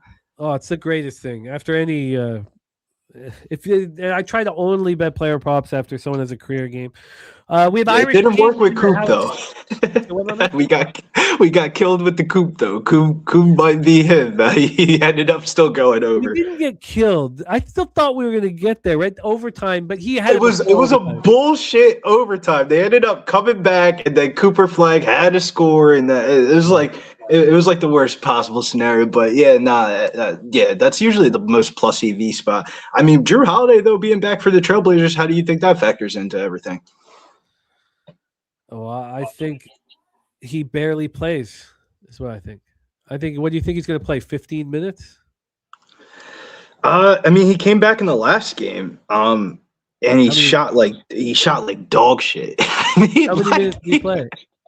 I'll give you the exact number. It was bad though. He shot so bad that like it made me think, man, there's got to be a sense of pride left in Drew, or maybe the paychecks are just hitting so much he's just showing up and showing his face. Played 21 minutes against the Warriors, but they did get blown out, so like we don't know what the minutes limit was. No, that's true. If he came back and played 20, I'm off on the 15 then for sure. Spenny's saying he'll play 23, 25, 69, 68 right now. Memphis up by 1. Those of you who did move live on Orlando or backed them initially, great work. Stick to the plan. This is where you get back. You ever see the little Simpsons meme where Homer's going back inside the hedges? That's how I felt. Yeah. Now we're back, baby. Now we're back. The over and Orlando's alive. Yeah, no, that's a good one. That's a good analogy. Kripke looking at Blazers plus the points. Let's take a look at this line history. So the Blazers, coming back home off the 119-97 loss on Tuesday at Golden State. So they're coming back home. They had a 4-game homestand. They won the first 3 of them, and they beat Houston back-to-back. I got burnt on that second game. And sitting in late in the third quarter, I was like, oh, I'm getting this cash. And then the Rockets just didn't show up. We have a total here at 231.5. 231.5. I'll open up at 229, so we've gone 2.5 points to the over. And then on the spread here, we have Portland plus 4. Sitting here plus 4. This is a tricky spot, man. Cash flow, 80% of tickets, 93% of the cash on Portland. 85 and 87 on the order. That's a ton of money on Portland. If we want to look at action and see if it can get verified, they'll never have the same stuff. They have here, sorry, that's money line over the spread. They have 53% of tickets, 52% cash on Atlanta. Completely different story. Take it away, Brizzy. Who is the man for these Blazers? Is it? I mean, I don't. Who's Caleb Love? He's the only one who can, because Sharp, Kamara, Grant, Klingon, these are not offensive players. Now, Grant can be at times, but take it away. Keep rolling with Caleb. One of the most trepidatious or trippy spots is like when you so confidently fade a team the one game and then they come back the next game, but you kind of like them, you kind of don't. And Stacks, and Pete, we were just beating it home that the Lakers are going to chip up the Atlanta Hawks in their last game. And while I feel confident about one side of the game, I don't feel confident about this side of the game. Like, this is one of those type of spots. Like, if you just said bet on the spot and take off the players on the court, this is a terrible Atlanta spot. I mean, this is the last game of a road trip. They spent 7 of their last 9 on the road, only 2 home games since New Year's Eve. They're coming off of a tough loss where they look like they didn't give a fuck in the basketball game at all. And then the Blazers get back Holiday. He looked rusty in the first game back. They'll be without Denny Avila, which is a huge hit for them defensively, especially on the wings when you're going up against a guy like Jalen Johnson. It's a Portland spot, but they just might not have the roster I'm looking to put money on tonight for me. See, I don't see it as I do think you're right. It's a good or decent spot for Portland, but playing without Avdia. But I like backing Atlanta after getting embarrassed. All they have to do is play well here and get on an airplane. I think you're getting a good price tag on Atlanta. Where I think it's a bad spot for them, but when you have the roster influctuation that both teams have had, I kind of give the edge to Atlanta here. Where if you put a gun to my head and you told me to bet $1,000 or $20,000 on a side, I'm picking Atlanta over Portland. I think Portland's the right answer, and you can find reasons of why Portland's a live underdog in this game. But when the ball starts rolling, man, I don't know, man. This seems like a game that I want to stay away from. I think this is a game that I'm going to be betting, and it will be the Atlanta Hawks that I will be betting. They're coming off being embarrassed. The Blazers probably don't feel embarrassed. They're playing without Denny Avdia. They're playing against a quality opponent in their barn. I think Atlanta takes care of business, steps up in this final game of the trip, and just takes care of business. I really do. I do. So I'm going to be on Atlanta at this point. Let's talk about the. I gotta run upstairs real quick. This fucking dog's going off. But this is the game that I wanted to break down the fucking most. Okay, no worries. We'll get right. We'll get you back in business here. All right, let's talk about our final spot on the board here for Thursday, January 15th. The Magic have taken the lead here, and I'm happy for you guys, man. It's good, and I hope some of you guys got in live. I don't know what it got up to. I only saw that 4.5, and I was saying I wanted more, but nice to see some character from a basketball team that you bet on. Let's roll 10:30 p.m. Eastern with the Charlotte Hornets 14-26, 7-14 on the road. The LA Lakers 24-14, 11-7 the homer. Crypto.com Arena, Los Angeles, California. We got Brizzy back in business here. Charlotte playing the 24th fastest pace. Lakers playing 21st fastest pace. Charlotte 4-6, 97.05 possessions a game, and the Lakers 5-5, 99 possessions a game. Let's get into the line history and the all-important injury report here. So see what we're dealing with, and it's up here. So here we go. We have AR-15 out, and Jackson Hayes questionable. Sexton questionable, and Diabate questionable. Now, with Kalkbrenner returning, look, Diabate's been really good, so I don't mean, he's still important here. Dealing with right hip soreness. So I like Kalkbrenner more. They got some. You'd like to have them both available, but I hear you. Saturated looking at the Charlotte Hornets here. Sexton, he's such a funny career, Sexton. Sexton right now is questionable with a hamstring injury. He missed Monday's game. I don't know if he's going to be around. If he's not around, at least you get more defensive intensity and accountability. So here we go. We have the Lakers -3 at -110. Wow, that is low. I like Charlotte, man. Well, we're hearing that too from the chat as well. This opened up at -4. It got down to -2.5 at 6:30 last night. Got up to 5 at 9 tonight. At 9 last night, and now we're sitting at a 3. This last move was 41 minutes ago at 3:02 here. Let's wait till we got Brizzy back here. That last move was at 3:02. Okay, Brizzy back. I don't know what I touched. I touched something and everything just went doom. Yeah, it's all good, my man. From a total standpoint here, we have a 233.5. This is a wild number that we're dealing with, man. Like I mean, they're telling us that Luka, LeBron, it doesn't matter that this is a Charlotte lineup with Knuppel, Ball, Miller, and Bridges and Kalkbrenner that has a lot of talent. This is wild. We have 70% of the tickets, 67% of the cash on the Lakers. This line moving towards Charlotte. 62% of tickets on the over, 93% cash on the over. Godfather took the Hornets plus 4.5. I mean, this is absolutely wild. So let's just take a look at the rest factor and then hand it over. Brizzy saying that he is attacking this game, and which we imagine will be the on the Charlotte Hornet player prop side. We saw these Lakers destroy the Hawks to stop their 3-game losing streak. That was on Tuesday. We last saw the Hornets on Monday, so they've been just in LA. But, Tuesday and Wednesday off. If they were in LA, had Tuesday off and had to play Wednesday, maybe you'd be concerned about them, going out. They head to Golden State tomorrow. They don't even need to leave after the game. This is game 3 of a 5-game road trip. Take it away for us here, Brizzy. Hornets, Lakers.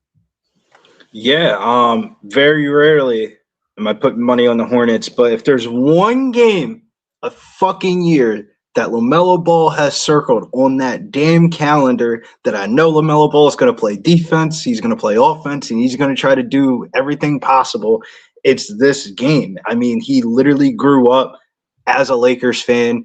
His brother went to the Lakers. He wanted to go to the Lakers. We've seen some of his best performances of his career come against the Lakers. And the way that the Lakers have looked of recently, the fuck are we laying minus for on the Lakers at any price tag? This team was just plus money against the Atlanta Hawks with no Trae Young the other night. It's wild to me. I mean, yeah, their record's 13-1 in close clutch games, but that number is very misleading. Yeah, they're winning close games, but a lot of these games aren't close, man. Their defensive numbers have been awful. 26th in defensive rating, 23rd defensive rating over the last 15 games if you narrow it down. Charlotte so far this year, in the year 2026, we're not talking about the whole year. We're talking about in the year 2026. Charlotte's gone 3-4 straight up, with each of those losses being by less than 3 points. The talent's been there for Charlotte. They're clicking on the court. It's only a matter of time before they start turning heads. And that final score against the Clippers in their last game is very misleading. They were leading damn near the whole entire game. They had the lead with 7 minutes left in the game, and then they end up blowing the lead, and they end up losing the game and not covering.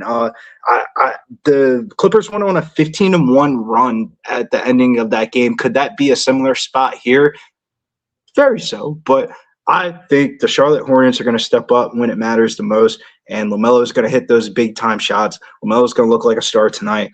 Granted, I'll probably put my money on Brandon Miller. Brandon Miller's in a really good spot as well, but, I mean, if they're going to hang low-hanging fruit for me, I guess I got to take it. I'm on Charlotte +4 here at -114, and I think this is a game that you roll out the same game parlay. I mean, they're kind of disrespecting LaMelo here. He's gone over his prop line, specifically in points, 6 straight games against the LA Lakers, and they have it at 19.5 tonight.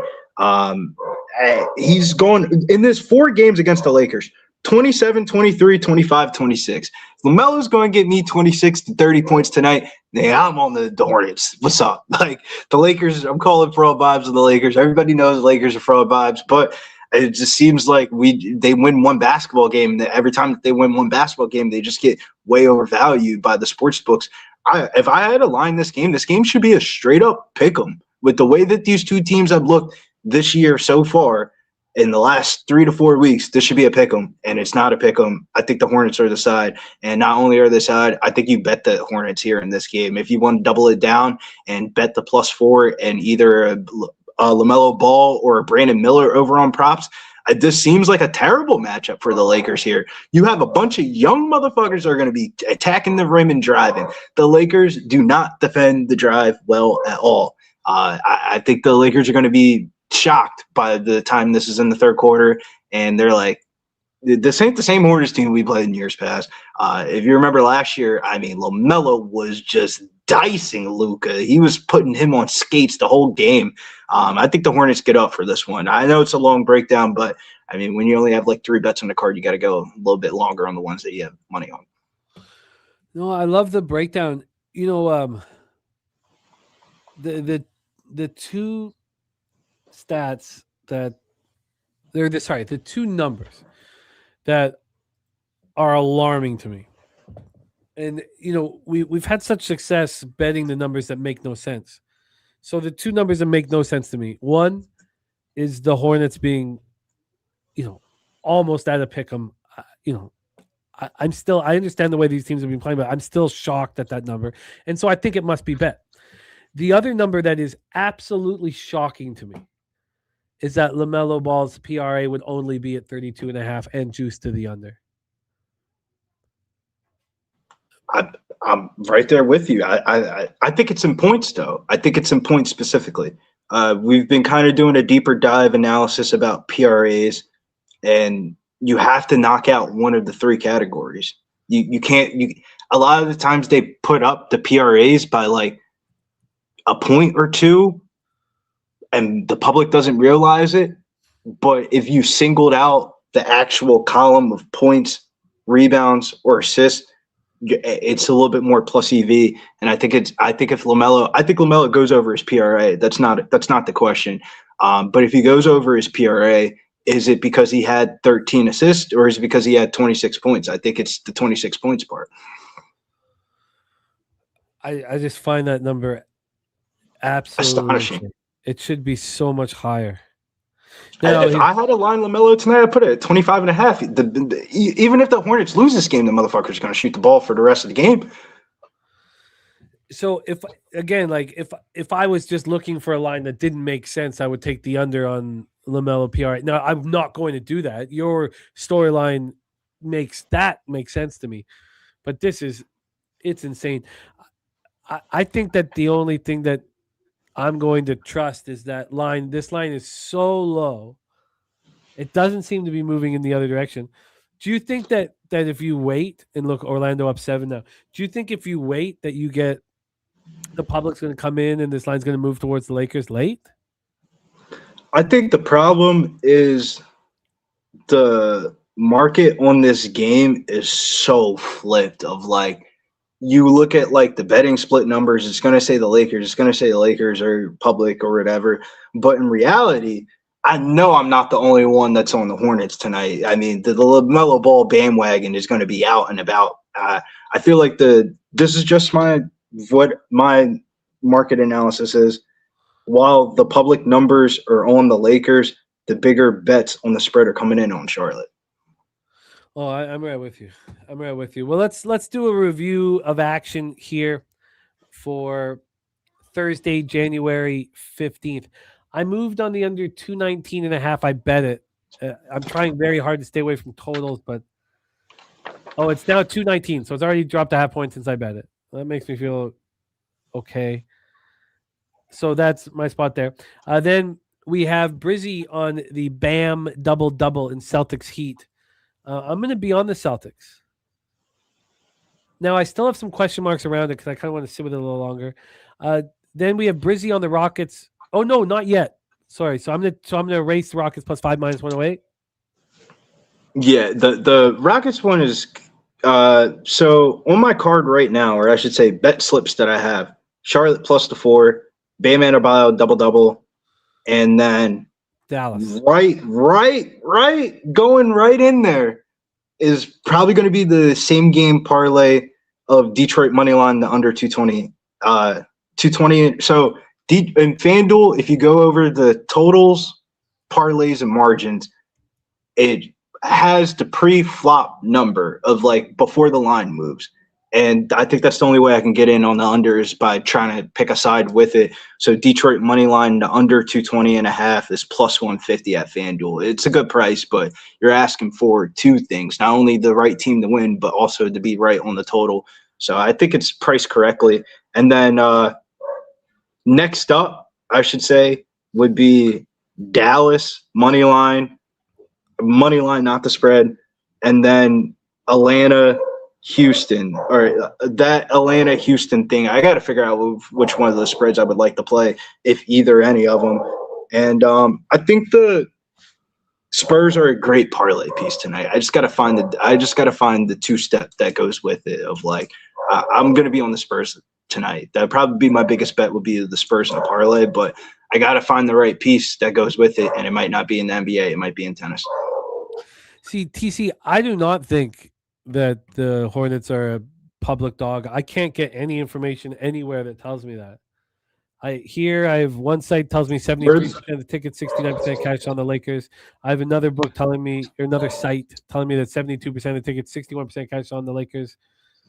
We're the two senses thing of like, where do you think, or what information did you get that you think it's a public dog? The public dog of the day is, if anything, the Lakers are the second most bet team today behind the Orlando Magic. The most public dog today is the Phoenix Suns, plus 6.5.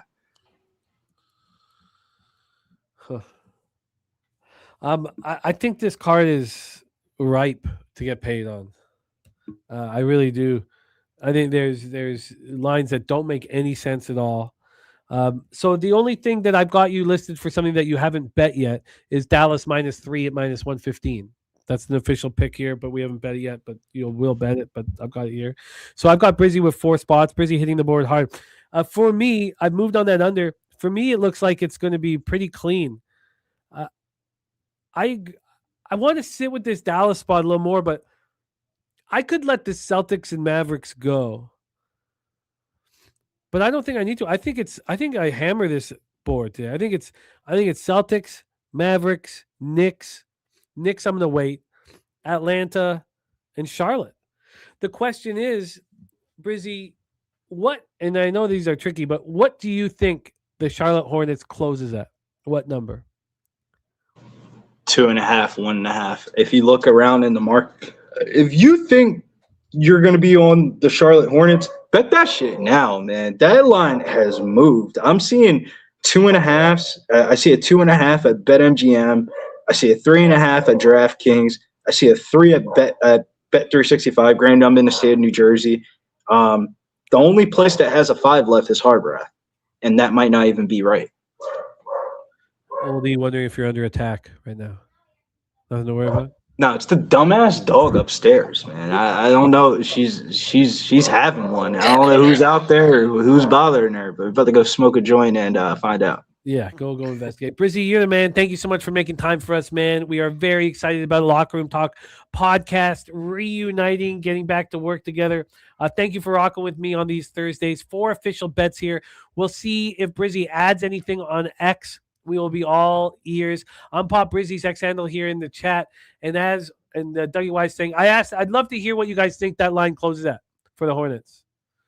I'd really like to know.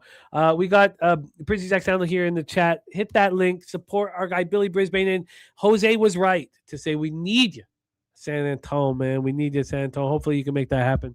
Still 69 days, man. 69 days. And I got my tickets yesterday. I'm pumped up. Brizzy, thank you so much for your time, man. It means a ton to us. So any last words for the Cappers supporting the show? Yeah, man. I mean, Australian Open's popping off next week, first Grand Slam. And if you've been to Discord, the boy got hot in tennis. And the land down under, overnight, fucking not sleeping a fucking lick, watching tennis for 12 fucking hours. I finally got right, and it's been crazy. The tennis run that we've been in the Discord have been wild. If you think I'm fucking lying, bet the fucking plays and watch your account go up. I mean, it's been absurd. We've been betting Australian Open qualifiers. We've been betting the ITF USA. So like the lowest of the tennis leagues. Like, it's been wild. I think tennis is rigged. And if you're going to keep on giving me the right rig sides on it, and it's making it pretty fucking clear of what the rig side is, I think you got to take advantage of it. Like the play that I gave out yesterday on my X was the dude won the juniors championship at the Australian Open, and he had a chance to qualify for the actual Australian Open. Motherfucker wasn't going to lose. He was minus 105. I mean, some of these tennis spots are pretty wild, man. I'm about to post a future in here for Hobart. Yes, the girl, Iva Jovic, is 18 years old, but we're backing her to win her first WTA tournament. I love it, Brizzy. Thank you so much for rocking with us. There he is, Billy Brisbane. Let's do a review of all action here for Thursday, January 15th. We had nice days in the NHL and NBA and gave it all back in college basketball. This is the most important night of college basketball for me of the year. I need to deliver. We have the Goracle on Olympia, Milano, and Monaco money lines. EuroLeague. He put them together at plus 104. Justin McKelvey. We talked about Stacks play of the day number 2, Jaylen Brown, 30-plus points. Stacks play of the day number 1 is the over 157 in the Robert Morris game. Robert Morris game over 157 at minus 110. And shout out to our guy, Justin. Stacks, stacks, stacks, stacks, stacks, stacks, stacks, stacks,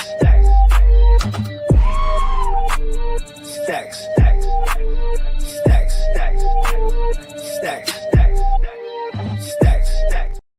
Res Mob, Respect play of day, Liberty minus 8.5. Flank State, Cleveland State money line. And Maple Leafs money line, Miami Heat money line, Detroit Mercy on the spread, and Cal. Tommy Guns, Orlando money line, Detroit money line plus 120. The Grizzlies have been held to 8. Oh no, they just scored a point. 9 points. Jesus, in the third quarter. 26-9, which also has devastated the total. So it was the first half over, full game under. So we have Kong, who is adding to his Indiana stance. He's now added the 8.5. He's got the 7.5 already. He's got Beck under 1.5 rush yards. Indiana first half team total over 13.5. Mendoza 2 passing touchdowns in Indiana money line. He is rolling Conger. Then in the National Hockey League, we have Slatsy on the Habs, Bobano on the Habs, and the team total over 3.5 plus 120. I may join them.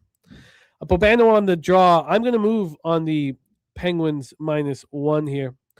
Big Mastro, there we go. See, there we go. He says Lakers smash spot tonight. So very, very, very interesting. Very interesting. So we have, and he's not the only one. We have a couple cappers that believe that the Lakers are going to take care of business. Big Mastro is a beast, and he's a first quarter specialist as well. So he says Lakers will take care of business here.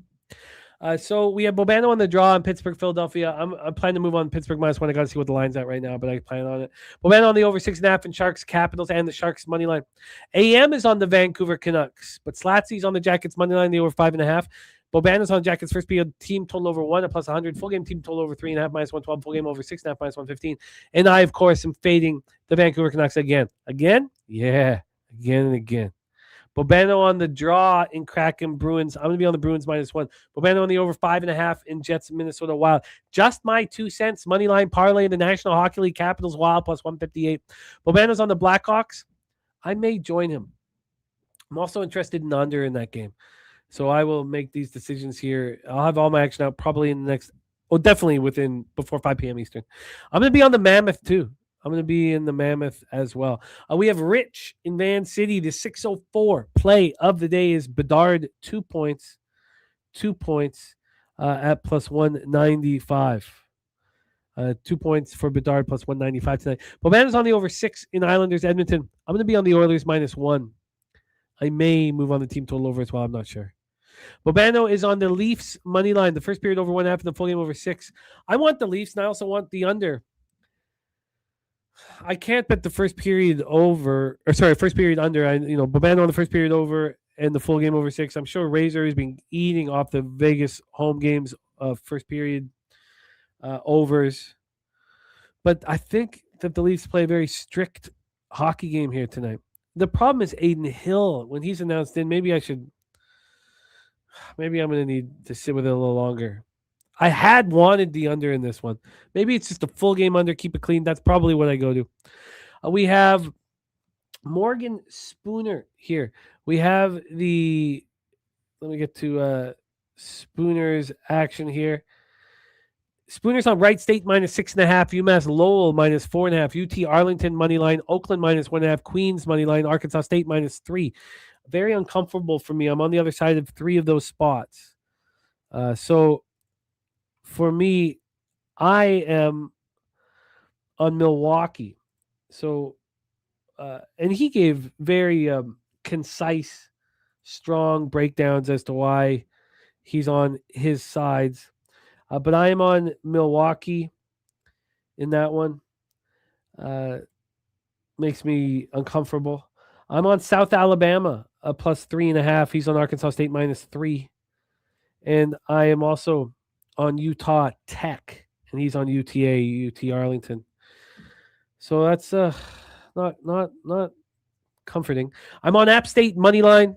I'm on Delaware -1.5 and -115. I'm on North Dakota, the Fighting Hawks first half +5. I'm on Abilene Christian -2, -111. I'm on Southern Indiana +5.5, -104. Southern Utah +6 at -110. Florida Atlantic -5 at -109. Idaho State Bengals -2.5, -110. Cal Poly +5, -111. So that is my action here. If I have a terrible night, it means Drewski has a great night. Drewski on the other side of me on a ton of college basketball. And I think we're together on Florida Atlantic. And then we have here for the NBA. We just went over all of that action, so we don't need to hit that again. Thank you guys so much for rocking with us, man. Let's get the sorry, I should have pulled that off. Shout out to our friend Jose. Jose will be, is that right? No, sorry. Oh, that's not. There we go. Jose will be traveling to Las Vegas tonight. Get that cash, Jose. Safe travels. Prime VA is on the Tommies. That's another spot where I seem to very uncomfortable. Heads up with a bunch of people I don't want to be. Godfather says there was a little bit of fight back from the Grizzlies, 84-79. Thank you, guys. Swiggy, the confidence brackets are live. Go get your action in the confidence pool. Fernando Mendoza, Ronnie Lofton, Prime VA, Justin McKelvey, Just My 2 Cents, The Godfather, Kongs Clips, Big Mastro, Saturated, Dougie Wise. Thank you guys so much, man. Londo, all you guys, Dizzy, Ole E. Thank you for rocking with us. Sancho, thank you guys. Spenny Penny Bombs, man. We have Mr. Pendergrass running with us. Irish King in the house. Crip Key. Thank you guys. Man Bear Pig. Let's go out and get that cash. Drewski, good luck. Good luck to all of you guys. We are figuring that out, Saturated. We have NFL Pop-Up Saturday at 2 p.m. So it'll be before the first game. Now, we're going to be live for the National Championship on Monday. And we're going to be live for the last game on Sunday. The question is do we do both games? I'm not going to do live stream Saturday, Sunday, and Monday. So it'll just be Sunday and Monday for me.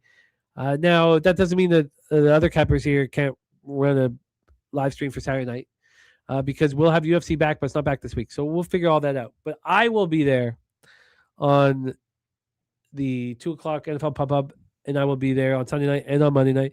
This is this weird time of year where I work 7 days a week. It's there's only a couple more weeks of it, but it's all good. Spooner says retiring from NFL this year, letting the 49ers and Bills tickets ride. Let's get that Bills ticket home. Londo, much love to you. Thank you, all of you guys. And look, I know there was a lot of spots here that, we're on different sides. That's just part of the game. It's just part of the game. It's okay. We're not a bunch of yes men. We're just trying to get that bag. We don't need to take the same route to the bag. The key to this show is information. We need information. So thank you guys for rocking with us, man. Now, we have Justin McKelvey back in business. So tomorrow in NBA, he's having an incredible season.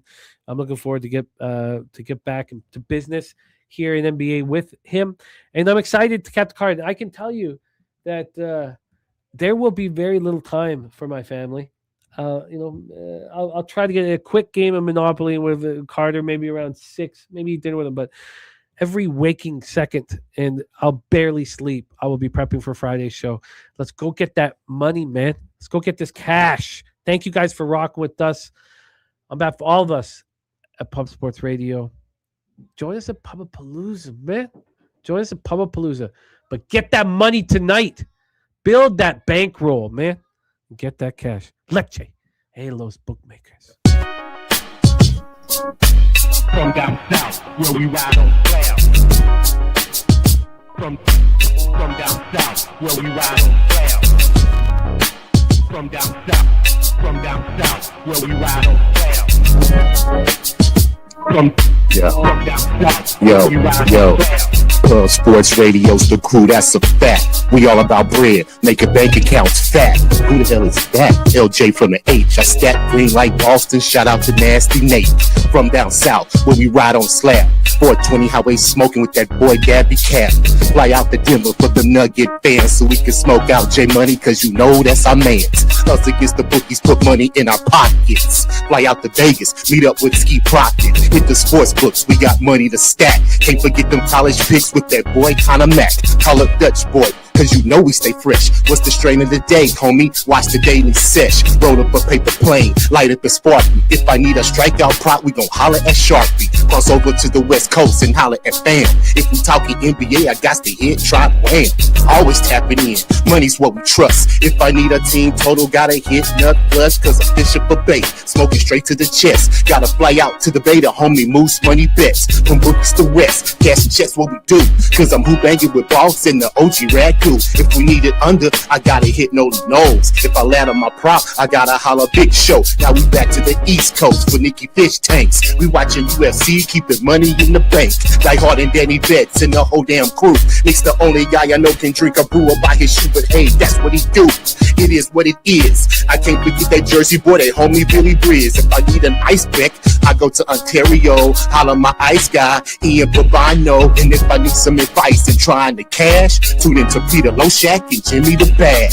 And hit that like button, make sure that you smash it. The famous words of razor sharp picks, cash it. I'm on my poker shit, stacking my chips. If we ever lose a bet, man, we never gon' trip. Cause I'm Mike Knight M, pimp slap player of the day. Run Crawford spreadsheet, what more can you say? It's how we stay paid each and every day. Can't forget about the producer, say hey Jose. Tell your mother, your father, your son and your daughter, cause nothing's going down without the Don Jeff Slaughter. All you low baggers, hold it down in the chat. If you missed all that, the remix will be back. Yeah.